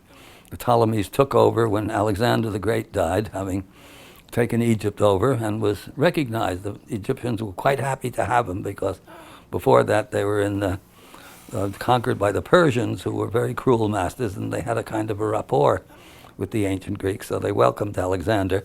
But you see how the artwork, this is when Napoleon's steel engravings And you see that the sand is drifted in up to the capitals of the columns themselves. And you'll see in a second, next one, how clumsy the artwork has become.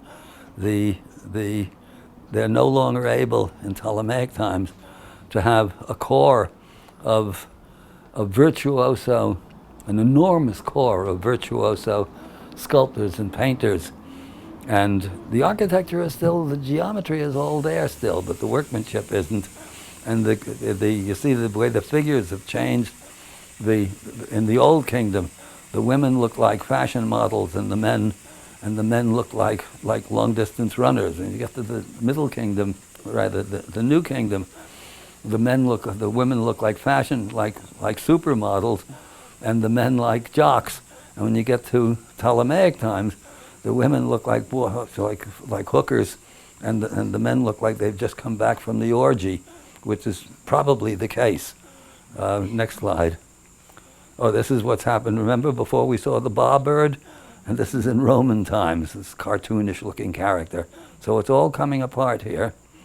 Next, that's with that one again. And here, he had definitely just come back from the orgy. This is Roman times. The Sphinx has become Tony the Tiger. This is the last gasp of Egypt. The tombs of Komelchugafa makes it look like a sort of an underground Disneyland. This is the last. This is the final degradation of the gods of Egypt. The backdrop on the back thing on the back of a camel.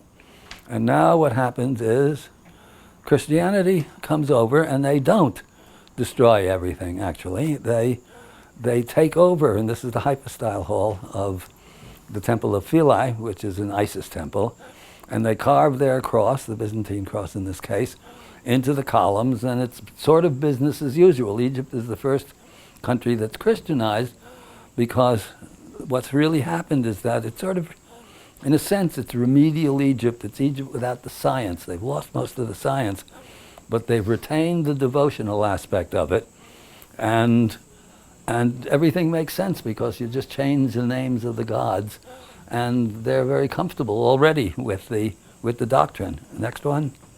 This is interesting. This is a Coptic, and these are Ankhs. And when I saw this in the museum in Cairo, in Cairo, I looked at it and I said, "Wow, angels!"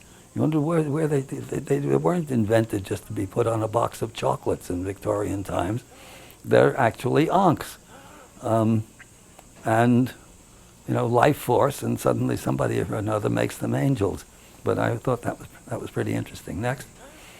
Okay, I don't know why I have it. Oh yeah, let's see. So this is, remember I was talking about the self-effacing Egyptians?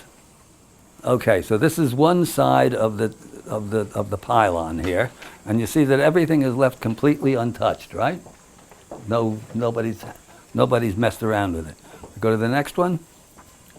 Okay, now you see that somebody has gone along with a chisel and gone chip, carefully obliterating retaining the outline, but obliterating the figure. And it's always assumed, and if you suggest otherwise, you get a big argument. But one of these days, I'll get my act together and do a talk on this, and because this is a wonderful instance of the Egyptological mind at work. Okay. Now, you have to know this a bit about Egyptology. Up until recently, maybe still now, an Egyptologist, whatever, French, American, British, whatever, whichever, because they've got different missions, as it were, in Egypt, and often a young Egyptologist would set himself a task of, not really, maybe not deliberately, of studying, say, Abydos or Dendera, or in this case, the Philae, and would spend years in that particular temple, sometimes decades, 20, 30, 40, 50 years in the temple, and sort of become the specialist of that temple. Well, Philae was taken for a number of years. There was a French Egyptologist named Serge Sonneron, who worked for many, many years in Philae, and here he is discussing this effacement. And here he is, my translation. And then these hippies of the new faith, ces hippies de la foi nouvelle, streaming out of their distant hermitages, would consummate their colossal and fanatical work and destroy the damned reliefs. Only then, with the fall of Philae, did they attempt to relentlessly eliminate every sign of this beauty, in their eyes perverse, that adorned the great temple of Isis. And few were the reliefs that would escape, by what miracle, this iconoclastic fury. Chip, chip, chip, chip, chip, chip, chip, chip. And the other side left completely alone. How can anybody work in a temple for 10 years or 20 years and not see that this is deliberate? And that the only people who could have done it, unless the Effacers Union suddenly downed tools and said, we're not going to efface another damn god unless we get a raise. It can't be. It can only be the priests themselves who are decommissioning these temples for reasons that are certainly interesting and may be relevant to what we're doing today. Okay, next. John, Yes. what time did that effacement happen as far as people know? Nobody really knows. I mean, it's assumed that the Christians did it, but if it's not that, it almost certainly, it almost has to be something very late when the priesthood itself knows that they're not going to resurface, that the Romans aren't going to leave. My guess would be 2nd to 3rd century AD, but that would be another nice study if somebody tried to figure out when these things were done. I don't even know how they would manage to do that, but it certainly would be. And actually, I'm making a list on the last trip, actually, the last couple of trips, people were saying, because as we're going through Egypt, I'm always saying, boy, this would be a good study here, or this would be, if somebody should look into blah, blah, blah. And so somebody said you should make a list of all of these things for, if it's not a contradiction in terms, a new set of enlightened Egyptologists to look into some of these things that are asking questions, the answers to which really have some significance. It could even have not just academic significance, it could be something that would be important to us, maybe. Next, Why yeah? those figures in particular, why were they effaced versus the others? That's the big question, Yeah. yes, why? It has something to do, ballparking it, what's left uneffaced has something to do with the age coming up, and what has been effaced has something to do with the time whose time has come. Something like that, but that's just ballparking it. Somebody's devoting a bunch of time to it might be able to find a consistent pattern somewhere, because it's over the temples, especially the late Ptolemaic temples, but in Abydos and in other temples you see that as well. It's an interesting study. Next. And that's our Sphinx. Is there anything following? Is this it? No. Oh, okay. Now here this is just back to our, and here you see it drawn. So clear with the figure with the star raying down consciousness or energy of some sort into the mummiform figure. So what's next?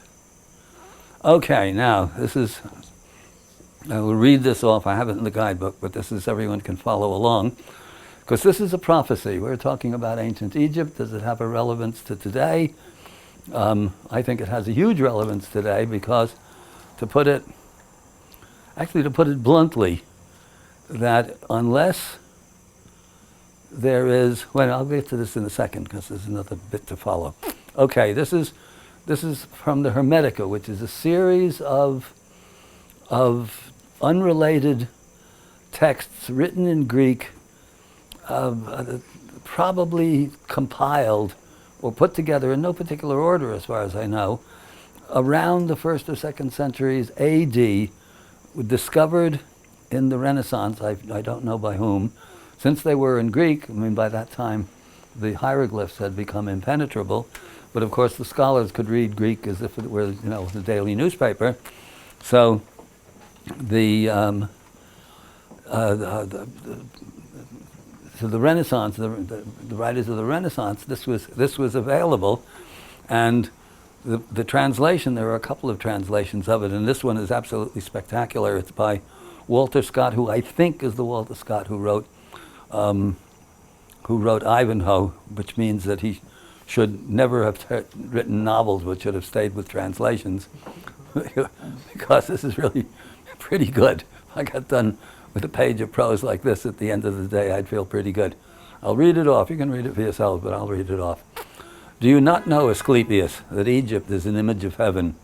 Or to speak more exactly, in Egypt all the operations of the powers which rule and work in heaven have been transferred to earth below. Nay, it should rather be said that the whole cosmos dwells in this our land as in its sanctuary. And yet, since it is fitting that wise men should have knowledge of all events before they come to pass, you must not be left in ignorance of this. There will come a time when it will be seen that in vain have the Egyptians honored the deity with heartfelt piety and assiduous service, and all our holy worship will be found bootless and ineffectual. For the gods will return from earth to heaven. Egypt will be forsaken, and the land, which was once the home of religion, will be left desolate, bereft of the presence of its deities. O Egypt, Egypt, of thy religion, nothing will remain but an empty tale, with which thine own children in time to come will not believe. Nothing will be left but graven words, and only the stones will tell of thy piety. Next. And in that day men will be weary of life, and they will cease to think the universe worthy of reverent wonder and of worship. And so religion, the greatest of all blessings, for there is nothing, nor has been, nor ever shall be, that can be deemed a greater boon, will be threatened with destruction. Men will think it a burden and will come to scorn it.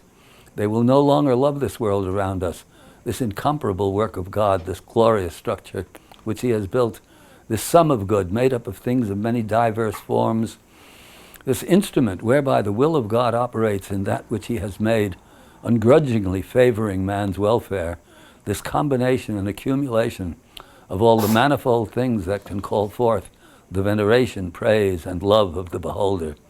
Darkness will be preferred to light, and death will be thought more profitable than life. No one will raise his eyes to heaven. The pious will be deemed insane, and the impious wise. The madman will be thought a brave man, and the wicked will be esteemed as good. As to the soul and the belief that it is immortal by nature, or may hope to attain to immortality, as I have taught you, all this they will mock at, and will even persuade themselves that it is false. No word of reverence or piety, no utterance worthy of heaven and of the gods of heaven will be heard or believed. And so the gods will depart from mankind, a grievous thing, and only evil angels will remain, who will mingle with men and drive the poor wretches by main force into all manner of reckless crime, into wars and robberies and frauds and all things hostile to the nature of the soul. Then will the earth no longer stand unshaken, and the sea will bear no ships. Heaven will not support the stars in their orbits, nor will the stars pursue their constant course in heaven. All voices of the gods will of necessity be silenced and dumb. The fruits of the earth will rot, the soil will turn barren, and the very air will sicken in sullen stagnation. After this manner will old age come upon the world. Religion will be no more. All things would be disordered and awry. All good will disappear. But when all this has befallen Asclepius, then the master and father, God, the first before all, the maker of that God who first came into being, will look on that which has come to pass and will stay the disorder by the counterworking of his will, which is the good. He will call back to the right path those who have gone astray. He will cleanse the world from evil, now washing it away with water floods, now burning it out with fiercest fire, or again expelling it by war and pestilence.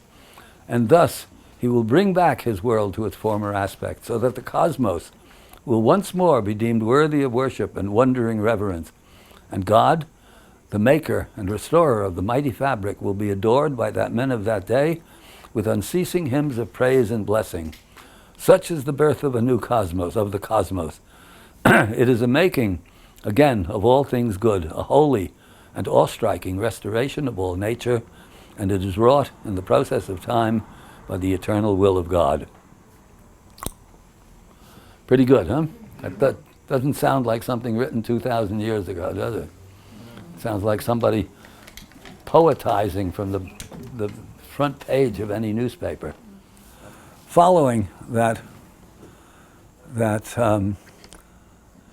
prediction, that prophecy of Asclepius, the question then is, according to the end of it there, God will restore the mighty fabric by the counterworking of his will.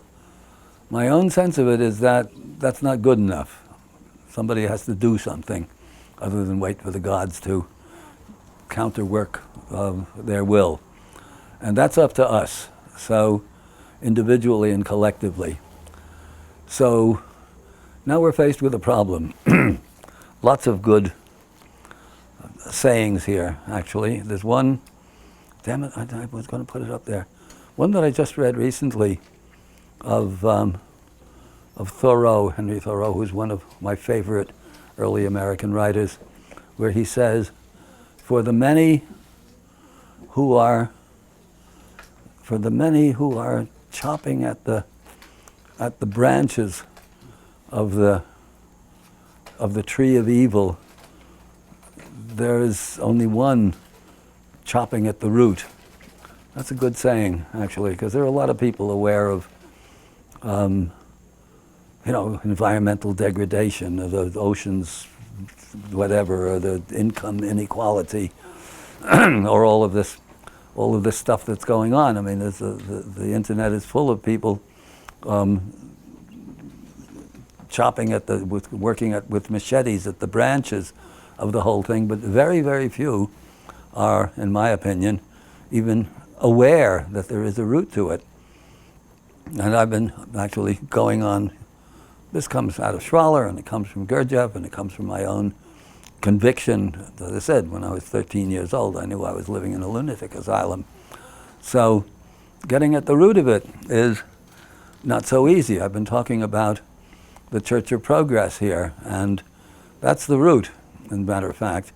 The Church of Progress is not to be sneered at. I mean, it's not a derelict religion, it's a false religion. It's not a religion as the others are that have become depraved and dysfunctional. It's a catastrophe to begin with, and yet it's another quote, favorite quote of mine is Victor Hugo's, which everybody I'm sure has heard. There's one thing stronger than all the armies in the world, and that is an idea whose time has come. Sounds good. What Victor Hugo didn't say, and probably didn't think of, is that the second strongest thing in the world is an idea whose time has not yet gone. And if we look around, we see that all the armies in the world at the moment are solidly lined up behind the idea whose time has not yet gone, which is, in fact, the Church of Progress. And wherever you look, of financial, economic, military, scientific, educational, media, all the armies, these are all armies, and all of them are busy promoting this goofy idea of progress. Even the better economists like Krugman and Stiglitz and a couple of the others, I forget their names at the moment, are endlessly talking about sort of getting the income, more or less, income inequality, working on that, and talking about sustainable growth. Doesn't seem to occur to any of these jerks that growth is quite unnecessary. We have plenty as it is. It doesn't seem to have occurred to anyone that nobody needs more than enough. Not anybody. Warren Buffett, Bill Gates, Donald Trump, even they don't need more than enough. These are psychopathic people, endlessly making more money when they couldn't even throw away the money that they've gotten.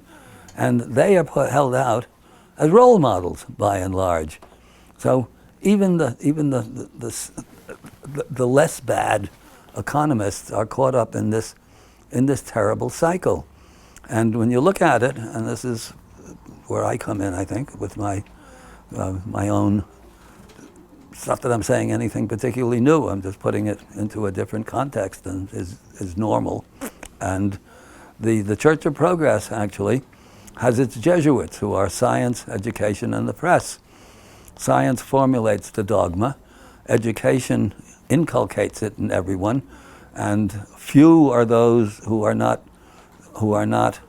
smart enough to realize they're being conned, and the media basically sugarcoats it, so that makes it sound as though this is something that's good for all of us. The Jesuits have their own. After all, it's a martial society. It's the what are they? The soldiers of God. So the soldiers of the Church of Progress are, and this is where it gets interesting. Here's our 5 cowboys. Everyone is, I'm sure, familiar with. Tell me if you're not, but everyone's familiar with the 4 horsemen of the apocalypse. Correct?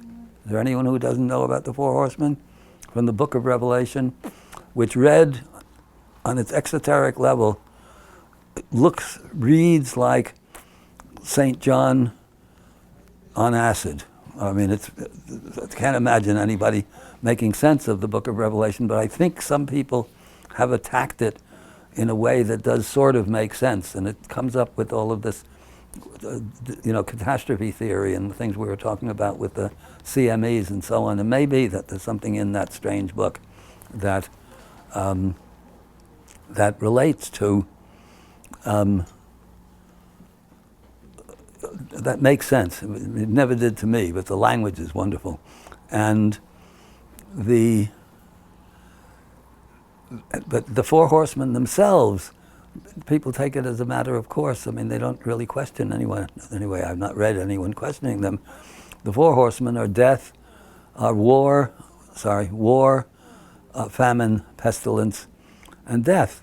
And this is a peculiar choice, actually. Death comes to us all. War, famine, and pestilence are by and large beyond human control. War is the only one of those horsemen over which we have, at least in theory, some measure of control.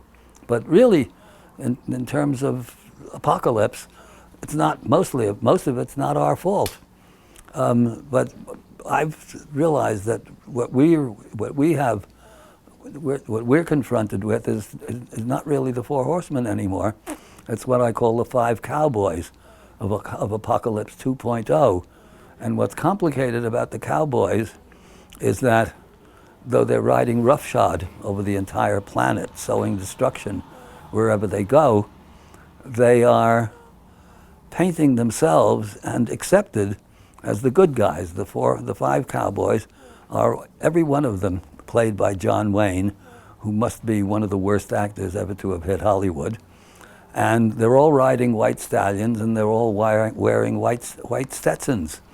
But they are the 5 cowboys riding roughshod over the land and dispensing destruction wherever they go. And the 5 cowboys are, in order, not necessarily in order of importance, capitalism, patriotism, democracy, technology, and entertainment. Briefly. So would you say that again, just as far? Yes. Capitalism, patriotism, democracy, technology, and entertainment. Briefly, capitalism is based upon the philosophy, everything for us, nothing for everything for me, nothing for you. This is the basis of capitalism, and we see it coming to fruition in front of our eyes as the very rich were bad enough to begin with, but they've now practically monopolized the entire financial, economic life of the planet and are busy subjugating everybody that they're capable of subjugating to their will. And capitalism is a catastrophe in principle, and a worse catastrophe, as is now becoming apparent, in practice. Second one, patriotism.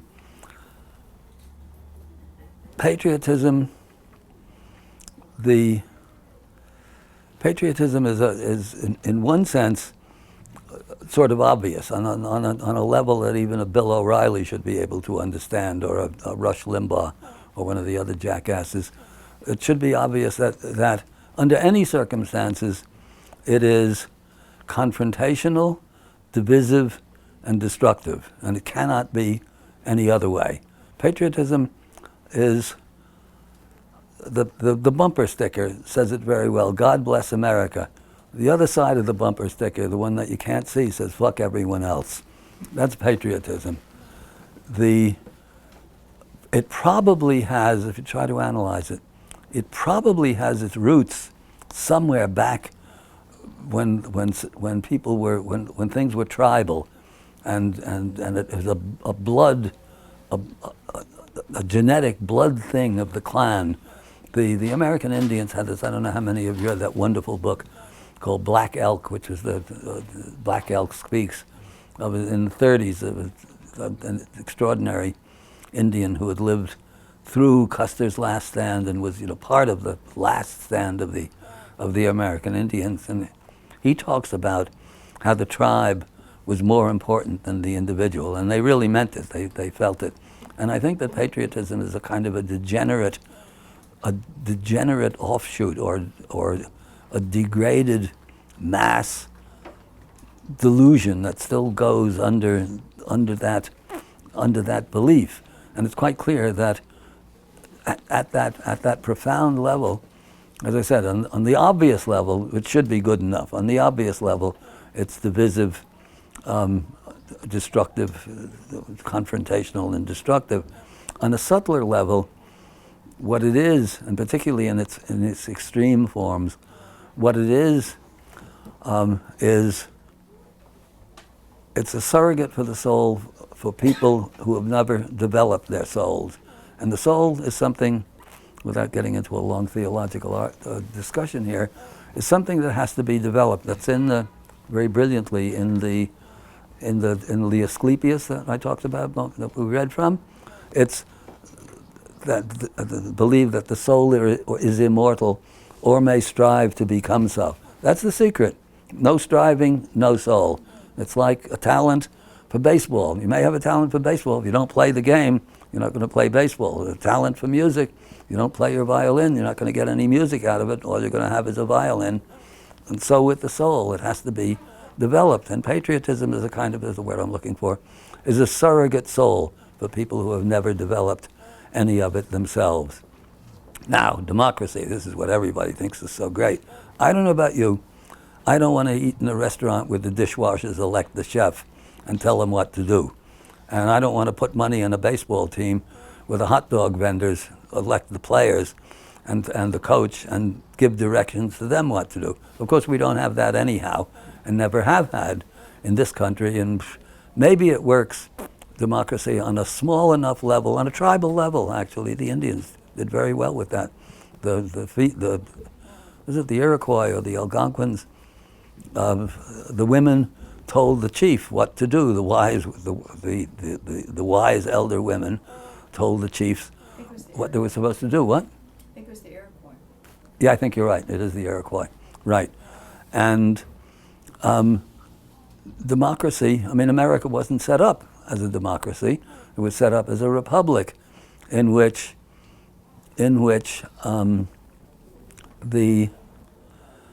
only rich white guys could vote, who owned property. This was less stupid than it looked right now, put that way, because they were the only ones, the landowners, basically, who had an education, and they would be the only ones in those pre-literate times who might have a grasp of what was needed under certain kinds of political exigencies, but also they were for themselves, and let's face it. But if it were otherwise, would democracy have worked any better? Maybe not. Look what goes on in the South, and look who gets elected. This is another aspect of democracy. It's also psychopathic because anybody, man or woman, willing to subject himself or herself to the degradation and the character assassination and the ass licking and the groveling and the special interest in order to get elected and in order to wield power, doesn't deserve to have any. And you look, it's the madhouse. Who's in charge? The craziest people of all are in charge. Is it reparable? I think not. I think the Egyptians had the right idea, and so did Plato with his philosopher king. If you were going to have a democracy, somebody suggested this recently and got booed off the stage. I forget who it was, but it was basically the right idea. You should have to pass a test to vote. Not that everybody has a right to vote. Imbeciles don't have the right, shouldn't have the right to vote, and psychopaths shouldn't have the right to vote. Wouldn't be that difficult. Why should it be any more universal than, let's say, being a doctor or being a lawyer or being anything? You have to pass a test, and it wouldn't be so difficult. Not a stupid test like getting your citizenship and knowing that George Washington was the first president, but something that really tested people. What do they know about slavery? What about they know about American history? What do they know about European history? What do they know about the history of religion? Something like that. It's something that's as difficult as getting a college degree, but that actually is based upon realities. Somebody pass a test, then you deserve to vote. Otherwise, not. Very difficult to put into play, but obviously it doesn't work when any idiot can vote, and most of the idiots do.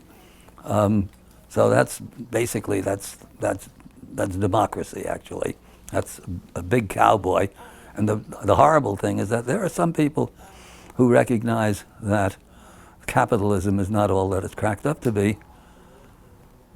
Practically nobody will come out and say that patriotism is a pathological condition. And the only way to deal with these things, as far as I'm concerned, when people who claim to be patriots have the same social status as a child molester, maybe something will happen at that point. Technology, okay, next one. That's a mixed bag. I would rather, even I, Luddite that I am, would rather go to a 21st century dentist than a 21st dynasty dentist. There's a lot that's good about technology, but what it does, its primary evil aspect is commanding. What it does is that it deprives the great mass of humanity from actually making a living out of their own creative faculties. Practically everyone. The only ones who are able to make a living out of their creative faculties are those who are actually designing the technology. And since most of the technology, the vast amount of the vast preponderance of technology is utterly destructive and or frivolous, even those who come, I mean, what happens? You've devised a really good bobblehead doll and you come home and say to your wife, "Whoa, should have seen this bobblehead doll that I put out today."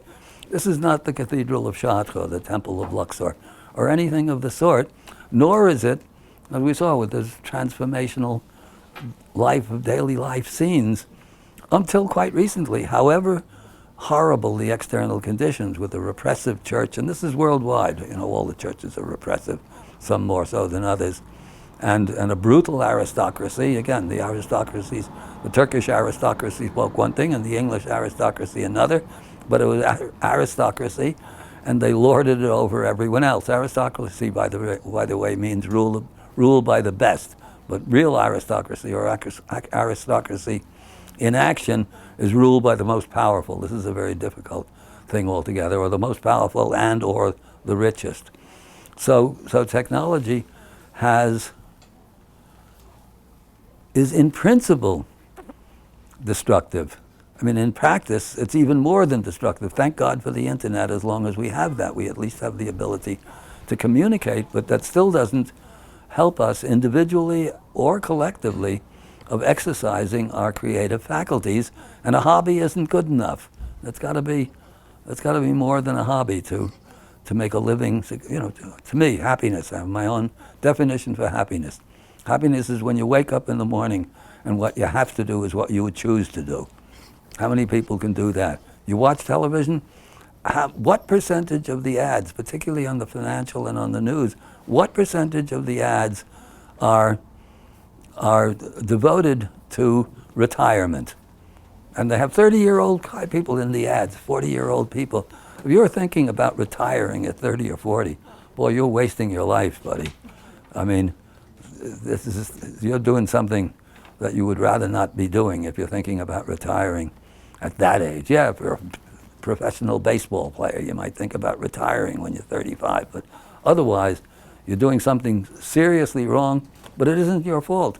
In other words, the cowboy, technology is the cowboy, and the cowboy is seeing to it, with everybody's consent, that everybody except those who design the machines are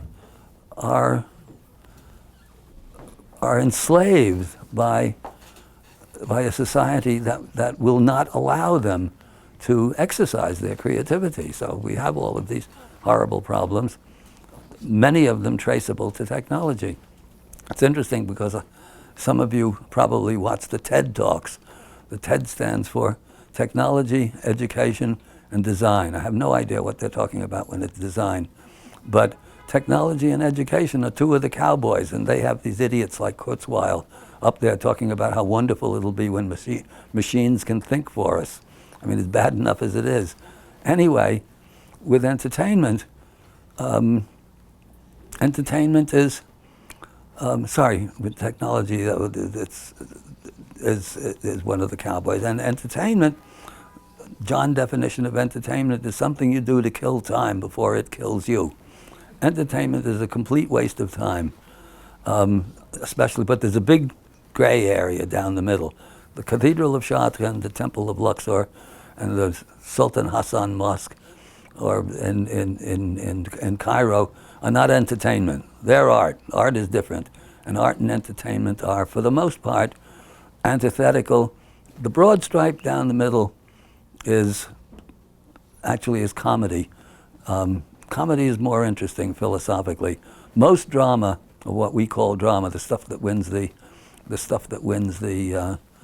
Oscars every year, is basically the sometimes very artful, sometimes very skillful juxtaposition of sleeping people who know neither themselves or each other and who are doomed to whatever doom they have coming to them.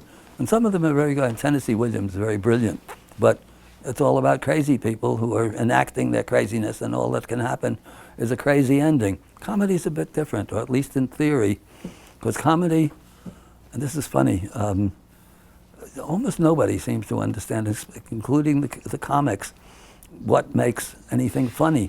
And it's quite simple. I mean, I've done a lot of research in this. And I mean, Aristotle didn't have it right, and Freud didn't have it quite right, and even Ouspensky, sort of right. He says it's a release of tension, but tension between what and what. Comedy, actually, what's good about comedy is I had for a couple of things, I did a stand-up act myself, but nobody wanted to pay me any money for it, so I had to give it up. But it was fun.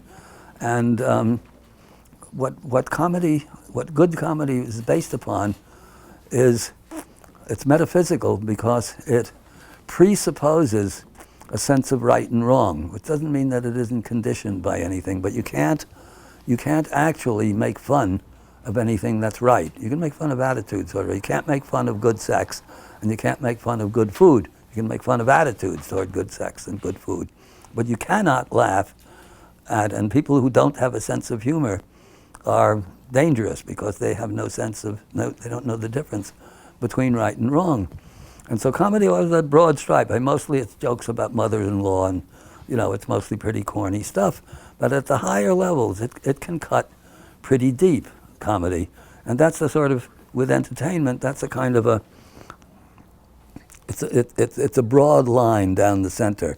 But very interesting, at least from my point of view, to be regarded that way. And in any event, with the TED Talks, I don't know what they mean by design. But anyway, those are as I see it, those are the 5 cowboys. And to try and resolve the situation, or to try and turn the situation around, it is absolutely essential that those cowboys get recognized for what they are, as absolutely destructive forces, particularly capitalism, patriotism, and democracy. They're really demonic. Technology, a selective technology, could be a pretty cool thing and could be of some worth. And entertainment is, as I said, it's something to do to kill time before it kills you, but there are other things you can do with your life individually. and collectively. And my sense of it is that unless, one of the reasons I put all this of my own time into Egypt is that it is only a return, riffing on the Asclepius there, it is only a return to the principles and that guided ancient Egypt and the other religions of the past. It's only such a return, and not just thinking about it, but actually trying to do it. It's only a discipline, a spiritually based discipline, that can possibly reverse the situation. And it's, as I said, it is, the odds against it are enormous, but it's nevertheless not inconceivable, as that wonderful Argentinian writer, Jorge Luis Borges, wrote at the end of one of his stories, a gentleman only fights for lost causes. So what else is there to do but fight? And that's basically my initial Five Cowboys riff. So 5:45. If you think I'm going to talk for another 15 minutes, I'm not.